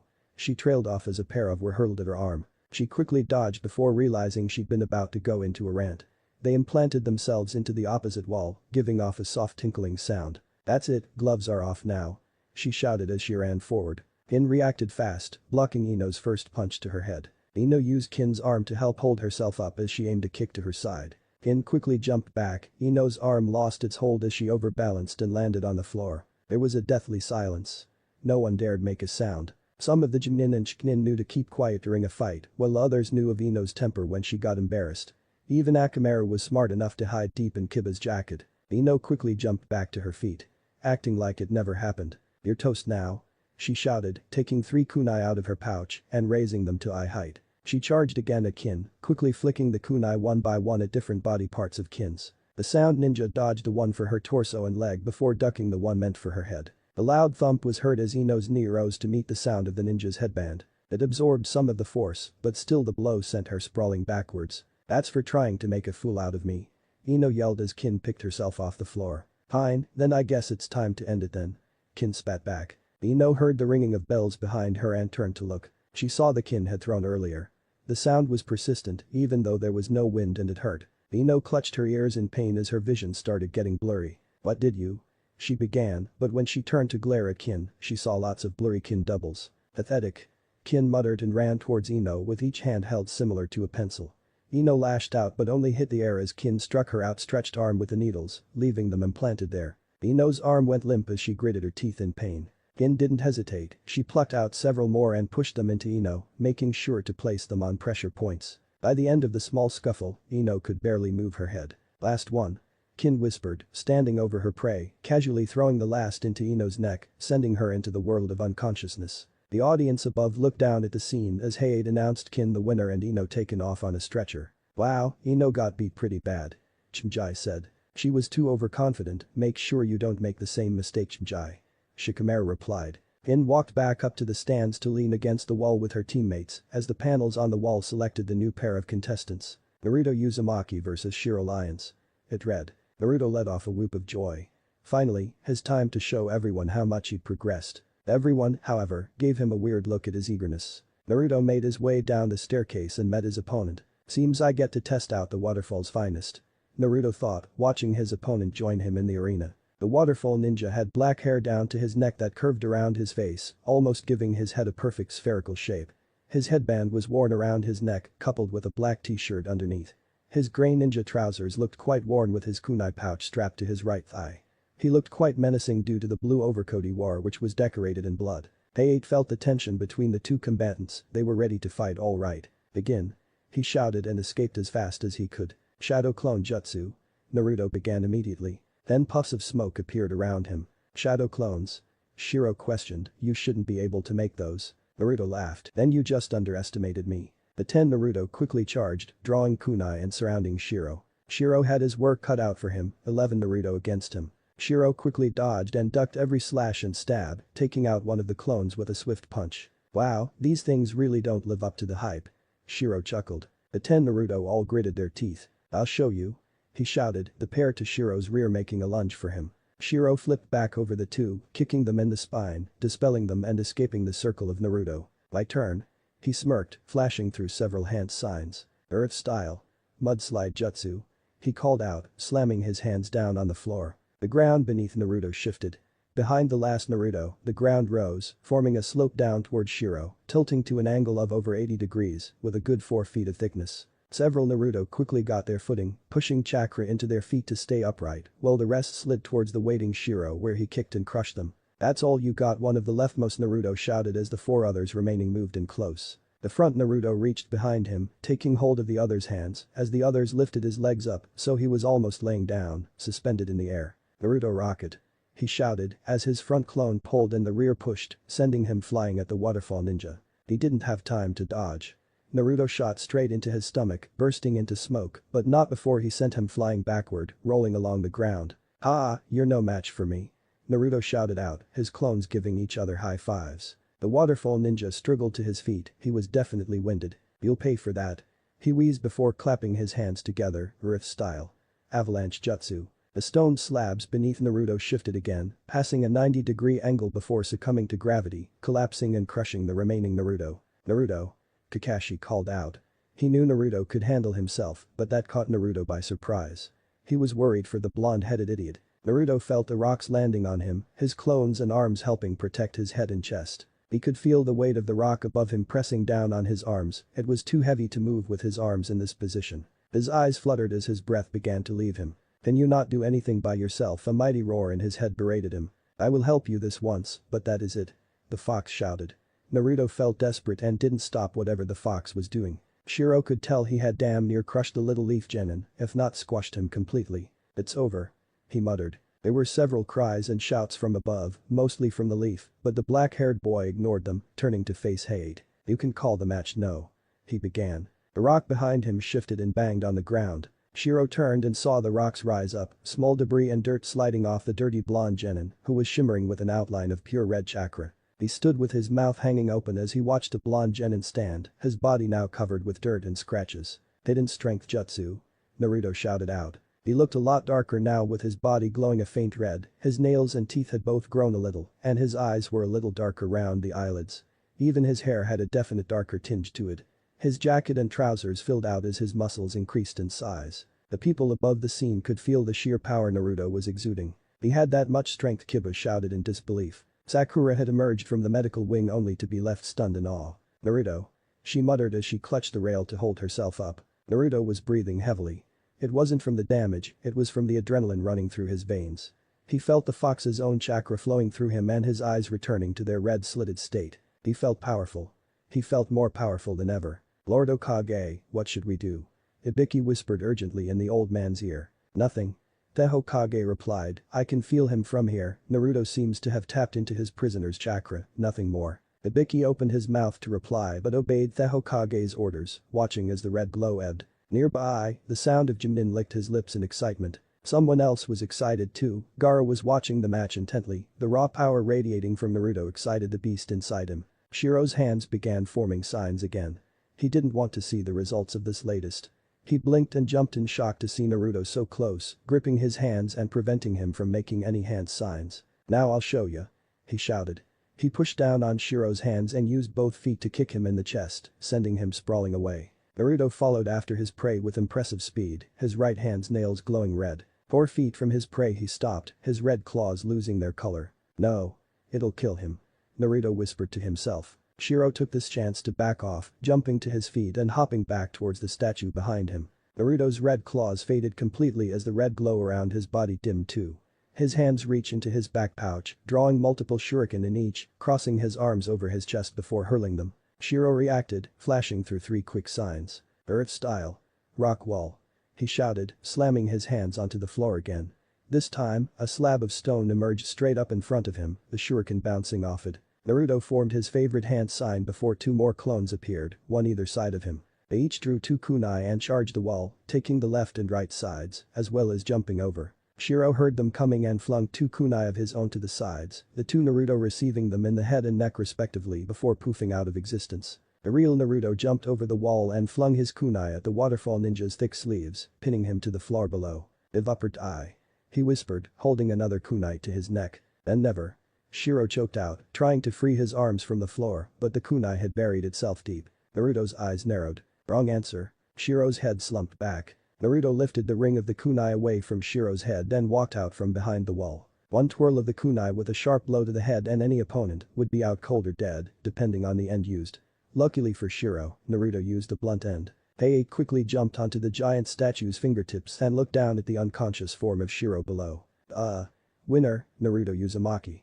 He announced that medical ninjas quickly freed and carried Shiro away, checking the now growing lump on top of his head. Naruto turned and walked up the stairs. Each step he took he felt weaker, he could feel the extra strength he'd received from the kick receding, leaving his original muscles deflating. He reached the top and spotted his friend smiling at him. Hinata, Sakura and Tenten were giving him looks of relief, while Shikamaru, Kiba, Chimjai and Lee gave him looks of admiration. Naruto smiled back and walked forward, but slowly felt his legs give out from under him. With a thud, Naruto collapsed, face first on the cold stone. "Naruto!" Shikamaru called out. Chimjai, Lee, Tenten, Sakura and Kiba all rushed to Naruto's side with Guy and Kakashi bringing up the rear. "Naruto? What is wrong?" Lee asked worriedly as he helped turn Naruto over. Naruto was breathing heavily. "Erg." Naruto struggled out, "Rocks are heavy." Kiba reached into his pocket and took out a small, marble-like object. "Here, eat this," he offered, holding it to Naruto's mouth. Naruto accepted the pill and bit down hard, splitting the pill and swallowing it. He was still breathing heavily for a moment before his body began gaining a large amount of energy. His breathing slowed and he felt more alert. He slowly pushed himself into a sitting position as his breath returned to normal. "Thanks Kiba, what was that?" he asked. Everyone gave a sigh of relief as Naruto rose to his feet. "Soldier pill, they give you a boost in stamina and chakra, they should keep you going, but you need to see a medic." "Good thinking Kiba."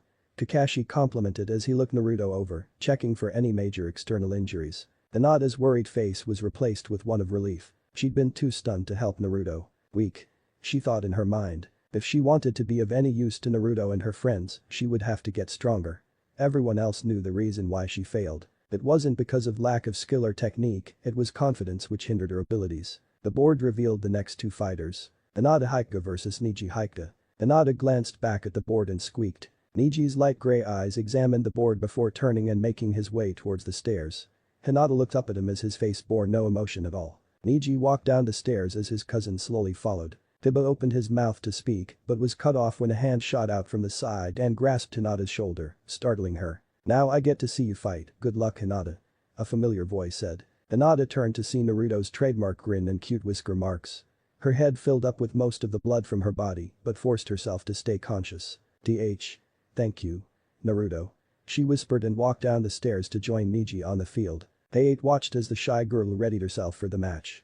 Even he could tell she was scared, but he had to continue the match until the end. "Begin. Before we start the match, I'd like to say something, Hinata," Neji said, his voice rising. "You don't make a good shinobi, forfeit now." Hinata looked stunned. "You're too kind. You wish for harmony and avoid conflict.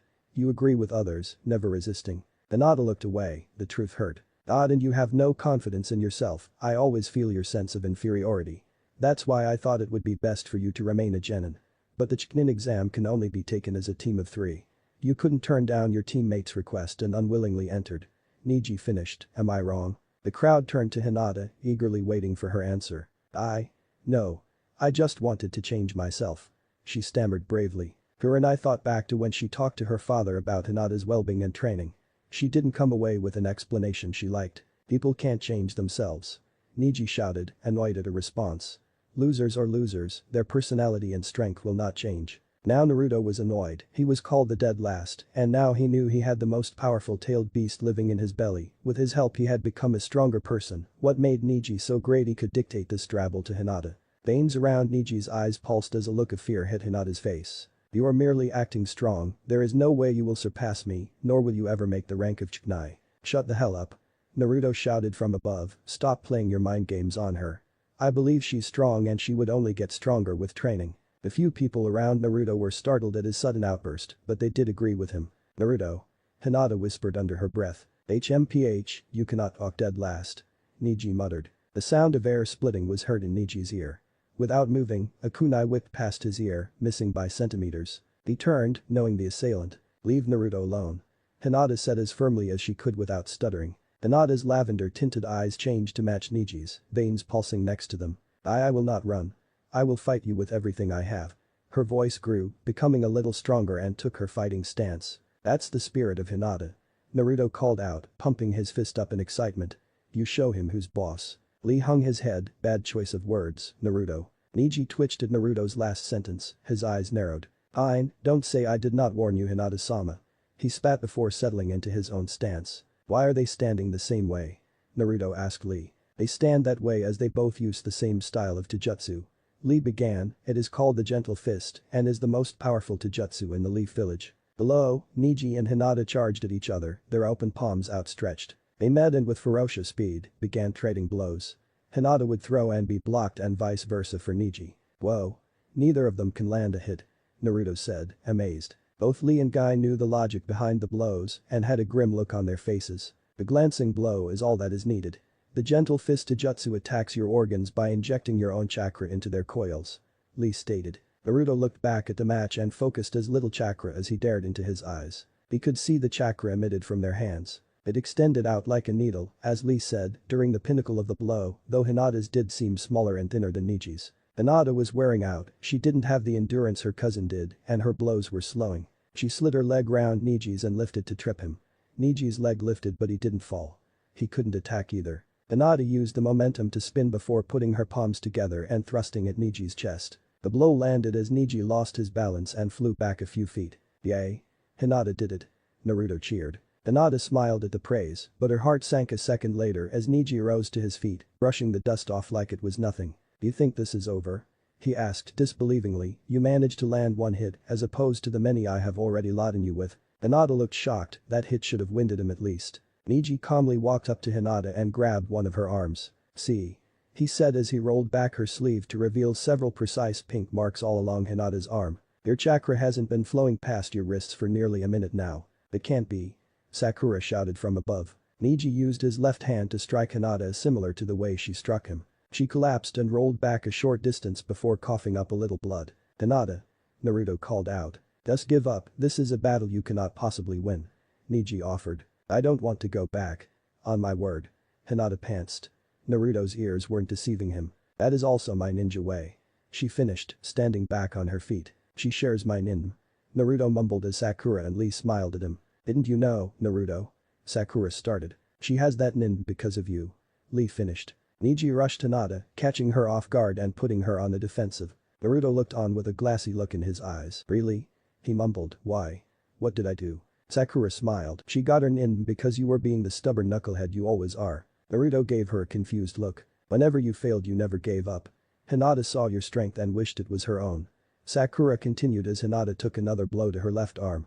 She wanted to be like you, to never give up and keep getting stronger. Naruto turned back to the match. Hinata. Neji's hand slipped under Hinata's guard and both found her stomach, forcing a large amount of chakra into her. Hinata.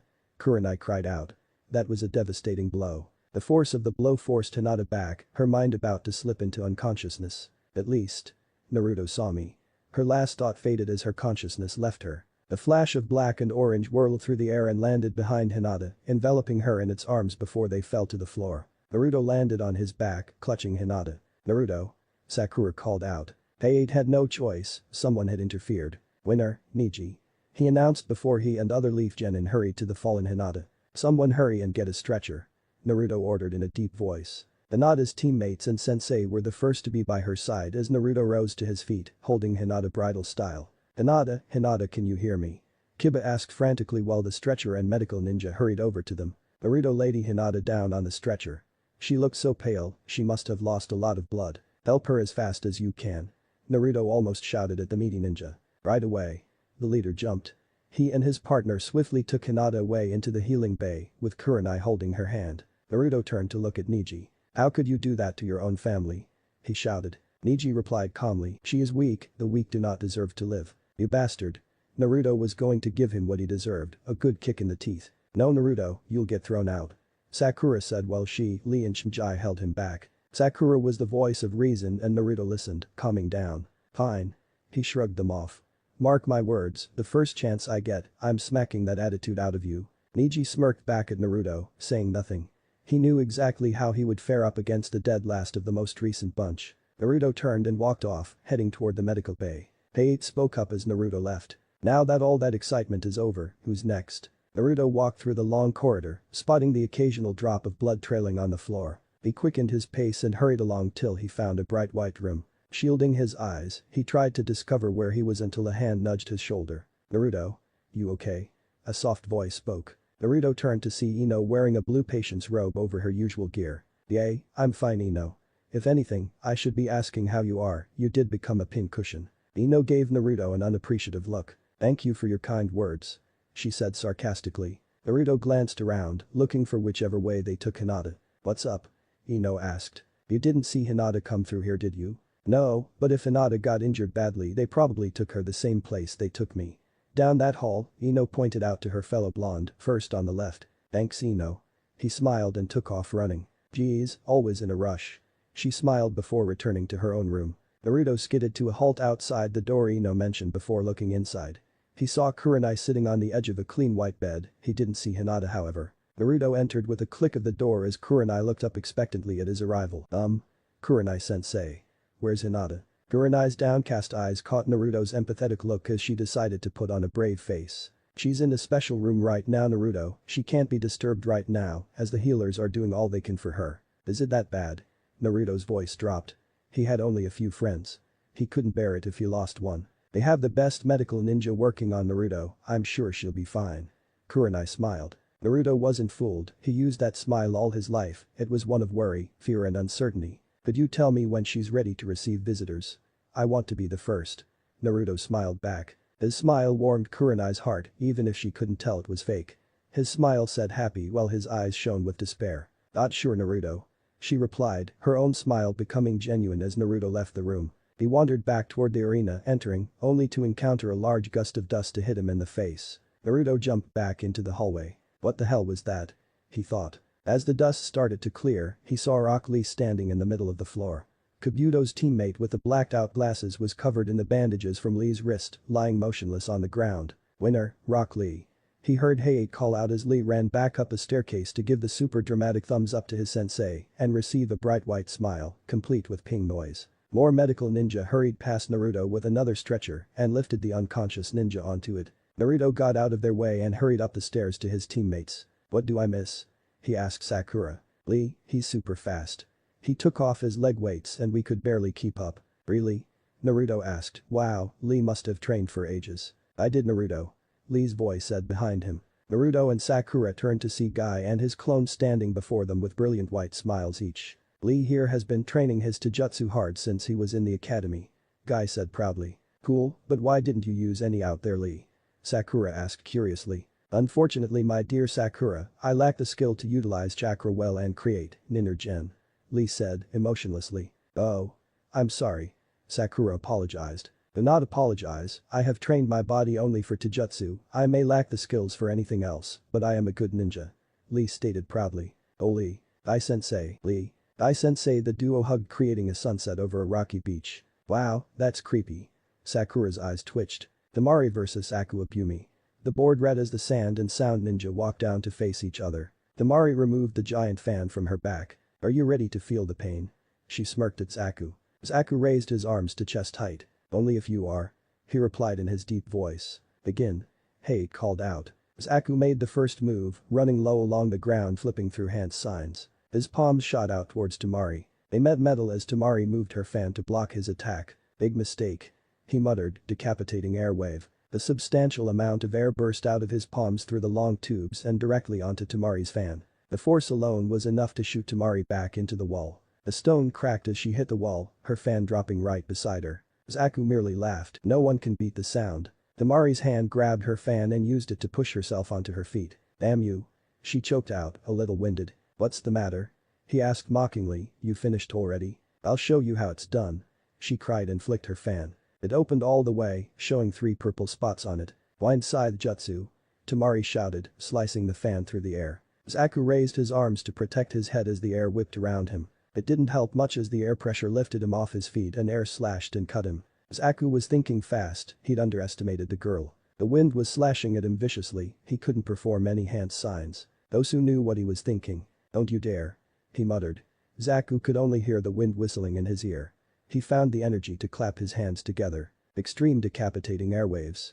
He shouted out, thrusting his arms forward, letting out a huge amount of air, blasting himself out of the mini-cyclone. He flew back and smashed his head on the wall above the viewing deck, falling into unconsciousness and dropping in front of the Leaf Junin. The blast he'd conjured head straight for his teammate and the remaining Sand siblings. Ankrum swiftly ducked behind Gaara as his sand shield automatically protected them from harm. Dosu jumped clear of the railings and landed on the battle floor. Fool. He cursed. They jumped up to the platform to check on Zaku, out cold. The winner, Tamari. He announced. Naruto looked over at Tamari. She looked like she was about to collapse too. That first hit must have been hard. Both combatants had one kill move, now that was scary. Medical ninjas hurried past the genin to get to Zaku. He won't be happy when he wakes up, a giant headache and many cuts over his body. One of them muttered as they inspected him. Tamari folded her fan up and rested both hands on it, her head bent between them, breathing hard. Ankrum jumped over the railing and landed beside his sister. "Hey, you okay?" he asked, worried. Yay. She said softly, looking up at her brother as her vision went blurry, "I'm fine." She didn't finish as both she and her fan collapsed. Ankrum quickly caught her and lifted her arm over his shoulder. "Medic." He called out as the medical ninja came to relieve him of his sister. He gave her a quick look over before telling Ankrum she'd only received a mild shock. He quickly healed the lump on the back of her head before her eyes fluttered open. That was over fast. Naruto thought as Zaku passed him on a stretcher, too powerful for his own good. "Why do you think I've not taught you any more than you can handle right now?" Kikbi grumbled to Naruto. The stray debris was quickly cleared from the walls as the board announced the next battle. Shikamaru Nara vs Shino Aburam. Shino glanced at the board. If he was sad or glad Shikamaru was his opponent, he certainly didn't show it. Shikamaru just sighed. "Great, now I have to work, I was hoping to go last." He muttered to Chimjai. "Don't worry, you'll do fine." Chimjai grinned. "Thanks buddy." Shikamaru smiled before following Shino down to the arena below. Many of the Genin were stirring at this latest bout, the mysterious Aburam clan member versus the Genin genius. Shikamaru and Shino took their places opposite each other, both with their hands in their pockets. "Begin." Hate shouted, jumping back. Shikamaru watched Shino carefully, checking to see what moves he would make. Shino on the other hand barely moved a muscle, instead a large amount of insects began collecting themselves in his sleeves. What's he waiting for? Shikamaru wondered as several plans began formulating themselves in his head. Shino moved. He lifted both his arms and raised them above the rim of his pockets, enough to slip his hands out and point them at Shikamaru. Two swarms of insects launched themselves at the Nara, flapping their little wings in effort. The two swarms merged into one as Shikamaru jumped back, trying to escape from them. Shino's hands had returned to their respective pockets. Acting fast, Shikamaru reached into his pouch and withdrew a red outlined note with kanji written in the middle for explode. He wrapped it around a kunai and hurled it into the oncoming storm of insects. It buried itself deep into the storm and exploded, sending insects both living and dead scattering. Shikamaru jumped into the smokescreen the explosion had created. Shino was still standing in his starting position, waiting patiently to strike again. A shadow burst from the smoke, approaching Shino's own at a dangerously fast pace. This made Shino react, jumping clear of the shadow till he was sure he was out of its reach. The smoke began to settle to reveal Shikamaru still in his stance. Many people didn't know who could win this match, no one really knew about Shino, and Shikamaru usually didn't show this level of effort. Shikamaru reached into his pouch again, withdrawing a small bowl-like object in kunai when he felt himself nearly lose grip of them. "Seems my Kikage found you," Shino said in his soft voice. Shikamaru's eyes widened and he quickly rolled up his sleeve. Sure enough, several small beetle-like insects were biting his arm. "They live off chakra, pretty soon, you won't have enough left to move." Shikamaru cursed and brushed them off his arm before hurling the kunai between him and Shino. It dug itself into the ground before the ball attached to the end of it began emitting a bright light. The audience above covered their eyes while Shino seemed unfazed, his dark glasses protecting him from the worst of it. Using the cover, Shikamaru set to work, removing several things from his pouch. He had exactly 30 seconds to finish. Shino just remained standing still, waiting for the flash to finish. One of his insects hovered in front of his eyes. "Good," was all he said. The light burned itself out, and some of the crowd rubbed their eyes to refocus them. Down in the arena, Shino still hadn't moved, while Shikamaru was holding several strings behind him. "What's going on?" Naruto asked. No one seemed to be able to answer him, as they were all wondering the same thing. "Give up, there is no way you can win," Shino said calmly, analyzing the traps Shikamaru had laid out for him. "Call off your bugs or I let go." Shikamaru replied, feeling his chakra dip down further. "Whatever move you pull, I have an ace up my sleeve," Shino said, disturbingly. Shikamaru couldn't wait any longer. He released the string in his hands. Several kunai launched themselves toward Shino. That's all," he muttered before sidestepping out of their flight path. 8 kunai flew past him, 3 on each side, 1 above and 1 below. It was only as they passed him that he noticed the steel wire net binding them together. The kunai lodged themselves into the ground, the net capturing their prey. Shino was face up on the floor in a bit of a daze. Shikamaru acted fast, rushing up to the beetle user and slapped his last exploding tag over Shino's forehead. The upper eye detonated. Shikamaru said fiercely. Shino was trapped, he couldn't make a bug clone to swap with or remove the wire without Shikamaru ending him. His hidden bugs hadn't sucked all the chakra from Shikamaru's legs either. His ace had failed. I concede. He muttered a little downheartedly. Finally. Shikamaru said, relieved as he relaxed his stance and fell back onto the floor. I just want to sleep after this. Winner, Shikamaru. Hayate announced with a cough. Mjai and Kiba helped Shikamaru and Shino respectively. Kiba helped Shino out of the makeshift net and removed the exploding tag off his head, while Mjai helped Shikamaru back up the steps into the stand. Hey, good match Shikamaru. Naruto complimented. I didn't know you could work that fast. Shikamaru smirked. I don't like having to work, remember? Too much effort. Well done Shikamaru.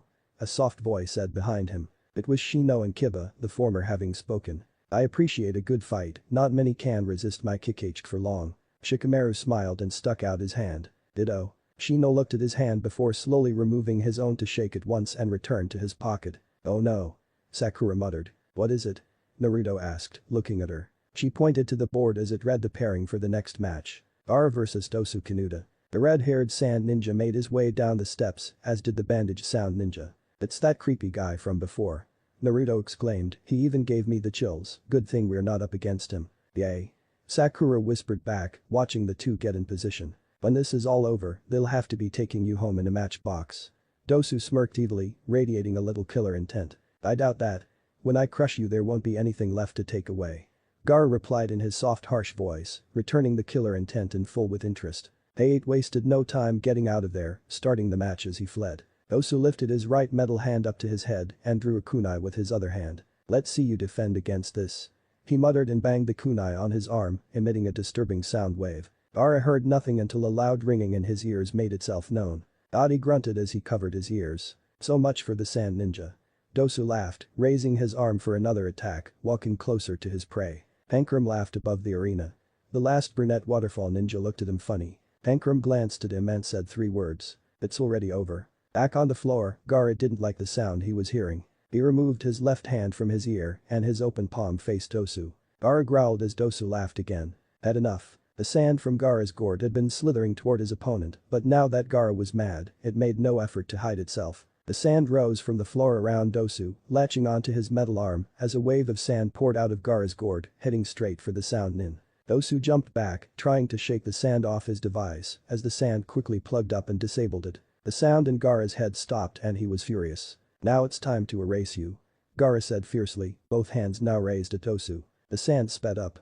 Now the entire gourd had dissolved, sending a wave of sand at the sound ninja. Sand coffin. Gaara murmured. No. Wait. He cried out as the sand enveloped him, restricting his movement and lifting him up into the air. The crowd watched in amazement as Gaara's sand brought the sound ninja closer to him so that only 10 feet separated them. The crowd watched with bated breath, wondering what Gaara would do with his prisoner. Please let me go, I give he couldn't finish as sand filled his mouth to keep the match from ending. There is no escape for the weak. Gaara muttered. Sand burial. He then shouted, balling both of his hands into fists. The sand then completely covered Dosu, enveloping him before contracting very fast into the size of the memorial statue. Several gasps were heard across the hall as the sand slowly flowed back to Gaara, recreating his gourd and filling it. Where's the other one? Sakura stammered, watching the slightly reddened sand fill Gaara's gourd. He's just gone. Lee said. All of the Leaf Genin were completely shocked at the brutality of the sand ninja. The last of the sand filled Gaara's gourd as he turned and walked back up the stairs to his brother. Winner. Gaara. Hayate muttered before repeating himself louder, remembering his duty. Naruto watched as Gaara returned to his original spot, his arms folded like nothing had happened. Next to him, Sakura was shaking, she'd never seen death before. He put his arm over her shoulder and drew her in for a hug. She silently took deep breaths to calm herself down before excusing herself with a pale look on her face. Only 3 battles left to go. Shikamaru stated as the board selected the next combatants, his mind still dealing with the loss of a fellow ninja. An enemy but a ninja all the same. Mjai Akimichi vs Squad-Zero-Taicho. The last waterfall ninja made his way calmly to the arena floor. So that's who I'm up against. Mjai laughed, when all this is over, I'm going to Ichiraku to celebrate. Shikamaru sighed, do you ever stop eating Mjai? Mjai just gave him a big grin and made his way down to his opponent. The male waterfall ninja was wearing a long blue overcoat that looked a little funny. It had lumps in places you wouldn't expect a coat to have. His blue headband was firmly tied around his upper right arm, similar to Shikamaru's. His short black hair stood on end, and the hard look on his face meant he didn't play around. Jai prepared himself for whatever this guy was going to throw at him, he wasn't going to be caught off guard. Begin. Hate shouted. The waterfall ninja decided to kick off this fight. He reached inside his overcoat and removed a bottle of water. Jai looked confused for a moment before he removed another bottle with his other hand. Where the label of the company who makes the drink would be, there was a note on each bottle reading seal. What can you do with those? Jai questioned. This. Ekatai replied, throwing the bottles above his head. The crowd followed the bottles as Ekatai drew a pair of kunai from his back left pouch under his coat and threw them at the bottles. The kunai made a direct hit in the middle of the seal, and the bottles burst, showering the field with a lot of water. Ekatai immediately formed seals while Jai was distracted. Water clone jutsu. He muttered as 3 clones rose from the floor. 4 on 1. Jai jumped back, putting some distance between him and the enemies. The clones followed Jai, drawing 2 kunai each as they ran. Jai thought quickly. Expansion, he called out as his arm and hand inflated to over 4 times their natural size. He then swiped his hand at the clones. Taking the closest 2 out, reducing them to water again while the third jumped over the hand, attacking from above. Jai's hand quickly shrank as his mother inflated and held it in front of his body, palm outwards. The clone dug its kunai into Jai's hand, cutting downwards to the bottom.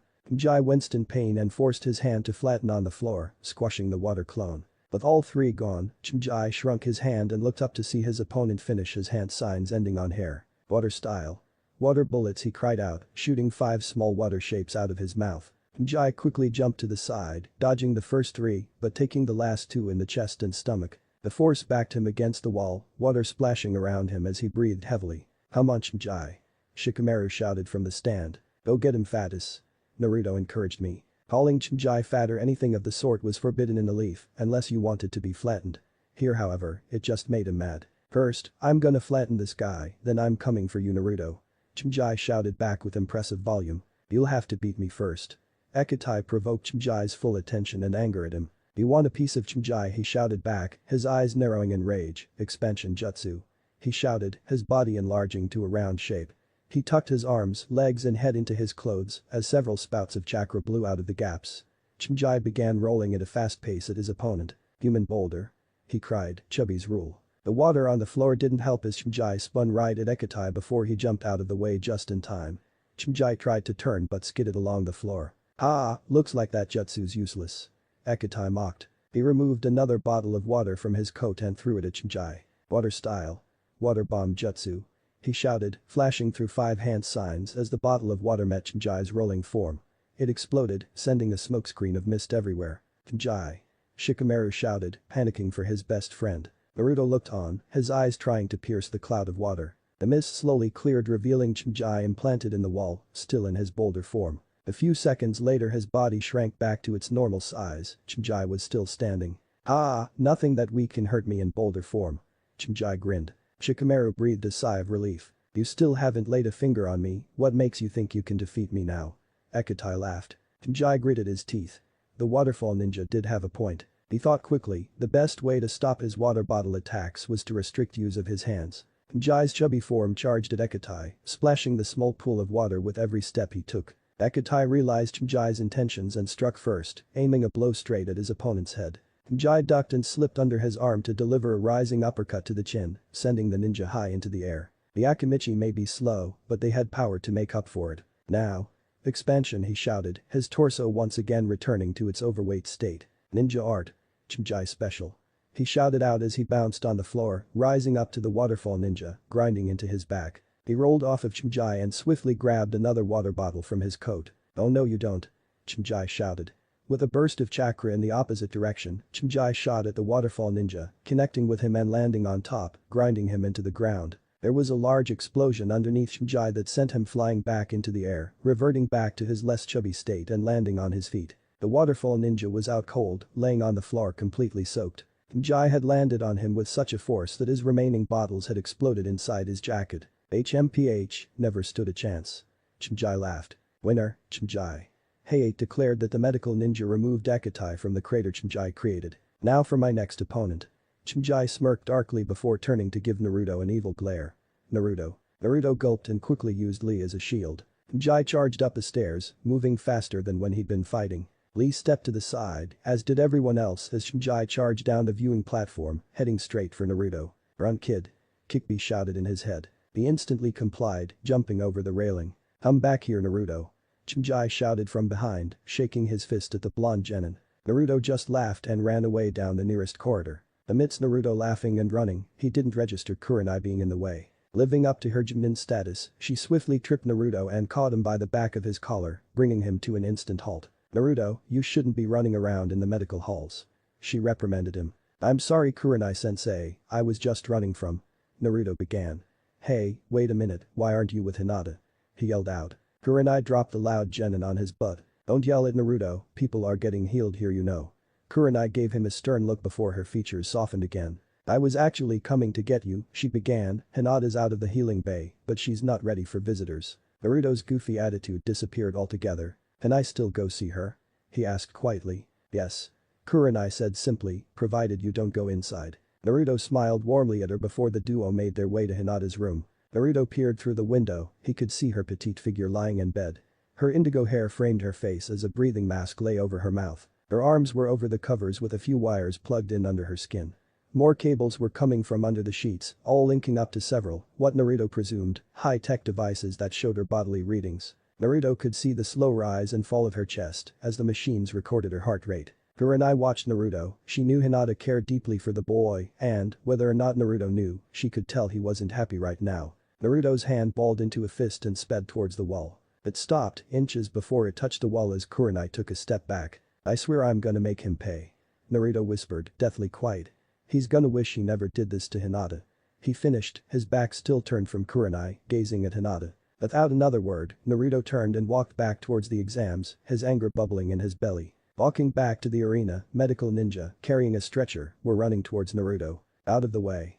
The front ninja said to Naruto as he stepped aside. The ninja passed Naruto as he caught a glimpse of the figure on the stretcher. It was the last sound ninja, his face was pale, and his arms looked like they'd been pulled from their sockets. The medical ninja hurried on their way as Naruto resumed walking down the hall. "I wonder who did that," he thought. Sakura was the next person to pass him. "Hey Sakura, what are you?" Naruto didn't get a chance to finish as she rushed past him and through the hall. "Weird, everyone seems to be in a hurry now." He pondered, now entering the arena. He quickly walked over to the stairs. Sasuke walked down them. "So you're finally gonna fight, eh?" Naruto teased. "Yay, I'm against that loudmouth idiot." "He reminds me of you." Sasuke shot back. Naruto's eyes lowered and twitched in anger. "Must not prove him right." He kept repeating in his head. "Hey Naruto. You're just in time for my fight." Kiba shouted as he passed Naruto and Sasuke on the stairs. "Kiba? Do you want me to look after Akamaru?" Naruto asked. "Nah, Akamaru sticks with me." Kiba smirked. "Come on Sasuke, or are you scared?" "That wouldn't stand." Sasuke pushed past Naruto, heading for Kiba. They 8-stepped between the two before Sasuke started the match early. Kiba laughed. Sasuke tried to push past the proctor as he lowered Akamaru to the floor. Why is he taking Akamaru with him? Naruto thought as he retook his place next to Kakashi. The remaining genin and some of the Chunin and Junin were wondering the same thing. The proctor hadn't disallowed it, so people accepted it. Sasuke finally relented and moved into his proper position. The final battle of the preliminaries will now begin. Hayate announced, jumping back as the match officially started. Kiba wasted no time getting started and felt his chakra flowing round his body. Ninja art of beast mimicry. All fours jutsu. Kiba said, resting his hands on the floor and laying low, like a dog ready to attack. Kiba's nails extended into claws while certain teeth grew and sharpened. "Stay back for a sec Akamaru, I want to test his strength." Kiba smirked. Akamaru yipped in response and sat, waiting for his master's next order. Sasuke took up his fighting stance. "Come and get me if you think you're good enough." Sasuke provoked with a confident smirk. Kiba lunged at Sasuke, his right hand extended to slash, faster than Sasuke expected, but not fast enough. Sasuke blocked his first attack and used his left leg to block the second. Kiba was now inadvertently holding Sasuke up. "See ya." Sasuke sneered, bringing his right leg up and leaning back to balance on his left arm, kicking Kiba square in the jaw. Kiba skidded back to Akamaru. Sasuke twirled on his right hand to land before standing. "Is that all you got?" Sasuke laughed. Kiba quickly jumped back up, reaching into his back pouch. He withdrew his hand and chucked a small black pill into Akamaru's awaiting mouth and took another himself. "What did he just take?" Naruto asked Kakashi. "The same thing he gave you earlier." Naruto. Kakashi explained, "A soldier pill." It intensifies your chakra, lowering the cost for. Naruto turned back to the fight to see a now red-furred Akamaru jump onto Kiba's back. Beast mimicry. Man-beast clones. Kiba cried out as Akamaru changed into an identical copy of Kiba. Just another flashy clone trick. Sasuke laughed. You can't even make it more like Naruto. Don't underestimate us. Both Kiba said in unison, creeping out the crowd. Both Kiba and his clone charged at Sasuke, claws ready, moving faster than the last attack. Sasuke quickly activated his Sharingan and felt a twitch on his neck as both Kiba swiped at him. He quickly ducked the first attack and shifted his right leg back to avoid the second. The Kiba both beset Sasuke and landed not 5 feet behind him. Ere Sasuke could turn, they both lunged again. The first slashing across his back and the other scratching his leg. It's not over. Both Kiba said, again in unison as they landed. They both rushed at Sasuke as he regained his footing. Fang over fang. They cried out, rotating fast and turning into drill-like blurs. Sasuke quickly jumped over their heads, thinking they wouldn't be able to see him dodge. His eyes widened in surprise as both blurs turned and shot directly at him. They struck home when they hit him in the chest, grinding and slashing him before sending him crashing back to the floor, dust scattering into the air. The blurs landed a little distance away and looked back at the homemade smokescreen. Good work, Akamaru. Kiba smiled at his clone, to which it gave a happy bark. 2 more simultaneous cries were heard across the room. Sasuke. Naruto glanced over to see none other than Sakura and Ino. Ino was still in her patient's robe while Sakura looked out of breath. Must have told her Sasuke was fighting. Naruto thought, a little jealousy washing over him. Several balls of fire shot out from the dust, one collided with Akamaru, sending him sprawling before another collided, bringing him out of his transformation. Ah! Akamaru.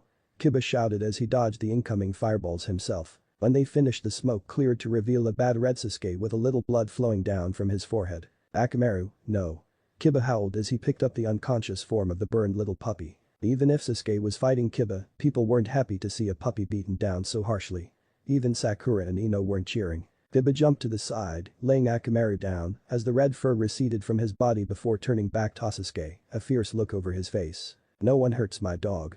Kiba shouted across to Sasuke. Sasuke felt his chakra control slip at the end of his last technique. He needed more power to beat Kiba. It was at that time Sasuke's sealed curse mark began really acting up, sensing his desires. Sasuke clutched his shoulder in pain, unable to stop the oncoming force that was Kiba in Inuzuka. Tunneling Fang, Kiba shouted as he returned to his grey drill state and slammed back into Sasuke. Sasuke cried out in pain as Kiba pushed him back, not letting up on the attack. Regaining control of his arms, he combined his hands over his head and slammed down on what he assumed was Kiba's head. The blur dug down into the ground, leaving Sasuke to fly back and roll over. Kiba released the technique, clutching his head in pain as he rose from the crater. Sasuke stumbled to his feet as blood dripped down his chest, where Kiba's attack had left a giant hole in his shirt. Black flame-like marks slowly began spreading over Sasuke's right side, flowing down his arm and reaching his thigh. Bust.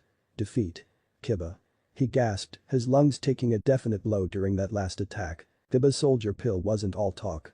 He could still feel the temporary chakra flow through him, giving him the strength to ignore the lump on his head and charge Sasuke again. Just one more.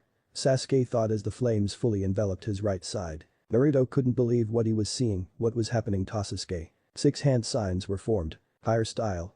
Fireball jutsu. Sasuke struggled, forming the familiar ring around his mouth and blew with all the chakra he could muster. Kiba tried to slow and dodge as soon as he saw the orange flames leave Sasuke's mouth, but he wasn't fast enough, the flames engulfing his form as he cried out in pain. Kiba.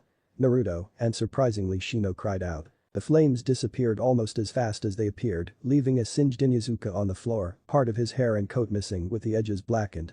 Sasuke panted heavily, that was the last of his power. The seal on his neck began to recede. Hayate and 2 medical ninjas hurried over to Kiba with another scooping up Akamaru. Winner Sasuke. Hayate called out. Sasuke's vision was blurring, sounds were becoming fainter. His failing body lost its footing and began falling to the floor. A puff of smoke appeared underneath him as Kakashi materialized, carrying his student with both arms. I'll take him to the healing bay.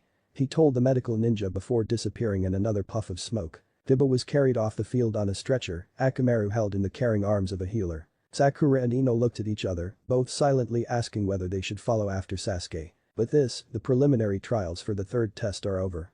Hayate announced without a cough, could those who have won their battle please line up here? He said, pointing to a row of undamaged stone just in front of the statue. Tenten, Shikamaru, Chijai, Niji, Lee, Kankurum, Kin, Gaara, Temari and Naruto all made their way down the stairs and towards the front of the room. The Hokage and several Jonin including Anko, Guy and Asuma were already at the front, waiting for them. The sound Jonin had mysteriously slipped away. The 10 genin lined up along the undamaged slabs. Despite one person missing, congratulations to you all who managed to overcome your opponents in battle, Haid announced. In the final rounds, each of you will put your battle skills on display. To not hold anything back, the third round will begin 1 month from now. The Hokage announced. Wait, we're not gonna do it right here, and now? Naruto asked, confused. Many clients for missions will be arriving to watch the final test. Time is needed to distribute the summons.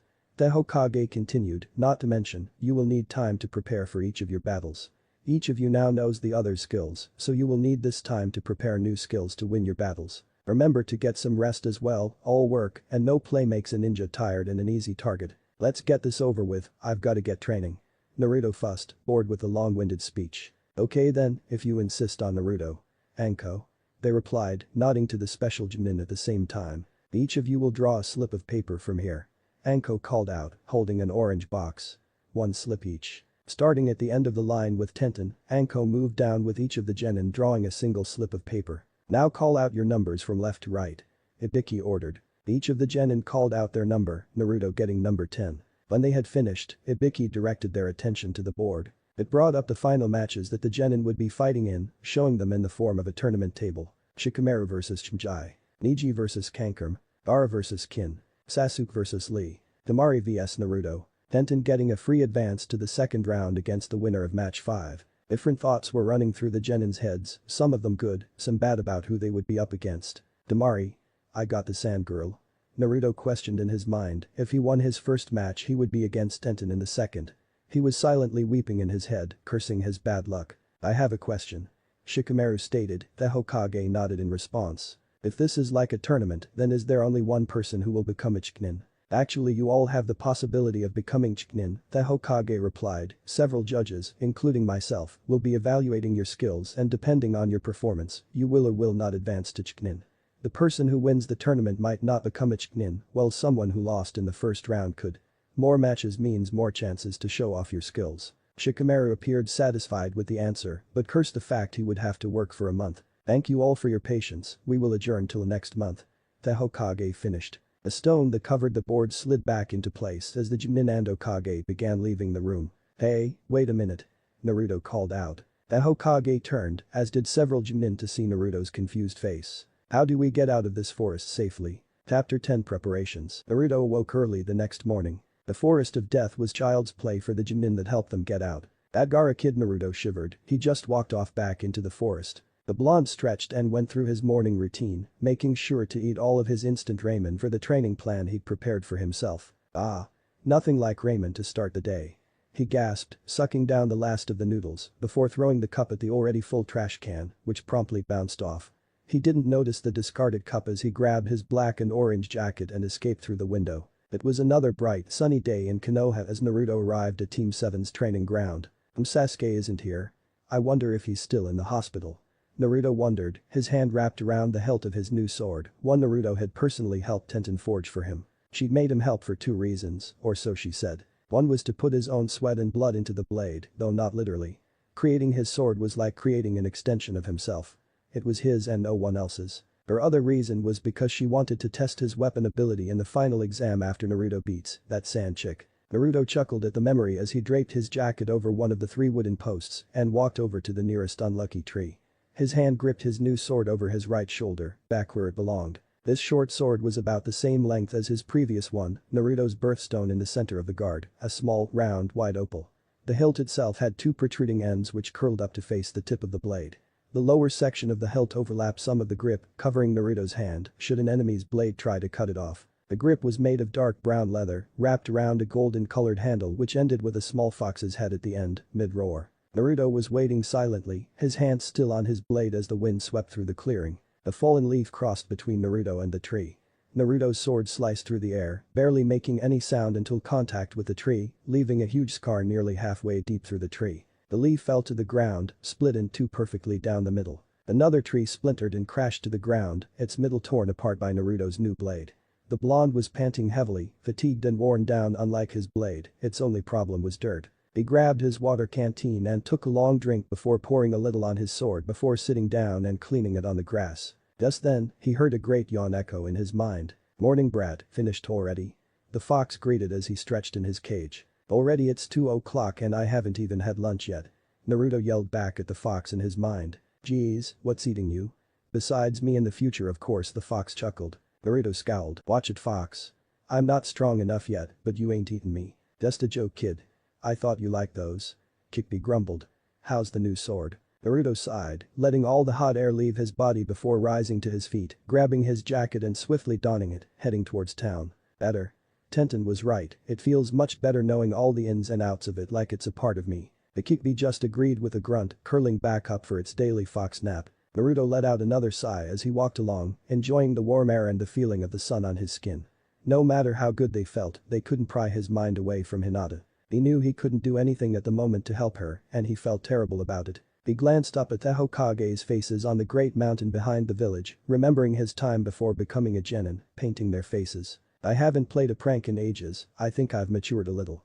Naruto thought as he passed the local tar shop. He spotted the wagon outside holding a few large barrels of tar still loaded on. That could be useful. He found himself thinking as he tried to resist grabbing a barrel. His resistance was lost as he spotted a similar situation with the decorations shop, only having a bag labeled bright colored feathers instead. Or maybe I haven't matured too much. Naruto's playful side returned. The wheels in Naruto's head turned quickly. Maybe he could distract himself from Hinata after all. The trap was in place, it had only taken a few shadow clones and a transformation or two, and he'd gotten what he needed. Naruto lay prone on a roof close to the hot springs. Lots of people like to relax at the hot springs, so he thought this would be the best and fastest place to put his latest prank into motion. He giggled quietly as he watched and waited. He soon heard footsteps. Naruto snuck a peek down below. He could see a rather old man with long white hair, a red vest with 2 yellow circles around his upper torso with a green guy underneath, trying in with his green trousers to match.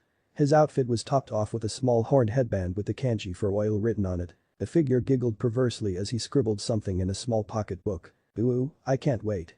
With all the sexy Kunoichi off missions, there's bound to be something for my boo." The old man began. He was about to emerge from the alleyway when he heard giggling coming from above. He stopped, snapped his book shut and glanced up at the source of the noise. The old man caught a glimpse of yellow hair and a blue leaf headband before it whipped out of sight. "Boy, you." He called out, "What's so funny?" Naruto cursed himself, he couldn't have waited a few seconds longer to let the laughter pour out when his plan actually succeeded. He poked his head out from the top of the rooftop again before rolling down and jumping in front of the man, outside the alleyway. "Well, someone told me that old desperate men gather here, so far you're the first so you must be the most desperate." Naruto laughed, pointing directly at him. "Why you little," he began, rolling up his sleeves and stepping forward menacingly, "when I get a hold of you I'm gonna." Naruto was feet away from the guy before his foot caught the ninja wire Naruto had placed.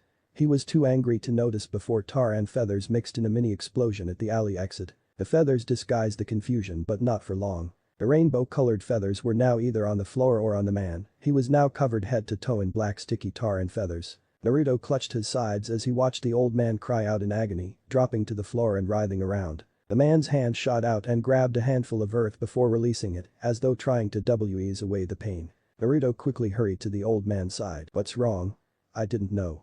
The man's hand now found Naruto's neck and instantly the writhing stopped. Naruto's eyes pierced through the feathery mess to see the man grinning an evil grin. "Now I got you a little brat," he whispered.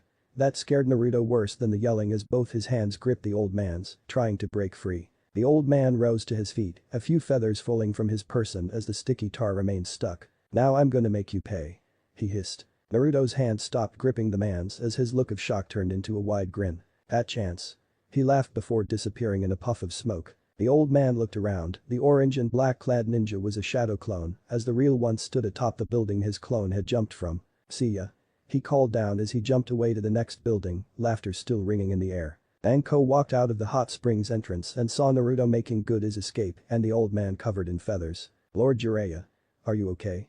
she asked worriedly. The old man, now identified as Jiraiya, wiped what feathers he could from his face before he glanced at the mechanism that caused his current to tire. The string was attached to the 2 buildings low to the ground before turning 90 degrees upwards, attached to the end of a barrel of tar and a bag of feathers. "Blasted kid," he yelled before jumping up to the roof, he was going to make Naruto pay one way or the other. Anko examined the trap more closely. Naruto had put the pins and the wires in the most effective places to make full use of his resources. Uzumaki Naruto.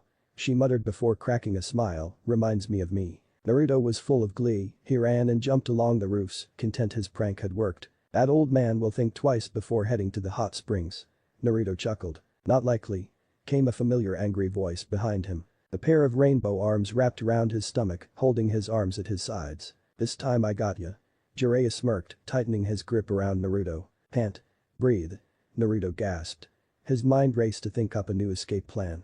Naruto brought his feet up against the man's legs, pressing down on them, trying to push back. Not gonna work, kid. Jiraiya laughed, his grip now making Naruto's spine make the noises he only made when waking up. Naruto's feet found Jiraiya's crotch, however. They didn't kick nor pound. Instead, a large amount of chakra built up at the soles. Naruto remembered his tree climbing exercise as his feet blasted him and then apart as the Sanin's hands flew to his crotch. His face and knees hit the floor as he tried to ease the pain he was now feeling as Naruto took this chance to make his getaway, the air quickly returning to his lungs. Shadow Clone Jutsu. He shouted before hundreds of Naruto burst from the smoke, each fleeing the scene in almost every direction possible. A minute later all flashes of orange and black were gone and Jiraiya struggled to his feet, one hand still trying to somehow fix the damage Naruto inflicted. "Alright kid, this means war." He cried out, the last part reaching the outer rim of the city. 6 Naruto ran along the street, confusing villagers as 2 turned down an alley, whilst another ran into a shop. One of the clones reached for the real Naruto as a kunai appeared in his hand. He quickly hurled the kunai at the Hokage manor as he and the other clones hid in the academy. The real Naruto kunai flew through the air, approaching the Hokage well before it was plucked from the air by a masked figure. The Anbu landed and threw the kunai safely down on the grass inside the manor grounds. A puff of smoke later and the kunai became Naruto, rubbing his head as the Anbu faced him. "And just what do you think you're doing?" the Anbu asked coldly. Naruto grinned and laughed before returning to his feet. "There's an enemy ninja on my tail. He's right over there, see?" Naruto reported, pointing in the general direction he left Jiraiya. "Where?" The Anbu squinted behind his mask. "I can't see any." He turned to face Naruto again, only to find an empty space and yellow flashing outlines. Naruto ran up the Hokage's stairs, he'd sprinted past the other Anbu who was currently giving chase. "Come back here," he yelled as Naruto yanked open a door to his left and slammed it behind him, pushing his back against it like a barricade. "Naruto?"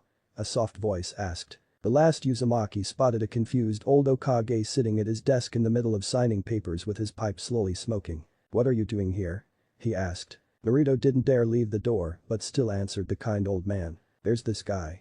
He kinda looks like a chicken. And he's after me." Naruto breathed out. "Chicken? What are you on about, Naruto?" The old Hokage sighed, resting his free hand on his forehead. "Well, he had this weird headband on, it had 2 short little horns on it." Hiruzen Sarutobi laughed. His old student had gotten himself mixed up with the likes of Naruto. Naruto's head turned to the right as the door next to him opened, revealing a less feathered Jiraiya dripping bits of tar into the room. Naruto froze, how could he have been found so easily? Must have been the Anbu. He thought as he stood as still as he could. "Hey sensei, you wanted to see me?" Jiraiya smiled, shutting the door behind him and grabbing Naruto by his collar. "I'm a little busy as you can see, but sit down and let the boy go," the Hokage said sternly. Jiraiya complied immediately, dropping the blonde ninja and standing in front of the Hokage's desk, but not before whispering, "We'll finish this later," into Naruto's ear. "Leave us, Naruto," the Hokage ordered. Naruto yanked open the door and tripped over himself to get out before closing it after him. "Well, that's one problem sorted," he said, dusting his hands as he walked down the corridor only to bump into 2 annoyed Anbu guards. "Oh, hey guys. The Hokage wants to see you," Naruto said, trying not to let his voice crack. "What about?" one of them asked while the other continued glaring at Naruto. "Something about not being able to catch a genin or something." Naruto smirked before pushing past the 2. "Have fun in your meeting." Naruto left the building, the sun hitting him in the eyes as he gazed up at the sky. "Ah, this was a fun day." He smiled. The sound wave of yelling blasted from the Hokage's office. "Get out of here this instant." Naruto and half the village heard the Hokage shout. "Not fun for me anyway." Naruto laughed, walking away from the Hokage building. Akamaru let out a soft whimper as he and his master lay back on a rooftop looking up at the sky and the clouds. Several Naruto had run past earlier, but Kiba thought nothing of it. Akamaru descended into slumber as Kiba laughed softly at the small puppy. He stood quietly and walked over to the edge of the building before sitting down, gazing at the people below going about their business. "I wonder how Hinata's doing," he thought. Looking around he noticed a black and orange knucklehead wandering through the street with a smile still sitting on his face. Fiba looked back to see Akamaru still snoozing on his back. "You'll be fine." Fiba pushed himself off the building, kicked the wall and landed a few meters in front of the blonde. "Hey Naruto." "Hey Kiba, what's up?" Naruto asked. "You haven't heard anything about Hinata, have you?" Kiba said, his sadness evident in his voice. "No, is she okay?" Naruto asked, his smile gone. "Well, last time I saw her was a day or two ago. Kurenai-sensei said Hinata needed a rest, so I can't see her every day. I haven't seen her either, maybe Kurenai will let me in. If you do see her, make sure you tell me how she's doing, okay buddy?" Kiba requested. "Sure thing." Naruto answered, glancing up at the sun.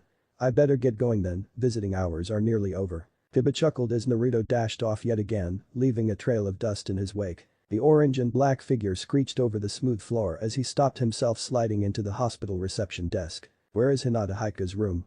Naruto huffed. The nurse behind the desk looked stunned before quickly regaining her senses and sending Naruto to room 208. Naruto thanked the nurse and hurried himself along the corridor and up the stairs, coming to rest outside Hinata's room. He looked over at the clock on the wall. It read 7:30. "Yosh. I made it." Naruto cheered, just a bit too loud. The door in front of him opened and an angry, blood-eyed woman glared down at him. Naruto jumped back against the wall as long black locks of hair caught up with the woman and fell back around her face. Kurenai realized who was creating the noise and put her finger to her lips. Naruto nodded his head before she stepped aside, inviting him in. He quickly hurried past her and into the room, catching his gasp at the last second. Hinata was still lying in bed, her body still having multiple wires plugged in, but there were less than the Chunin exam room. She looked a little less pale than before too. Both Naruto and Kurenai's eyes softened at the sight they saw, Naruto for Hinata and Kurenai for Naruto. "See, could you give me some time?" "Kurenai-sensei?" Naruto asked politely and quietly. The Chunin teacher responded by leaving the room, closing the door behind her gently. Naruto walked over to the empty seat by Hinata's side and sat, getting a closer look at her face. He took her hand in his and rubbed his thumb along the top. Naruto wished he could do something to help her heal. Wait. Heals. He thought quickly, a plan coming together. "No." A deep voice in Naruto's head responded instantly. "But anything I do will hinder more than help." The Kyuubi spoke up, "Your body had time to adapt to my chakra, if she took it in, it would likely end her career as a ninja and maybe her life." Naruto went back to thinking up new things that could help Hinata, while the fox just laid his paws over each other and rested his head. Jiraiya had finished his meeting with the Hokage, and the pair had tracked Naruto back to the hospital. The nurse at the reception desk was gathering her things to leave as the old man walked up to her. "You didn't happen to see Naruto, did you?" "Naruto?" she asked, confused. "Oh, that blonde kid that's always getting banged up. He's upstairs, room 208 last I saw Lord Hokage." She replied, gathering the last of her stuff and shuffling away. The third led Jiraiya through the halls and up to the indicated room. "I remember when I used to get sent here." He laughed, "This place was almost like home to me. You did have a habit of trying unbelievably stupid things." The third replied, "Remember when you returned from Mount Mamboku?" Don't remind me, I had to be in a boring bare white room for a week." Jiraiya shivered. Kurenai appeared ahead of the duo, walking round the corner with a cup of coffee. "Lord Hokage, Lord Jiraiya." Almost dropping her cup in shock, "What are you doing here?" "We're here to see Naruto, is he here?" The Hokage asked politely as Jiraiya's eyes lit up with hearts, "Not now." The Hokage said sternly to his former student. Kurenai opened the door a crack and peered inward. Inside they found a sleeping Hinata, the monitor beating softly in time with her heart, with a certain blonde-haired genin resting his head on the side of the bed, his hands still holding hers. Jiraiya and the third snuck a peek before closing the door gently. "It'll be best to leave this till morning, don't you think, sensei?" "Indeed, Jiraiya, if we woke him now, the whole building would shake with excitement." The third replied. "What? What's going to happen?" Kurenai asked, confused. Jiraiya looked at his teacher cautiously as Hiruzen nodded, giving him permission. "I'm taking Naruto out on a mission with me. But Naruto needs this time to train for the final." Kurenai tried to reason. "I will train him myself on the road, the whole experience should show him a bit more of what the world is like. But he's Kakashi's." Kurenai began. "He's no longer Kakashi's student." Jiraiya said rather fiercely at Kurenai, scaring the Chunin a little. "Kakashi is perfectly willing to comply with the council and train the last Uchiha." Kurenai just kept quiet as Jiraiya regained his previous composure. "I agreed to let Jiraiya take Naruto out on this mission, as he may tip the balance between its success or failure." The third reassured Kurenai. "Just what is this mission exactly?" she asked. "That's an S-rank secret, I'm afraid." The third replied. Kurenai sighed and glanced back at the door where the two young genin lay sleeping behind. Naruto's eyes opened slowly. His back felt stiff and the room was bright. He slowly lifted his head up and found Hinata lying in her hospital bed. Pins and needles struck Naruto's arm as he followed its path, coming to rest seeing his hand still holding Hinata's. He smiled at the sight before him. Even in her weakened state, she still looked cute. The sun had crept in and was beginning to crawl up the sheets. Naruto quickly checked the wall clock, it was already 9:15. He let go of Hinata's hand and crept out of the room, closing the door quietly behind him. He glanced around, making sure no nurses or staff were around before jumping out the hallway window into the street below. The loud rumbling could be heard as Naruto made his way down the street. Alright, I'll feed you. Jeez. Naruto poked himself in the stomach as he said this, heading for his favorite eatery. It's nice to see you still so full, Gama-chan. Naruto squeaked as he rubbed the green frog-like wallet against his face affectionately. Naruto turned the corner and arrived at Ichiraku's only to stop in stunned confusion. Someone else was eating there before him. That was exceedingly rare, and Naruto knew that the only other ramen lover like him was Shinji. The man sitting at the counter wasn't Shinji though. Naruto could make out his green suit, red jacket and clogs. No way. Naruto thought loudly, making the fox stir in his sleep. The old guy was probably still out for revenge. Naruto tiptoed backwards. Pull up a stool, kid. A familiar voice called out. Naruto froze, the voice only confirming his suspicions. Naruto lifted the flap into the ramen bar and saw Jiraiya sitting in Iruka's usual seat, eating the last of his ramen. Well? Are you gonna stand there all day or am I gonna have to eat your ramen too? Naruto noticed a steaming bowl of beef ramen sitting in the empty spot next to the. Is that for me? Naruto asked hopefully. Do you see anyone else here? Jiraiya smirked, his head turning and facing the blonde while giving him a wide grin. Naruto cautiously sat down and examined his ramen carefully, checking for anything suspicious. After concluding his little investigation, Naruto broke apart his chopsticks and dug in. Jiraiya just chuckled at Naruto's attitude. He acted more like his dad than he thought. When Naruto was about halfway through his free bowl of ramen, Jiraiya decided to get the hard part over with. Ready for the Chunin exam? Naruto choked on his noodles and bumped a fist against his chest to get them down. Are you kidding? I'm going to own everyone. He shouted proudly. Gucci shook his head and smiled at his best customer's enthusiasm. I don't think so, kid. You have a sword you probably only wear for show, and from what the third told me, a few useless. Useless now. Naruto and the fox were insulted. Sure, Naruto had made the sexy out of curiosity and fun, but it was far from useless on adults, not to mention the fox's claw the Kikbi had taught him. Then again, that was one he could only use against older and perverse men and one flashy, but chakra costly. I can use this thing too. Pointing to his sword with his thumb, and I have good. I just need more of them.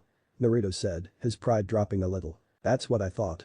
Jiraiya sighed. What would you know about it, old man? Naruto shot back. Old man, you think I'm? Jiraiya's eyes twitched. He jumped off his stool and into the middle of the empty street, biting his thumb and slamming the same hand down on the floor. Mount Mambokugama's holy master Sennin, also known as the Toad Sennin, Jiraiya. Jiraiya shouted out as he stood proudly atop an orange toad that was taller than Naruto. Naruto just sat and stared at the old man with a blank expression on his face. Jiraiya was frozen on top of the toad, waiting for the applause he expected. What an idiot. The sage fell off his toad, and the floor introduced itself to his face. You little brat. Jiraiya shouted, scrambling back to his feet. Well, that has to be the stupidest intro I've ever seen. Naruto reasoned. Jiraiya just grabbed Naruto by his collar and pulled him out of the bar, disappearing in a puff of smoke. Respect your elders, you stupid genin, and go get your stuff. He let go of Naruto's collar, and Naruto dropped to the ground in front of his apartment. Wah? How was it? Naruto began. I'm not called for nothing, you know. Jiraiya smiled. Hurry up, we don't have long before we leave. What? Where are we going? Naruto asked curiously. First he pranks the guy, then he gets chazzed all over Konoha, next he's getting free ramen from the guy, now they're going somewhere. I'm going on an S-rank mission, you are coming with me so I can teach you some respect. Maybe or two if you're lucky. Naruto needed no more persuasion. He shot off like a bullet into his apartment, leaving an after-image behind and a small patch of smoke. Jiraiya chuckled and looked around. Ramen cups lay around the room in every place you looked, a bright orange top lay across the table next to a bowl of milky liquid, which was probably milk at one point. He didn't dare sniff and see. Alright, I'm ready. Naruto exclaimed as he dashed out of his room carrying a medium-sized backpack. You actually live here? Yeah, what's wrong with it? Naruto asked, looking around as though the mess was nothing. Never mind, just hire a maid or something when we get back.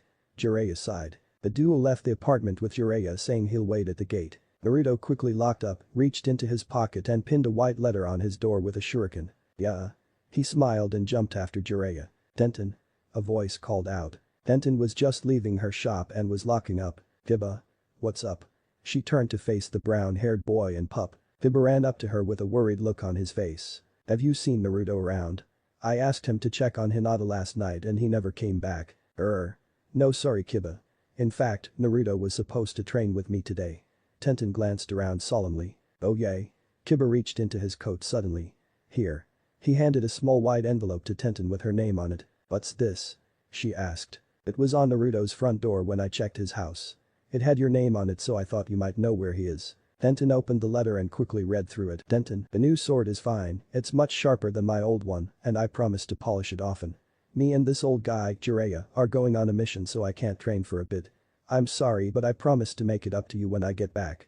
Whatever you want, K. Naruto. Tenten folded the letter in half and pocketed it. Well? What did it say? Kiba asked. He won't be back for a bit. She replied a little sadly, looking toward the main gate. Naruto was just leaving said gate, walking alongside the legendary Toad when he sneezed. Some girl must be thinking of you, Naruto.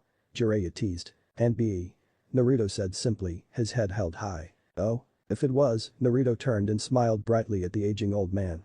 I will never stop sneezing. Jiraiya reached out and messed up Naruto's hair. Yay, I'm sure kid. The duo continued down the road, turning left after a few miles, then right after a few more, Naruto keeping usually quiet. When are you gonna teach me something new? He suddenly blurted out. Calm down kid, we got a job to do first. Jiraiya said, sighing. If you prove useful, I'll definitely teach you something useful. Oh man, Naruto groaned. Fine then, what's the mission? Jiraiya smirked with a sinister twinkle in his eye. We're going to capture a missing ninja. He began, watching the look of excitement grow in Naruto's eyes at his every word. His name is Abusa Mamachi. Thanks for listening. I do hope you enjoy it. If you want the next part of this video, turn on that bell notification. Like, subscribe and comment down below. And also check out the others videos I have created and enjoyed it. See you guys next video.